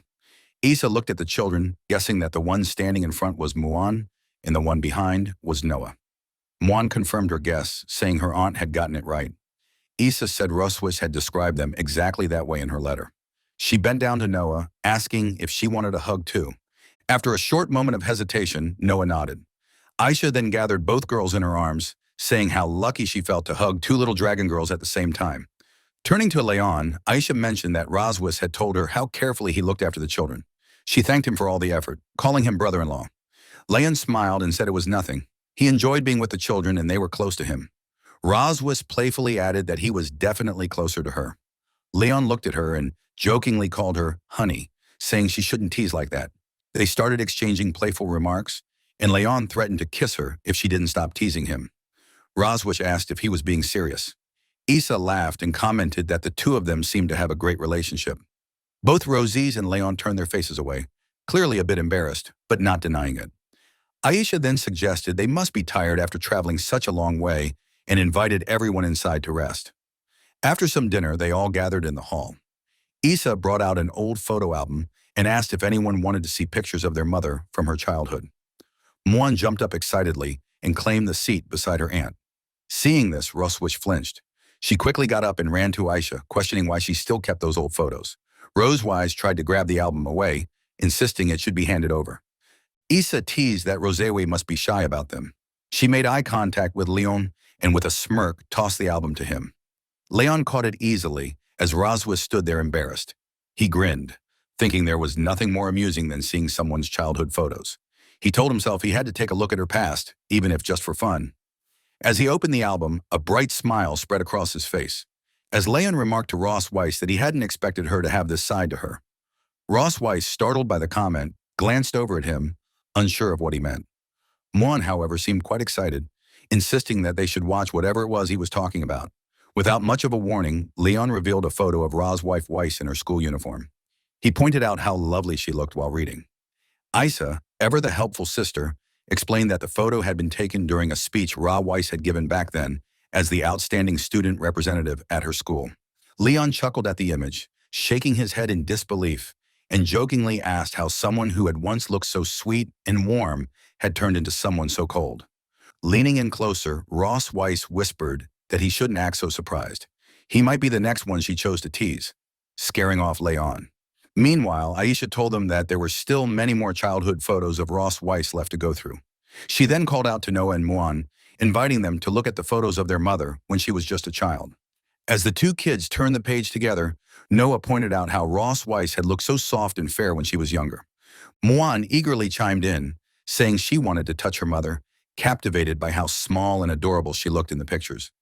Muan suddenly declared that the mother in that photo was beautiful, causing Leon to lean in quickly, asking to let him see the photo too. Isha smiled as she explained that it had been taken on the day Ra's wife had inherited the title of the Silver Dragon Queen. Leon chuckled and teased Rosa Weiss, saying she looked quite handsome in the image, while Noah pointed to the final page of the album, noting that they had reached the end. But Muan, still interested, expressed disappointment that there were no more photos left and said she wished there were more to see. Before anyone could close the album, Ra's wife reached for it, saying that since they had finished looking, it would be best to put it away and keep it stored safely. However, Issa stopped her and pulled out one last item, a crystal-like object. Holding it up, she asked Ross Weiss if she remembered what it was. Leon, however, had already straightened up with interest. He recognized the object right away, calling it a photostone. Isha nodded and said it could reveal a moving image, which caught the kids' attention. Muan and Noah immediately perked up, their eyes gleaming with curiosity. They both excitedly insisted that they wanted to see the video. Ra's wife, clearly panicked, turned to Aisha with pleading eyes. She begged her sister not to show it, calling in the favor of being her biological sibling. But Leon wasn't backing down either. He joined the plea, calling upon his status as her brother-in-law and insisting they deserved to see it, while he inwardly thought that Ross Weiss must be hiding something shameful inside that video. Aisha, amused by both their reactions, decided to settle the situation with a compromise. Since it was Leon's first visit to their home, she reasoned that they should listen to him this time. Next time, they would listen to Ross Weiss. That verdict delighted Leon, who chuckled at Ross Weiss's growing frustration. She gritted her teeth and swore to herself that this would be the last time she ever brought him here. As Asia activated the photostone, a bright image began to play. Rosa Weiss's eyes widened in horror. She scrambled to cover Leon's eyes, insisting he wasn't allowed to look. Leon, taken aback, asked what it was all about. The video played out with a younger version of Isha, asking Roswis what criteria she would use to choose a spouse in the future. Clearly flustered by being on camera, Ra's wife told her sister to stop filming because it felt too strange. She explained that first and foremost, her future husband must have better grades than her. Ideally, he would have won many first-place awards. He must be responsible and, importantly, not hate children. Juan looked up and pointed out that it sounded just like their father, to which Noah nodded in agreement. The video continued. Ra's wife elaborated further. Her ideal partner must be strong, but should never bully the weak. Leon couldn't help but chime in, claiming that he fit that description perfectly. Roswish turned to him with a glare, asking if he had no shame. The younger Rosis went on to say that all those traits were difficult to find, especially the last one. She mentioned how many people changed after gaining power or success and lost themselves in the process. Rosswise, thoughtful for a moment, said that even if such a person didn't exist, she didn't want to force herself into marriage. If she were ever to marry, she would only marry someone like that. Leon seemed a little taken back. Watching the younger Rose speak so earnestly, he realized he matched the image she had once painted in her mind. Roswis, now fully red in the face, insisted that it had just been something she said as a child. Leon chuckled, saying he understood and that she didn't need to be embarrassed. Aisha, still curious, asked who had pursued whom first. Without missing a beat, both Rosissa and Leon pointed fingers at each other and said, "She did, and he did," in perfect unison. Rosvis, with a glare, asked him to say it again. Leon admitted he hadn't realized what he had at first, ignored her, and then came crawling back when he wised up. Ross Weiss smiled and agreed. That was basically how it went. Aisha laughed and commented that she was happy the two of them had such a strong relationship.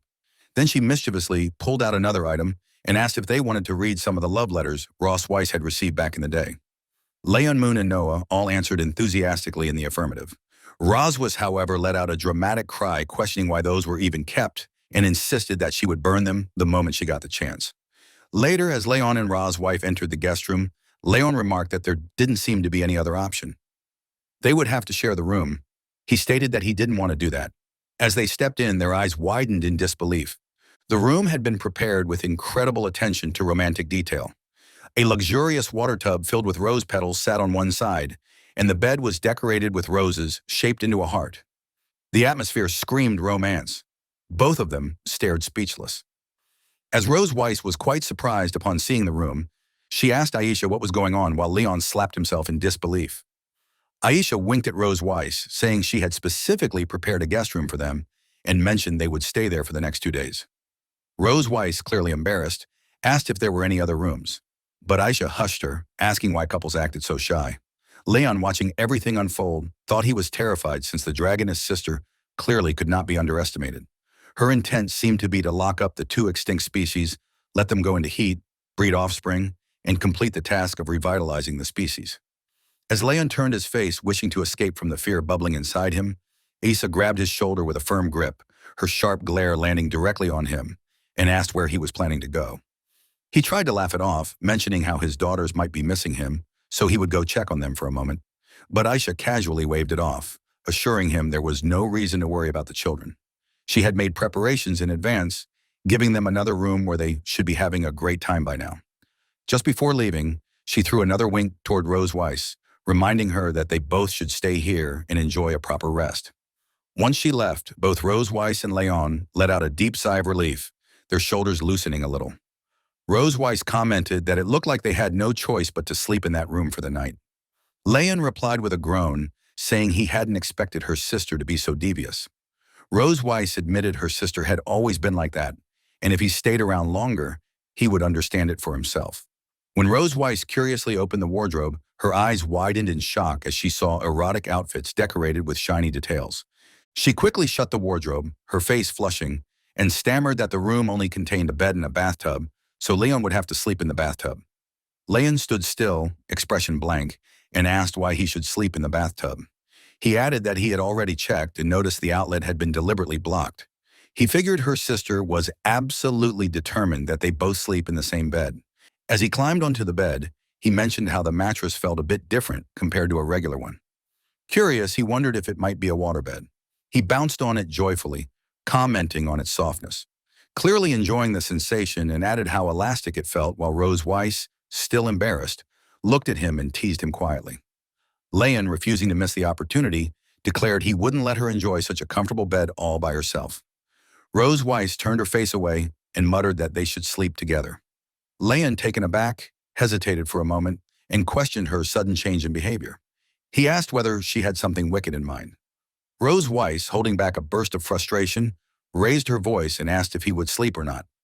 Narrowing her eyes while holding a whip in her hand, she warned him that maybe they could try out all the toys hidden inside the closet. At that moment, Leon's face turned pale, and he strongly refused, clearly frightened. Rose Weiss rolled her eyes and said she would take a bath, warning him not to peek. Leon asked who would even try to peek. Not buying a single word, Rose Weiss kicked him out of the room, saying she didn't trust him one bit. She told him to wait outside for a while and return later. As Leon stepped out, he whistled softly, muttering how it wasn't like he hadn't seen it before, and joked that he was simply tired of it now. Not long after, he found Issa sitting nearby, sipping wine. Aisha, spotting him, asked why he had come out and why he looked annoyed. Leon explained Rose Weiss was taking a bath and he stepped out to get some fresh air. Aisha offered him a drink, asking if he would join her. Leon nodded. She handed him a glass, saying it was the wine Rose Weiss always preferred. He thanked her and took a sip. Issa leaned back slightly and shared that she and Rose Weiss used to drink here sometimes and chat for hours. Leon remarked that they must have shared a close relationship. Issa nodded, adding that she had watched Rose Weiss grow up and had spent the first 50 years of her life by her side. When Rose Weiss left to become the Silver Dragon Queen, Their conversations turned into letters. It was through those letters that they kept track of each other's lives and safety. About a year ago, Rose Weiss wrote and told her she had married the Loki Dragon King and was pregnant. Aisha mentioned that even though her sister was married, her words had lacked joy. It was clear from her tone that she had been suffering. Leon quietly groaned in his thoughts, imagining how Rose Weiss had been forced to bear the child of someone she had as a mortal enemy. She had no choice but to go through everything alone with only the comfort of letters written to her sister. Those days must have felt unbearably long and full of sorrow. Aisha suddenly patted Leon's back hard and said she had once believed Rose Weiss had ended up with a lazy and useless dragon. Leon paused and asked if he really looked like that kind of dragon. Aisha observed him for a moment and answered that he didn't seem like trash, at least not from what she had seen tonight. Maybe there was more to him than she had expected. Her impression of him made her even more sure that Rose Weiss genuinely liked him. Leon, eyes wide, stood there in silence as he wondered if Rose Weiss truly had. As Leon slowly processed the possibility that Rose Weiss might actually like him, he immediately shrugged it off. He convinced himself it was impossible. How could that vicious mother dragon have feelings for him? As Isayan asking what he meant and whether he was truly sorry, Leon silently thought to himself that she didn't know her sister at all. He sighed, thinking that despite how things really were, they still had to keep pretending to be in love in front of her. Playing along, he declared to Aisha once more that she was right. They were in love. Aisha gently patted his shoulder, saying she had known from the beginning that they would eventually get along. She added that Rose Weiss wasn't very good at expressing her feelings, not even to her. Leon was the first dragon Rose Weiss had ever treated like this. Then with a more serious tone, Aisha warned him. She said that since he was a responsible man, she wouldn't need to tell him what to do in the future. He should already know. Trying to mask his fear, he forced a confident smile and assured her that she could leave Rose Weiss to him. He added that he had failed to take care of her when she had her first child. But if there ever was a second one, he would protect her, his wife, and their children to the death. Issa narrowed her eyes and sized him up, then let out a sigh and said he had better be serious about it. She gave him a push, telling him to stop showing off, to go back quickly, and not to keep Rose Weiss waiting. As Leon turned to leave, he received a call from Isha. He answered, asking if there was anything else. On the other end, with a mischievous smirk in her voice, she told him not to feel restrained tonight, mentioning that the soundproofing in the room was actually very good. Leon froze at her words. His mind blanked for a moment as he processed what she meant. When it finally hit him, his face turned red with embarrassment, and he shouted a quick thank you before rushing off. As Leon sneaked into the room and found Rose Weiss asleep, he walked closer, believing she had already fallen into a deep sleep. A small smile appeared on his face as he thought at least tonight he wouldn't have to deal with her suffering. Even though they were supposed to be enemies, he had to admit, she looked genuinely beautiful when she was sleeping. But then something strange caught his attention. He frowned, wondering what he was sensing. His eyes widened when he saw a soft glow coming from her chest. His heart started pounding. Could it be that the dragon pattern had activated? But then he shook his head, realizing that the dragon pattern on his own body wasn't resonating. Something didn't add up. Confused, he leaned in closer to take a better look. Suddenly, Rose Weiss greeted him casually. Leon jumped in shock, then quickly got angry, yelling at her. He demanded to know why she had hidden a light bulb under the quilt and scared him half to death. Amused, Rose Weiss replied that she had found the item among some small toys on the hanger and thought it was interesting, so she brought it in to amuse him. She smirked, teasing that, judging from his over-the-top reaction, he didn't seem to think it was a pity. Leon grumbled and brushed it off. He got into bed and pulled the blanket over himself, saying he was going to sleep and didn't want to talk to her. Rose Weiss chuckled and told him not to regret it later, especially if he ended up attacking her in the middle of the night. Just then, as Rose Weiss accidentally knocked against the bedside table, a spider dropped down from the ceiling and started swinging in front of her. She immediately froze, horrified, and let out a loud scream. Startled by the sound, Leon sat up and asked what had happened. But before he could finish speaking, Rose Weiss dashed toward him, hugging him tightly and crouching down in fear. She trembled, muttering that there was a spider. Leon thought back to earlier that day when he had flipped through her old photo album and remembered a childhood picture of Rose Weiss crying because of a spider. He wondered if this fear was a leftover trauma from her past. Leon laughed confidently, saying it seemed even the mighty Silver Dragon Queen was scared of something. He let out a sigh and walked over to where the spider was. saying there really was nothing he could do with her like this. He offered to catch it for her. Rosé, still hiding behind him, urged him to hurry up. As he reached for the spider, he suddenly felt something strange. Holding it in his hand, he paused. A thought crossed his mind. Could it be that? As Leon fully examined it and tried to pass the toy spider to Rosewise, he explained that it was just a harmless toy and there was absolutely nothing to be afraid of. However, the moment Rosewise laid eyes on the spider up close, a scream of terror escaped her lips. Without hesitation, she surrounded herself with a defensive aura, firmly declaring that whether it was real or fake, it needed to be destroyed. Seeing her reaction, Leon quickly took the spider back and tried to calm her, assuring her that he would throw it outside. True to his word, he tossed the spider out, then turned back with a smile, announcing that the spider had been taken care of and that it was finally time to sleep.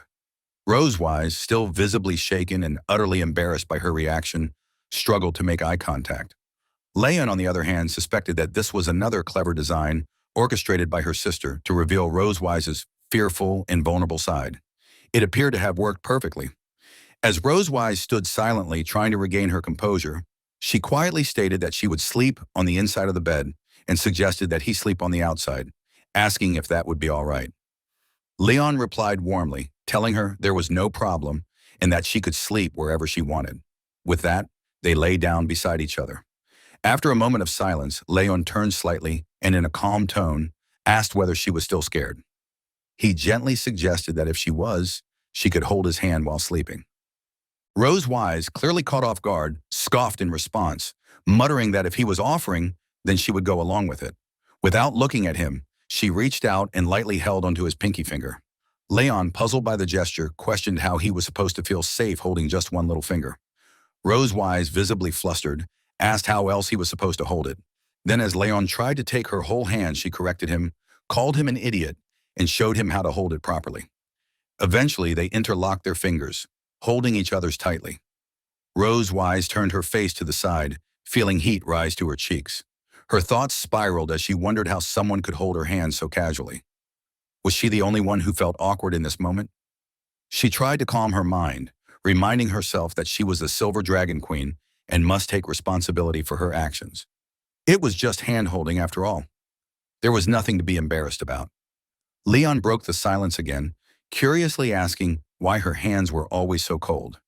Rosewise replied that she was simply born with a cold body. Rosewise, now completely red in the face, argued that it was his hands that were sweaty. Meanwhile, her thoughts drifted elsewhere.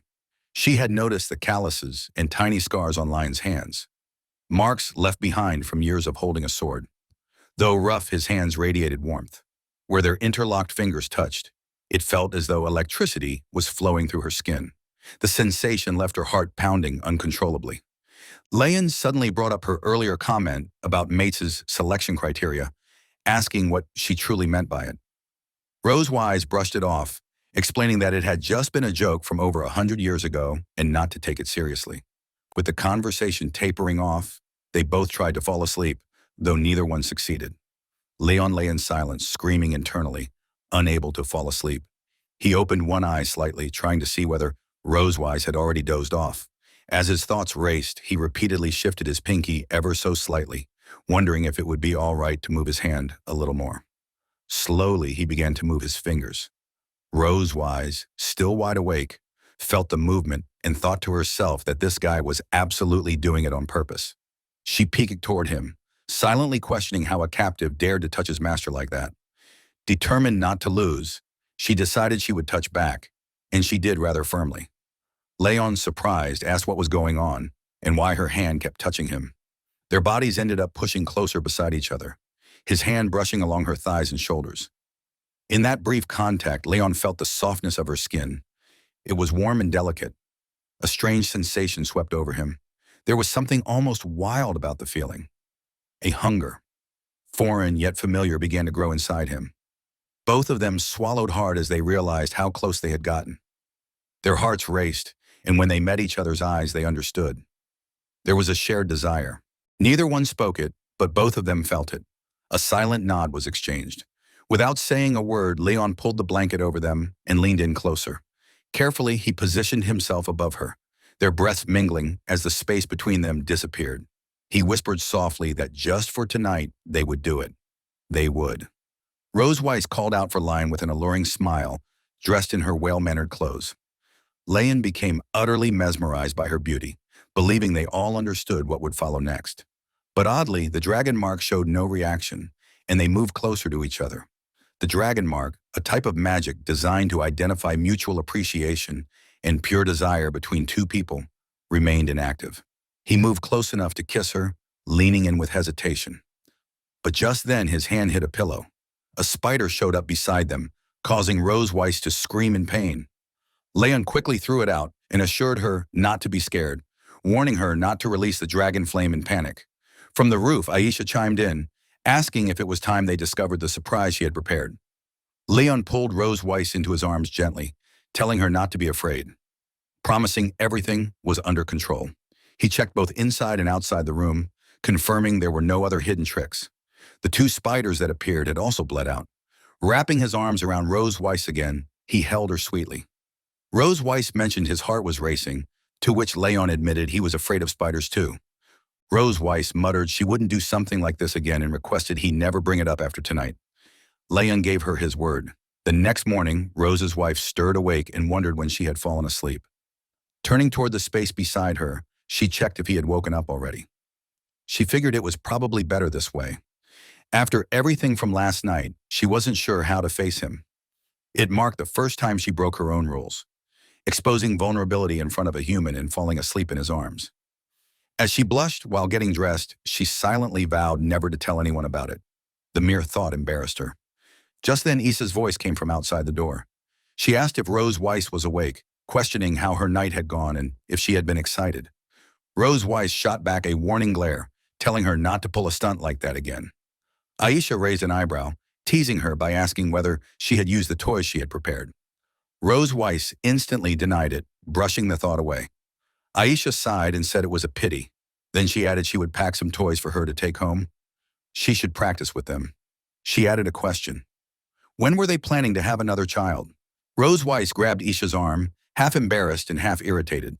She told her not to worry about that and suggested they head to the dining hall at Red Dragon Castle for breakfast instead. Meanwhile, Lion sat at the table with Mon. Mon announced that their mother and aunt had arrived. It was time to eat. Around the breakfast table, the air between Leon and Rose Weiss grew awkward and heavy. Leon, seated across from her, kept recalling last night. He found it deeply embarrassing. He had almost kissed her and even fell asleep while holding her, all due to the moment's atmosphere. Despite everything, he couldn't stop feeling unworthy, trapped in chaos and doubt. In the middle of this internal struggle, the regular Leon thought the bread tasted bland and maybe some peanut butter would help. As he reached across the table for it, his hand brushed against Rose Weiss's, triggering a sudden memory. As their hands brushed together on the dining table, both Leon and Rose Weiss quickly pulled away in awkward silence. They averted their eyes, muttering they could manage breakfast on their own.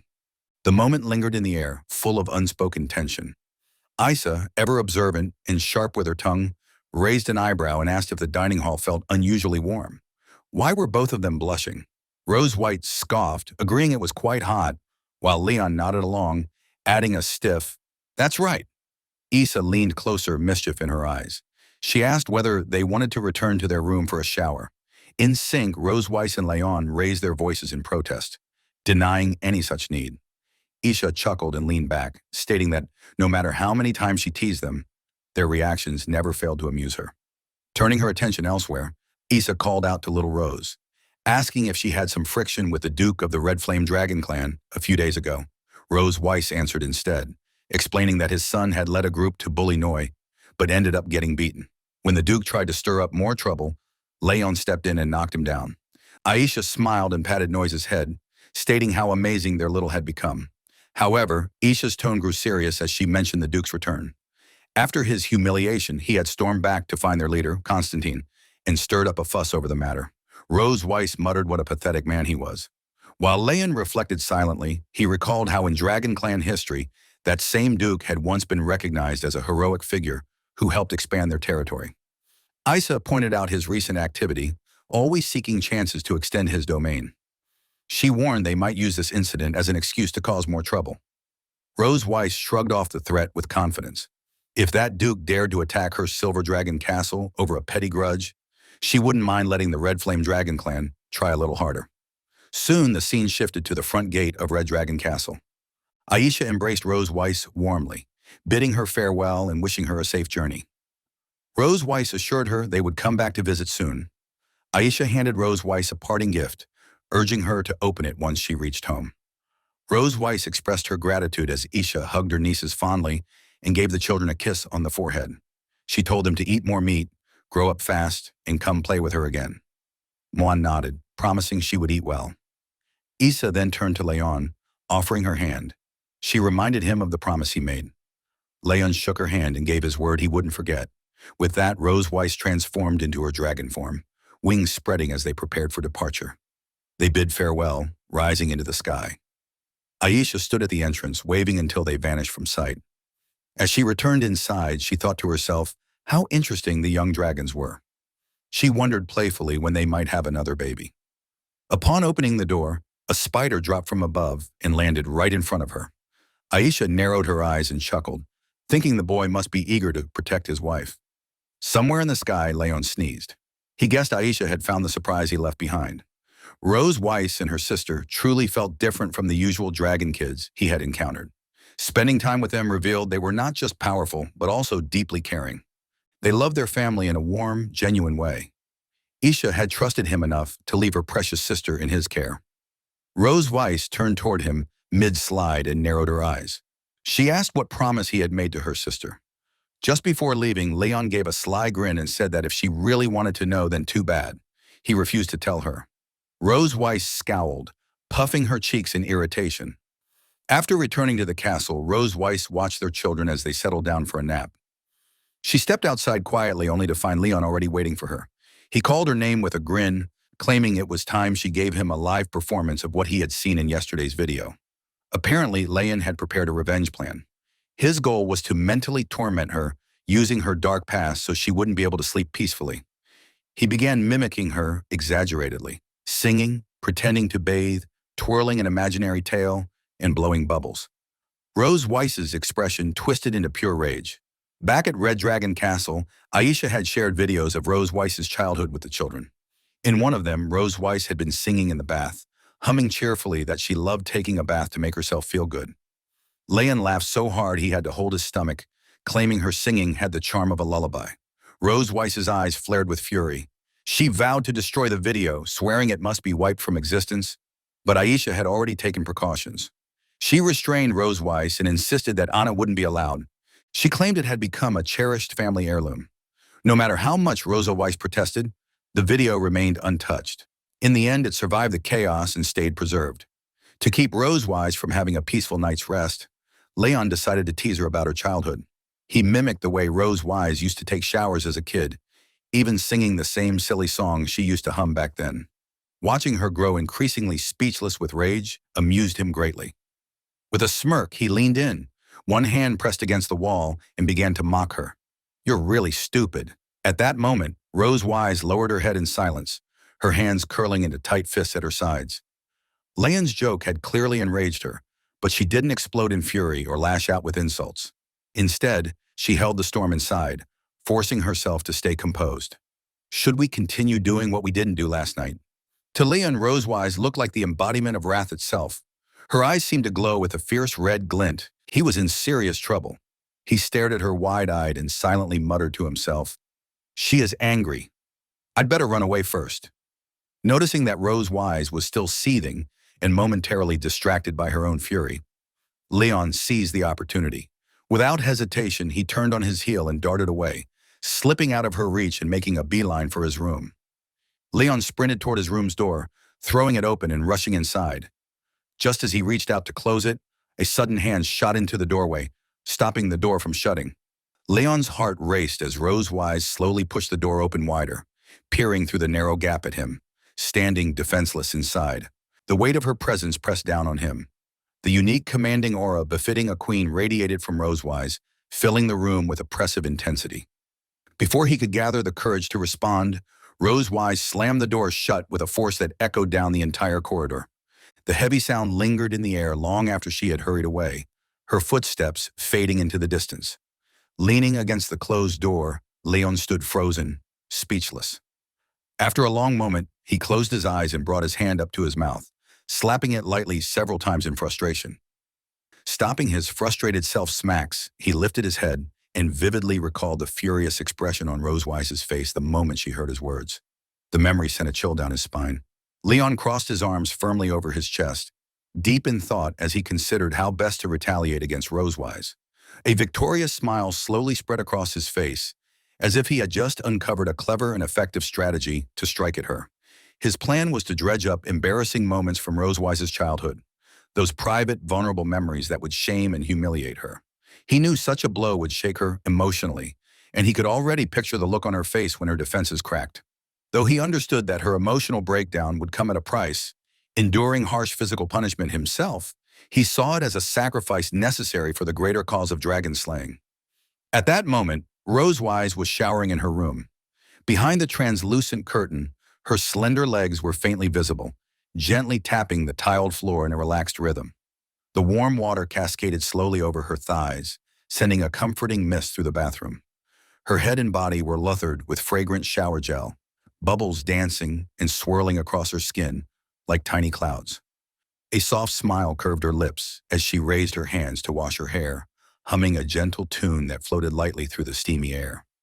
Throughout the castle, most rooms had already fallen into darkness for the night. Only Lion's and Rosewise's chambers remained lit, glowing softly in the silence. Yet Leon, still proud and confident in his clever revenge plan, had no idea what awaited him next. Rosewise was punishing him again. Leon's heart sank. He couldn't endure this kind of treatment any longer. He couldn't help but shout loudly. Leon screamed, Don't be too harsh, Rosewise." At this moment, Leon had already put on his pajamas and was lying on Rosewise's bed. Rosewise had changed into a tight-fitting outfit that showed off her slim and pretty figure. She wore black suspender socks that added to her bold look. The top two buttons of her shirt were undone, revealing the tight clothing underneath and the shape of her chest, which moved slightly as she did. Leon not only showed no interest in Rosewise's role-playing, but also felt some disdain for her acting skills. He wasn't sure why she was treating him this way. Rosewise dressed like this seemed very strange to him. "That's impolite." Before Leon could finish his sentence, Rosewise suddenly snapped at him. His words had clearly upset her. Without hesitation, she swung her whip and gave him a firm strike. It was her way of punishing him for saying something she didn't like. Leon shouted loudly. The whip hit Leon's arm, making him feel the pain again. He closed his eyes tightly, opened his mouth, and rolled toward the other side of the bed. Then Rosewise climbed onto the bed and knelt next to Lion. She placed the whip under his chin, making him lift his head to look at her. With a playful tap of the whip against his chin, like teasing a puppy, she smiled, standing tall and proud like a queen. Leon looked uneasy. He didn't dare to speak freely for now, but what confused him most was why she was acting this way toward him. He silently thought to himself, "This whip doesn't hurt much on the body, but it feels so awkward." Leon remembered that tonight he had imitated what Rosewise did when she was a child. This joke had made her very angry. At this moment, it seemed that Rosewise was also using a similar method to make him feel ashamed. He seemed to understand her intention. "I understand. She wants to make me feel ashamed through this role-playing game." Rosewise was acting like a strict teacher, while Leon played the role of a student who made mistakes and didn't listen. If I want to finish tonight's game as soon as possible, I must fully cooperate with Rosewise. Seeing that Leon didn't speak again, Rosewise got out of bed. She thought he was reflecting on his behavior. She lightly tapped her palm with the whip, while looking at him with serious eyes and asked, "Do you know where you went wrong?" At that moment, Leon pushed himself up on the bed with both hands and slowly sat up. Wanting to finish this awkward roleplay quickly, he gritted his teeth and went along with it. Thinking about the words he had to say made him feel shy, and his face slowly turned red. She took off her glasses and looked at Leon, telling him the next step of her plan. "All right, are you ready to submit your homework?" At that moment, Leon was stunned. He wasn't sure what Rosewise meant by what she said. He stared at her blankly and blinked his eyes, asking her, in a puzzled tone, "Homework? What is that?" Regarding Leon's reaction, Rosewise's face showed an unhappy expression. She felt displeased that Lion didn't realize what she meant. She raised an eyebrow and said in a serious tone, "Don't you even know what homework is? Do you still dare to say that you want to study hard?" Leon really didn't know what Rosewise meant by homework. He felt a bit embarrassed by her unclear demands. He asked her to explain it to him. Could you please say it again, Miss Melchief? I will listen carefully. Upon hearing Leon's sincere question, Rosewise did not refuse. She commended his studious attitude. She placed her glasses and whip on the cabinet and said to him, Okay, after all, I'm also very reasonable. She looked down at Lion lying beneath her and gently placed her hand on his chest as if inviting him closer. With a playful smile, she grew more excited, ready for what was coming next. Then she revealed the specific details of the homework to Lion. Today's homework is to make my dragon mark light up. When Leon heard Rosewise's words, he was surprised. He hadn't expected that the homework she gave him would be something like this. Rosés leaned down and pressed her body close against Leon's. She gently ran her fingers around his bare chest, teasing him softly. He gathered his courage and accepted the challenge of this homework. Who? Who said I couldn't do it? Leon raised his hand and gently touched Rosewise's thin, soft waist. He started in a familiar spot, then slowly moved his hand up along her waist, exploring other parts of her body. As he touched her more and more, Leon felt his own body growing hotter. It seemed Leon had touched a very sensitive spot on Rosewise's body. Suddenly, her whole body trembled. She lifted her head and stretched her neck, closing her eyes tightly while blushing deeply. She tried hard to hold back her voice and not cry out. Rosewise felt a warm, pleasant sensation spreading through her. She wanted to push it away, but also wanted it more than anything. The feeling was so strong, she almost felt like fainting. She opened one eye and parted her lips slightly to catch her breath, then praised Leon's skill. Leon, you've mastered the essentials so quickly. Rosewise couldn't hold back the comfortable feeling any longer. She looked up, her face flushed, and let out a soft, happy sigh. At that moment, she was enjoying Leon's touch like a soothing massage, a big smile spreading across her face. Then she gently took Leon's head and pressed it against her twin peaks, wanting to make the feeling even stronger. Her head started to feel dizzy, but she didn't want him to stop. She was lost in the moment, completely caught up in the pleasure and couldn't pull away. Rosewise straddled Leon's body and gently twisted her waist. She thoroughly enjoyed his massage, feeling her body gradually relax and soften. A warm blush spread across her cheeks from his touch. He lifted his head and rested his chin on her elastic chest. With his eyebrows lowered, he looked up at her with a pleading expression. I have completed my homework. Is this okay? Upon hearing Leon's words, Rosewise let out a soft chuckle. She narrowed her eyes and flashed a mischievous smile. Raising a hand to her cheek, she appeared lost in the lingering sensation of his touch. In her heart, she felt that Leon's massage hadn't been enough to satisfy her desires. She said to him, Just now was only some pre-class exercises. Your real homework hasn't been submitted yet. Upon hearing Rosewise's words, Leon was momentarily stunned. He hadn't expected that she was unsatisfied with what had already happened and intended to take things even further. He stared at her blankly and said, Is this okay too? Rosewise gently rested her hand on Lion's chest, gazing at him with tender eyes. Her twin peaks pressed and brushed against him, silently urging him forward. Leon lowered his head to look at the dragon mark and thought to himself, Is it because of the dragon mark? My mouth is getting drier and drier. At that moment, Leon felt something was wrong with his body. He opened his mouth and began panting. He seemed to want to relieve his dry mouth by breathing fresh air, but it didn't help. The more he breathed, the drier his mouth felt.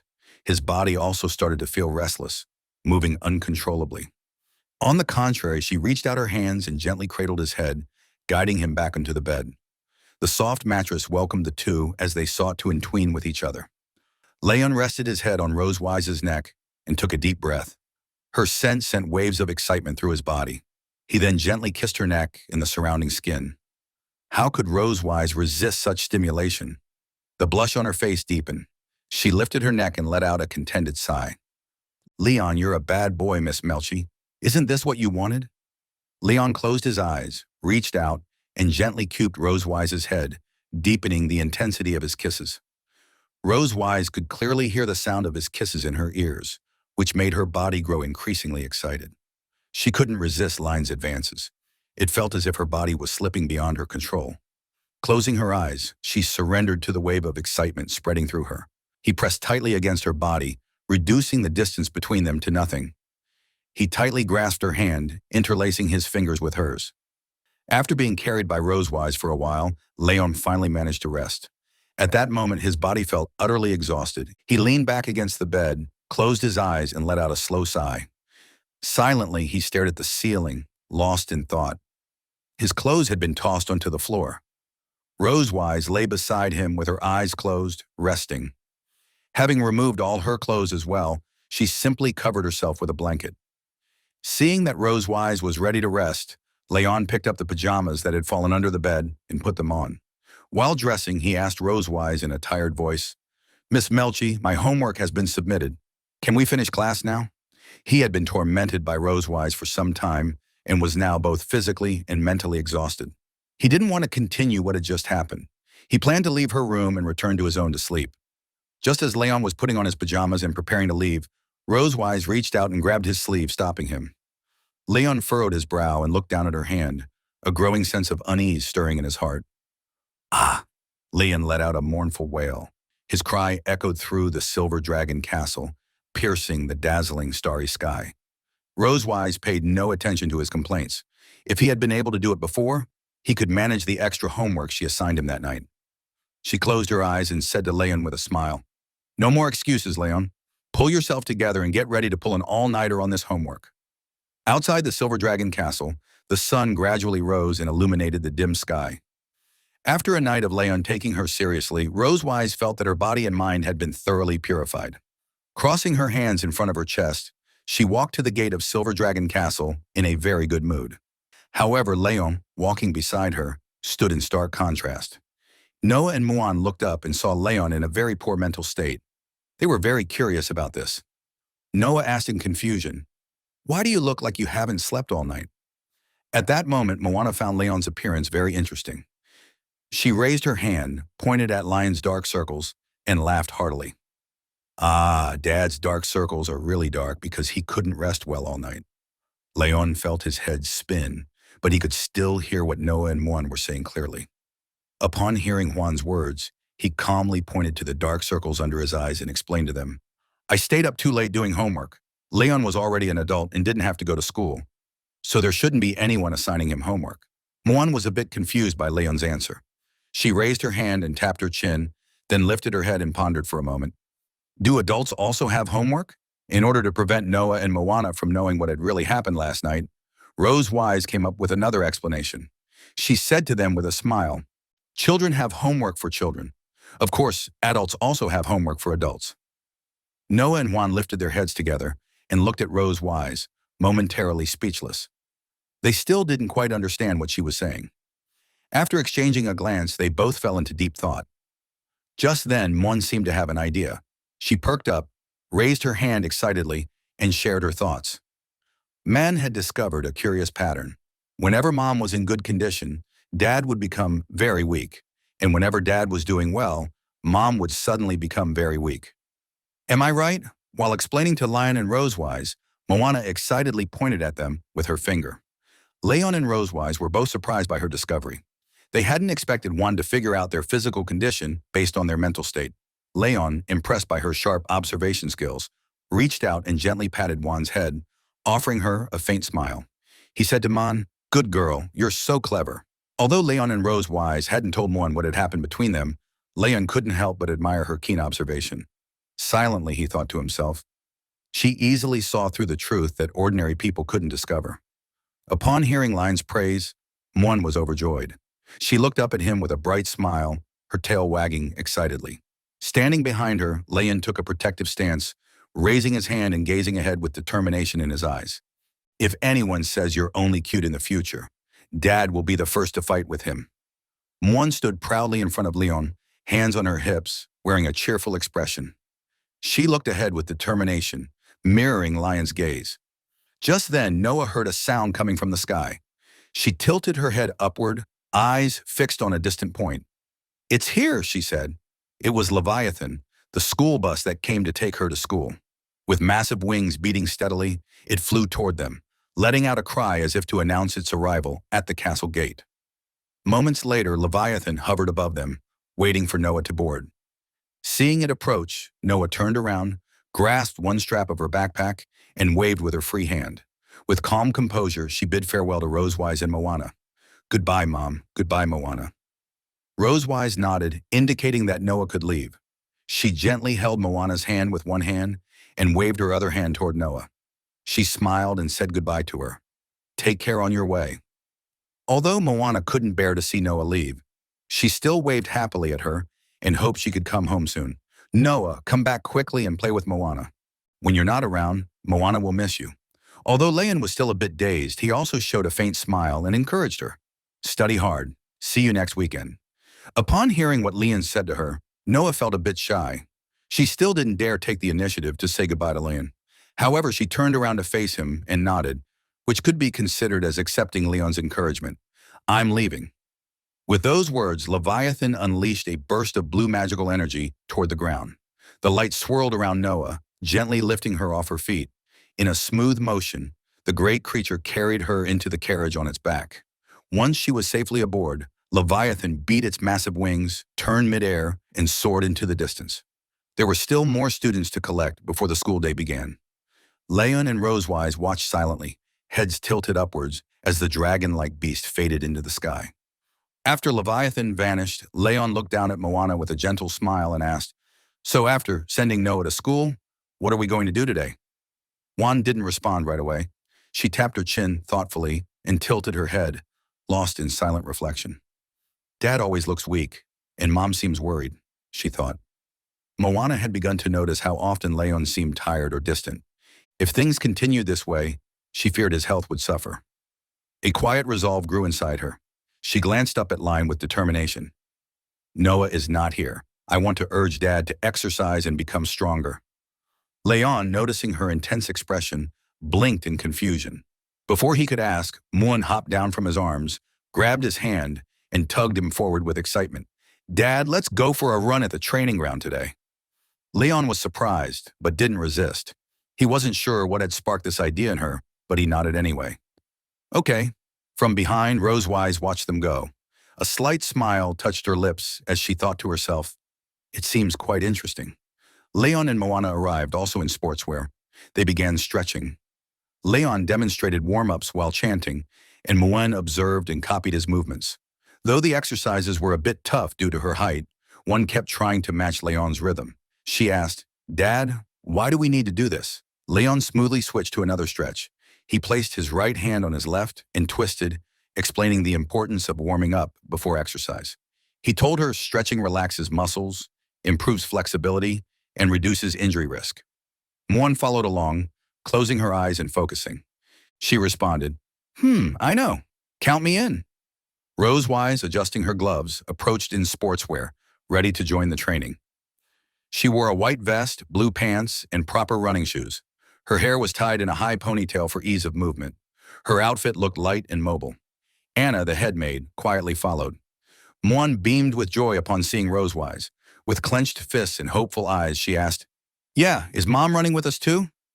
Rosewise approached. She bent slightly, one hand on her waist, and gently patted Moan's head.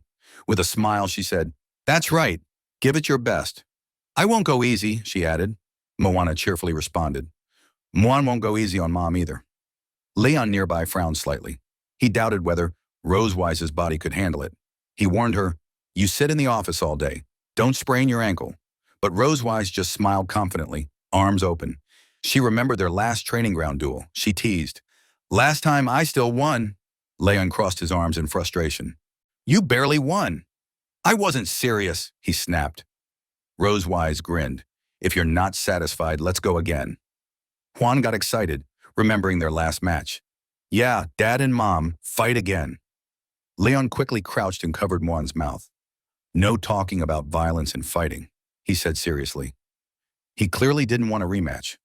Last time his distraction cost him the match, and the memory still bothered him. It was too embarrassing to admit in front of Juan. Juan tilted her head, confused. Why can't Dad beat Mom?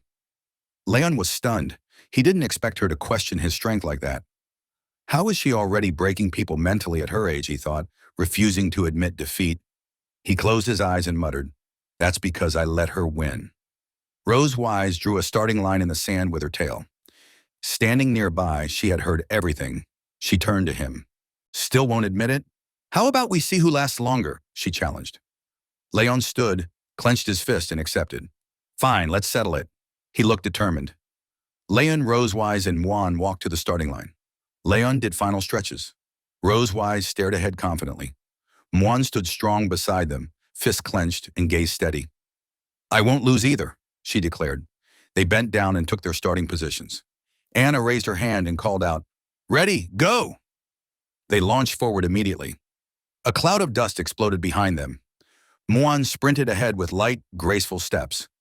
Leon and Rosewise followed close behind. Leon glanced at her long tail. He smirked. Doesn't that tail slow you down? But Rosewise ran effortlessly and calmly. It helps me balance. Something you don't have, she replied. Muan had already pulled far ahead. Leon and Rosewise kept a steady pace. Rosewise teased again. You could grow a tail too. Leon understood the jab, focused straight ahead, and began speeding up. I don't need a tail to beat you, he said confidently. After 2 laps, Muan couldn't hold on anymore. Her shaking hair made it clear she was exhausted. She slowed down, walked to the bench, and sat, bracing herself with both hands. Closing her eyes tightly, she panted hard. Her young body clearly wasn't built for long-distance running. Struggling to catch her breath, she said in a broken voice, Muan can't run anymore.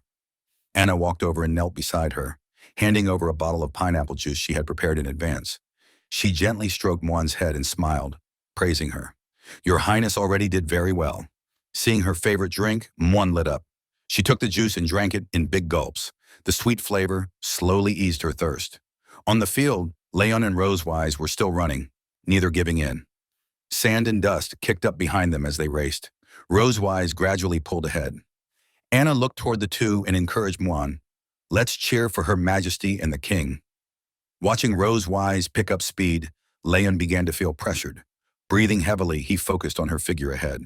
The silver dragons are naturally fast. I don't stand much of a chance in a foot race, but once I'm at the starting line, I can't back down.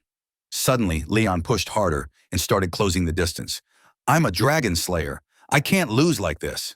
Determined, Leon furrowed his brow and glanced at Rosewise. He couldn't lose again, not like last time. With a loud shout, he rammed into her, refusing to fall behind. A dragon slayer never gives up until death.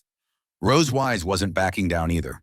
She bumped him back, and they raced at full speed, pushing one another to go faster. Neither wanted to be outdone. The sun began to set, casting golden light across the training ground, as if watching the duel unfold. 20 minutes later, the race ended. Leon collapsed, arms spread, lying flat on the ground. He couldn't even speak, gasping for breath, drained of all strength. He had given it his all just to beat Rosewise. She approached him, still looking energetic. Smiling as she looked down at him, she bent slightly. So do you concede? Leon refused to admit defeat. Still gasping, he muttered, No, no. Rosewise giggled. No, then do you want to get up and keep running? She tucked a lock of hair behind her ear, her figure swaying slightly. Leon's pathetic state amused her. Just moments ago, he was full of bravado. Now he couldn't even get off the ground. Rosewise had clearly won. Leon, covered in sweat, frowned at her words. He wasn't willing to believe this was all he was capable of. Still panting, he wiped his face.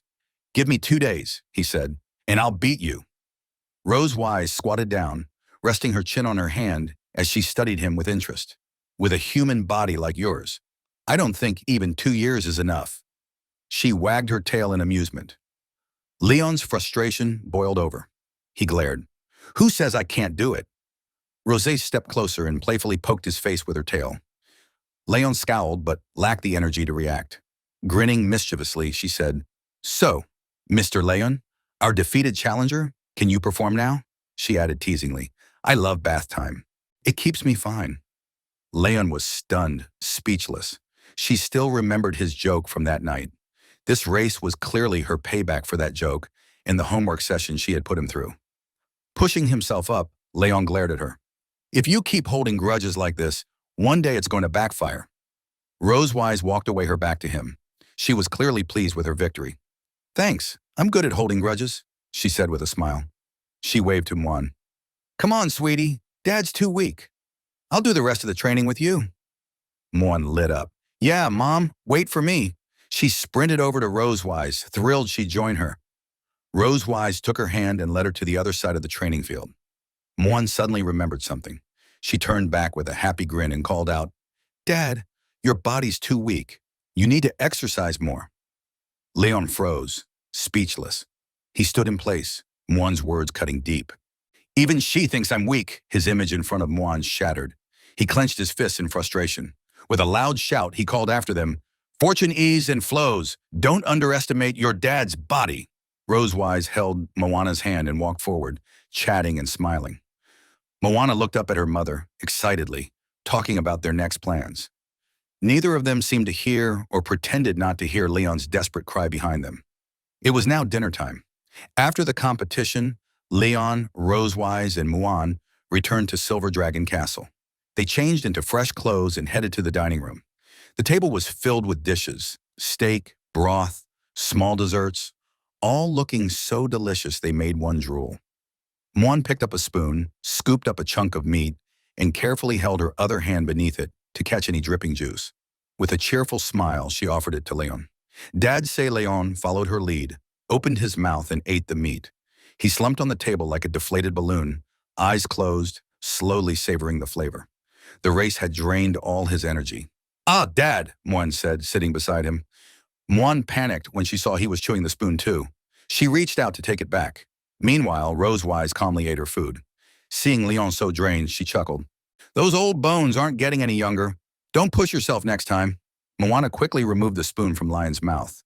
He looked displeased at Rosewise's comment and responded with a tired voice. He was still sore from how Rosewise had worn him out the night before, which left him too weak to perform today. "It's because of last night's homework.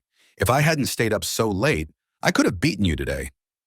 Rosewise let out a soft chuckle, then put down her utensils and crossed her arms. "Oh, then, do you want more homework tonight?" she said with a teasing smile. "What?" Leon suddenly sat up, surprised. He couldn't believe what he just heard. His fatigue vanished instantly. He had no desire to be tortured by her again. Thinking fast, he hugged Muan and pressed her face to his. "I made plans with Muan tonight. I need to tell her a story," he added quickly. Muan blinked, confused. She didn't remember such a plan and asked innocently, "Dad, did we have this appointment?" Leon felt cornered. If Rosewise realized he was just avoiding her, she might assign even more homework, forcing a smile. He awkwardly replied, "We didn't earlier, but we do now." Rosewise seemed to pick up on his nervous reaction. She found it amusing but didn't call him out directly. After finishing her food, she stood and smiled at them. "Don't stay up too late. Get some rest," she said kindly. Then she left the dining room. Leon sighed in relief. Thankfully, she didn't insist on dragging him to her room. He gently patted his chest to calm down. At least tonight, he wouldn't be as exhausted as before.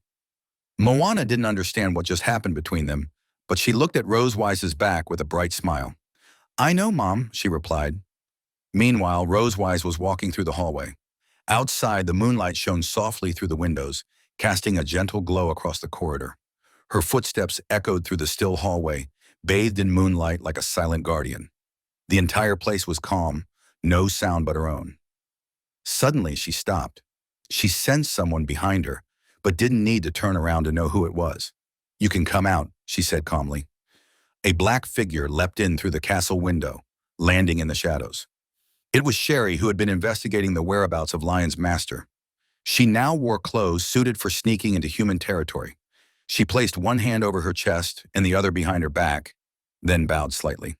"Your Majesty," she greeted. Rosewise turned to face her. "Any news?" Expressionless, Sherry began her report. She had found the former residence of Tiger Lawrence and his wife, but they had moved out over a year ago and left the empire. Before leaving, they donated their possessions to an orphanage and gave their livestock to neighbors. Except for, she paused. Rosewise's expression shifted with interest. "Except for a donkey," Sherry finished seriously. She hadn't expected that to be the only thing left behind. She recalled what the neighbors had told her. The couple had treasured that donkey and took it with them when they left. Rosewise remembered Leon mentioning a story involving a donkey. She silently wondered to herself, is it the same donkey Leon talked about? After a moment of thought, she looked at Sherry. "Keep tracking Tiger's whereabouts. If there's any news, report back." Sherry nodded, acknowledging the order.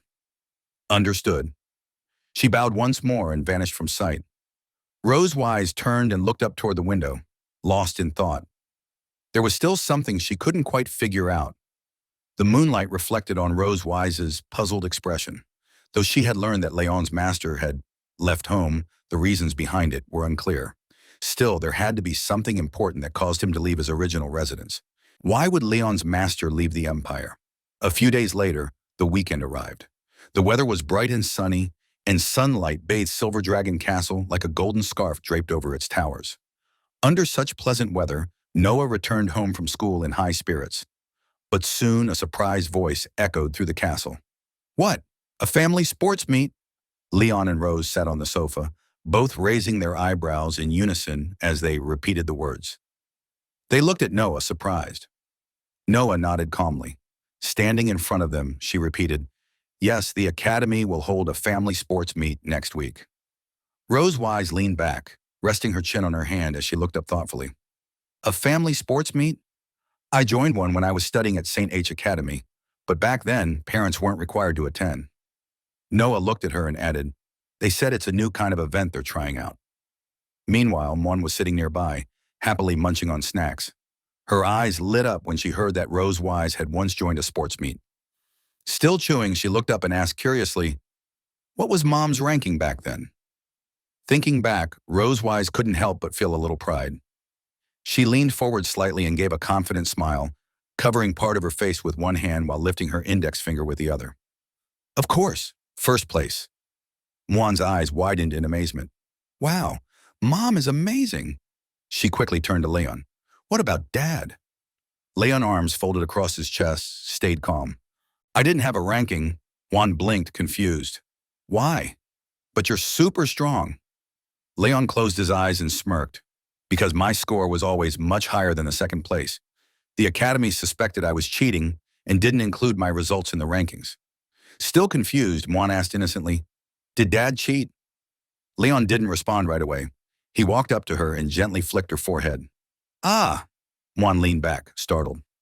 Leon frowned slightly, a bit irritated by the implication. "Of course not." He placed his hands on his waist and explained, "Later, the Academy secretly gave me a medal. I melted it and turned it into a gold bracelet for your grandmother." Juan, now covering her forehead, looked a little pitiful, but after hearing the explanation, she nodded in understanding. Rose Wise was surprised. "You melting a medal? You've always cared about honor and championships." Leon shrugged, opening his hands casually. "I don't want any glory that can't be publicly acknowledged." He preferred official recognition and achievements, not secret awards. Rose Wise turned to Noah. "So, are you planning to join the sports meet?" Noah paused and thought, "Well, it's just for fun. Grades don't count for anything, but I want to take first place." She looked forward, eyes full of determination. She wanted to prove herself, just like her parents once did. Clenching her fists, Noah stood tall. Her drive reminded Leon of something. Her determination to be the best is even stronger than that of most young dragons, he thought. She really inherited that fire from both of us. Leon glanced at Rose Wise. Without speaking, they both understood. They nodded to each other and placed a hand on Noah's shoulders. Together they said, "Let's participate." Noah's mouth opened in surprise. She hadn't expected them to agree. A small, joyful smile appeared on her face. Mon, watching the scene, was thrilled. Noah. Mon wants to join too. But Noah hesitated. Her expression dimmed slightly. This sports meet only allows 3 people. Mon puffed up her cheeks and looked down, clearly disappointed. But she didn't give up. She still wanted to support her family. Leon walked over and gently placed a hand on her head. "Mon can be our biggest cheerleader. With your support, Dad, Mom, and Noah will definitely win." Hearing this, Mon perked up again. She clenched her fists and raised them to her head, saying brightly, "Yeah, Mon will cheer super hard for you." Leon, standing behind her, raised his fist too. "Together we'll win this thing." "No problem." Man joined in with excitement. "Yeah." Noah, though a bit shy, also raised her fists and whispered, "Yeah." The scene shifted into a crisp, refreshing morning at Silver Dragon Castle. He arrived early at the training ground, dressed in comfortable athletic wear. Already easing into his warm-up routine, he bent his right leg, stretched the other back, and straightened up effortlessly. His goal simple: get a head start on training for the upcoming family sports meet. As Leon continued his stretches, a familiar figure came into view. Rose Wise was approaching with a relaxed smile, dressed in sleek, lightweight sportswear, her hair tied into a high ponytail. She raised her arms above her head, stretching with elegant ease, her posture exuding calm confidence. Leon, still mid-stretch, blinked just briefly, slightly dazed. She really does have the figure of a model. She could wear anything and still make it look stunning, he thought. Rose Wise, unaware of his thoughts, stepped forward with a cheerful suggestion. The kids are still asleep. Let's do 2 laps to warm up. As they ran, Leon glanced at Rose Wise. By the way, what kind of events are in a Dragon Clan sports meet? Rose Wise looked straight ahead, answering casually. When I was in the academy, we had triathlons, running, high jumps, long jumps, things like that. Leon chuckled. So, not that different from our human events. Doesn't sound too hard. Rosace's eyes narrowed slightly. She shot him a sideways glance. Don't take it lightly. Our sports meets are anything but simple. Leon thumped his chest with confidence. Well, I'm a dragon slayer. Taking first place in those events should be easy. Rose Wise let out a short laugh. Then suddenly, she picked up her pace. Oh, that confidence is cute.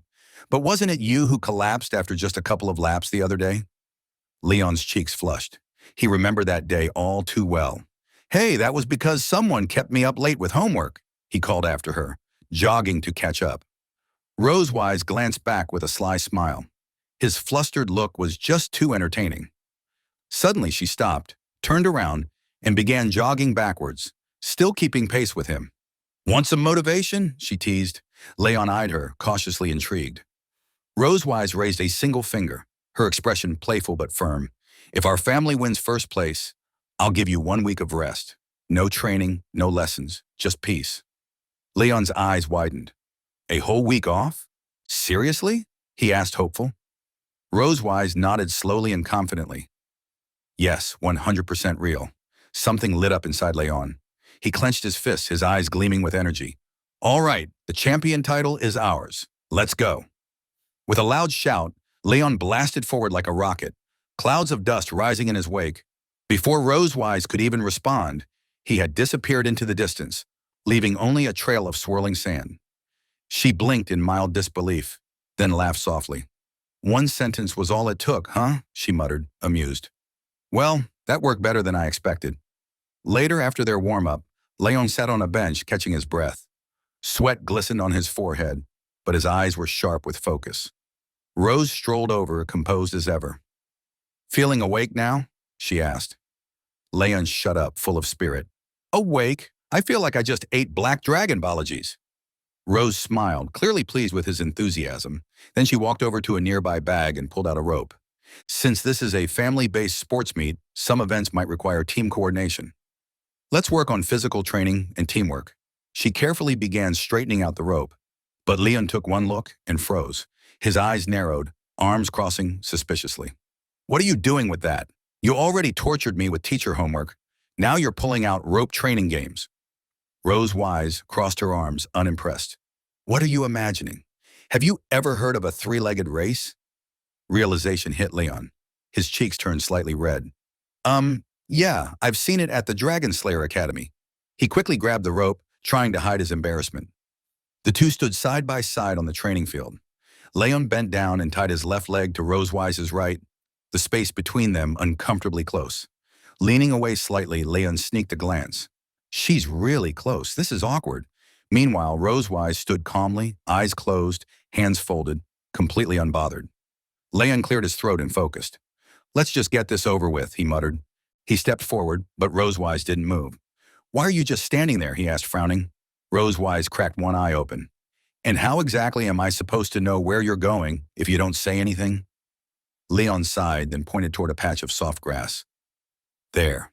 At least if we fall, it won't hurt. He stepped again too fast. Rose Wise stumbled, nearly falling backward. Leon lost balance and bumped into her. Hey, don't push me. You pushed me first. After a clumsy shuffle, they finally made it to the grassy area. Both took a deep breath and got into position. Leon narrowed his eyes. Just don't slow me down. Rose Wise raised an eyebrow, amused. Thank you. That was a great morning joke. Leon counted down. 3, 2, 1, go. Rose Wise burst forward with energy. Leon not so much. W. Rosewise sprinted completely, forgetting they were tied. The rope stretched. Leon flailed behind her like a human kite. Dust flew. Birds scattered. "Stop!" Leon shouted, his voice echoing through the trees. Finally, Rosewise skidded to a stop. Leon bent down, panting, and retying the rope. "Do you even understand what tacit coordination means?" he muttered. Rosewise said nothing. She stood there, eyes closed. "You've got giant legs. Why couldn't you just keep up?" Leon stood and brushed dirt from his hands. "I'm not wasting energy arguing." "Let's do this right," he explained. "On 1, we lift the outer leg. On 2, we lift the tied leg. Got it?" Rosewise nodded lazily. Then, without warning, Leon gently placed a hand on her waist. Rosewise froze. Her eyes widened. Her face turned bright pink. Leon, completely unaware of the awkwardness, said casually, "This will help us move more smoothly." Rosewise looked down, took a deep breath, and nodded. "Let's just start." Leon led with steady commands. 1, 2, 1, 2. Their steps were clumsy at first, but gradually they found their rhythm. Sunlight filtered through the trees, casting a golden glow across the field, a quiet symbol of progress. Step by step, human and dragon worked toward understanding. Later, training continued with Rosewise's unique flair, which meant challenges, big ones. Leon was now doing push-ups, not just regular push-ups. 500, with Rosewise sitting right on his back. 1, 2, 3. She counted casually. Leon gritted his teeth. "You really enjoy this, don't you?"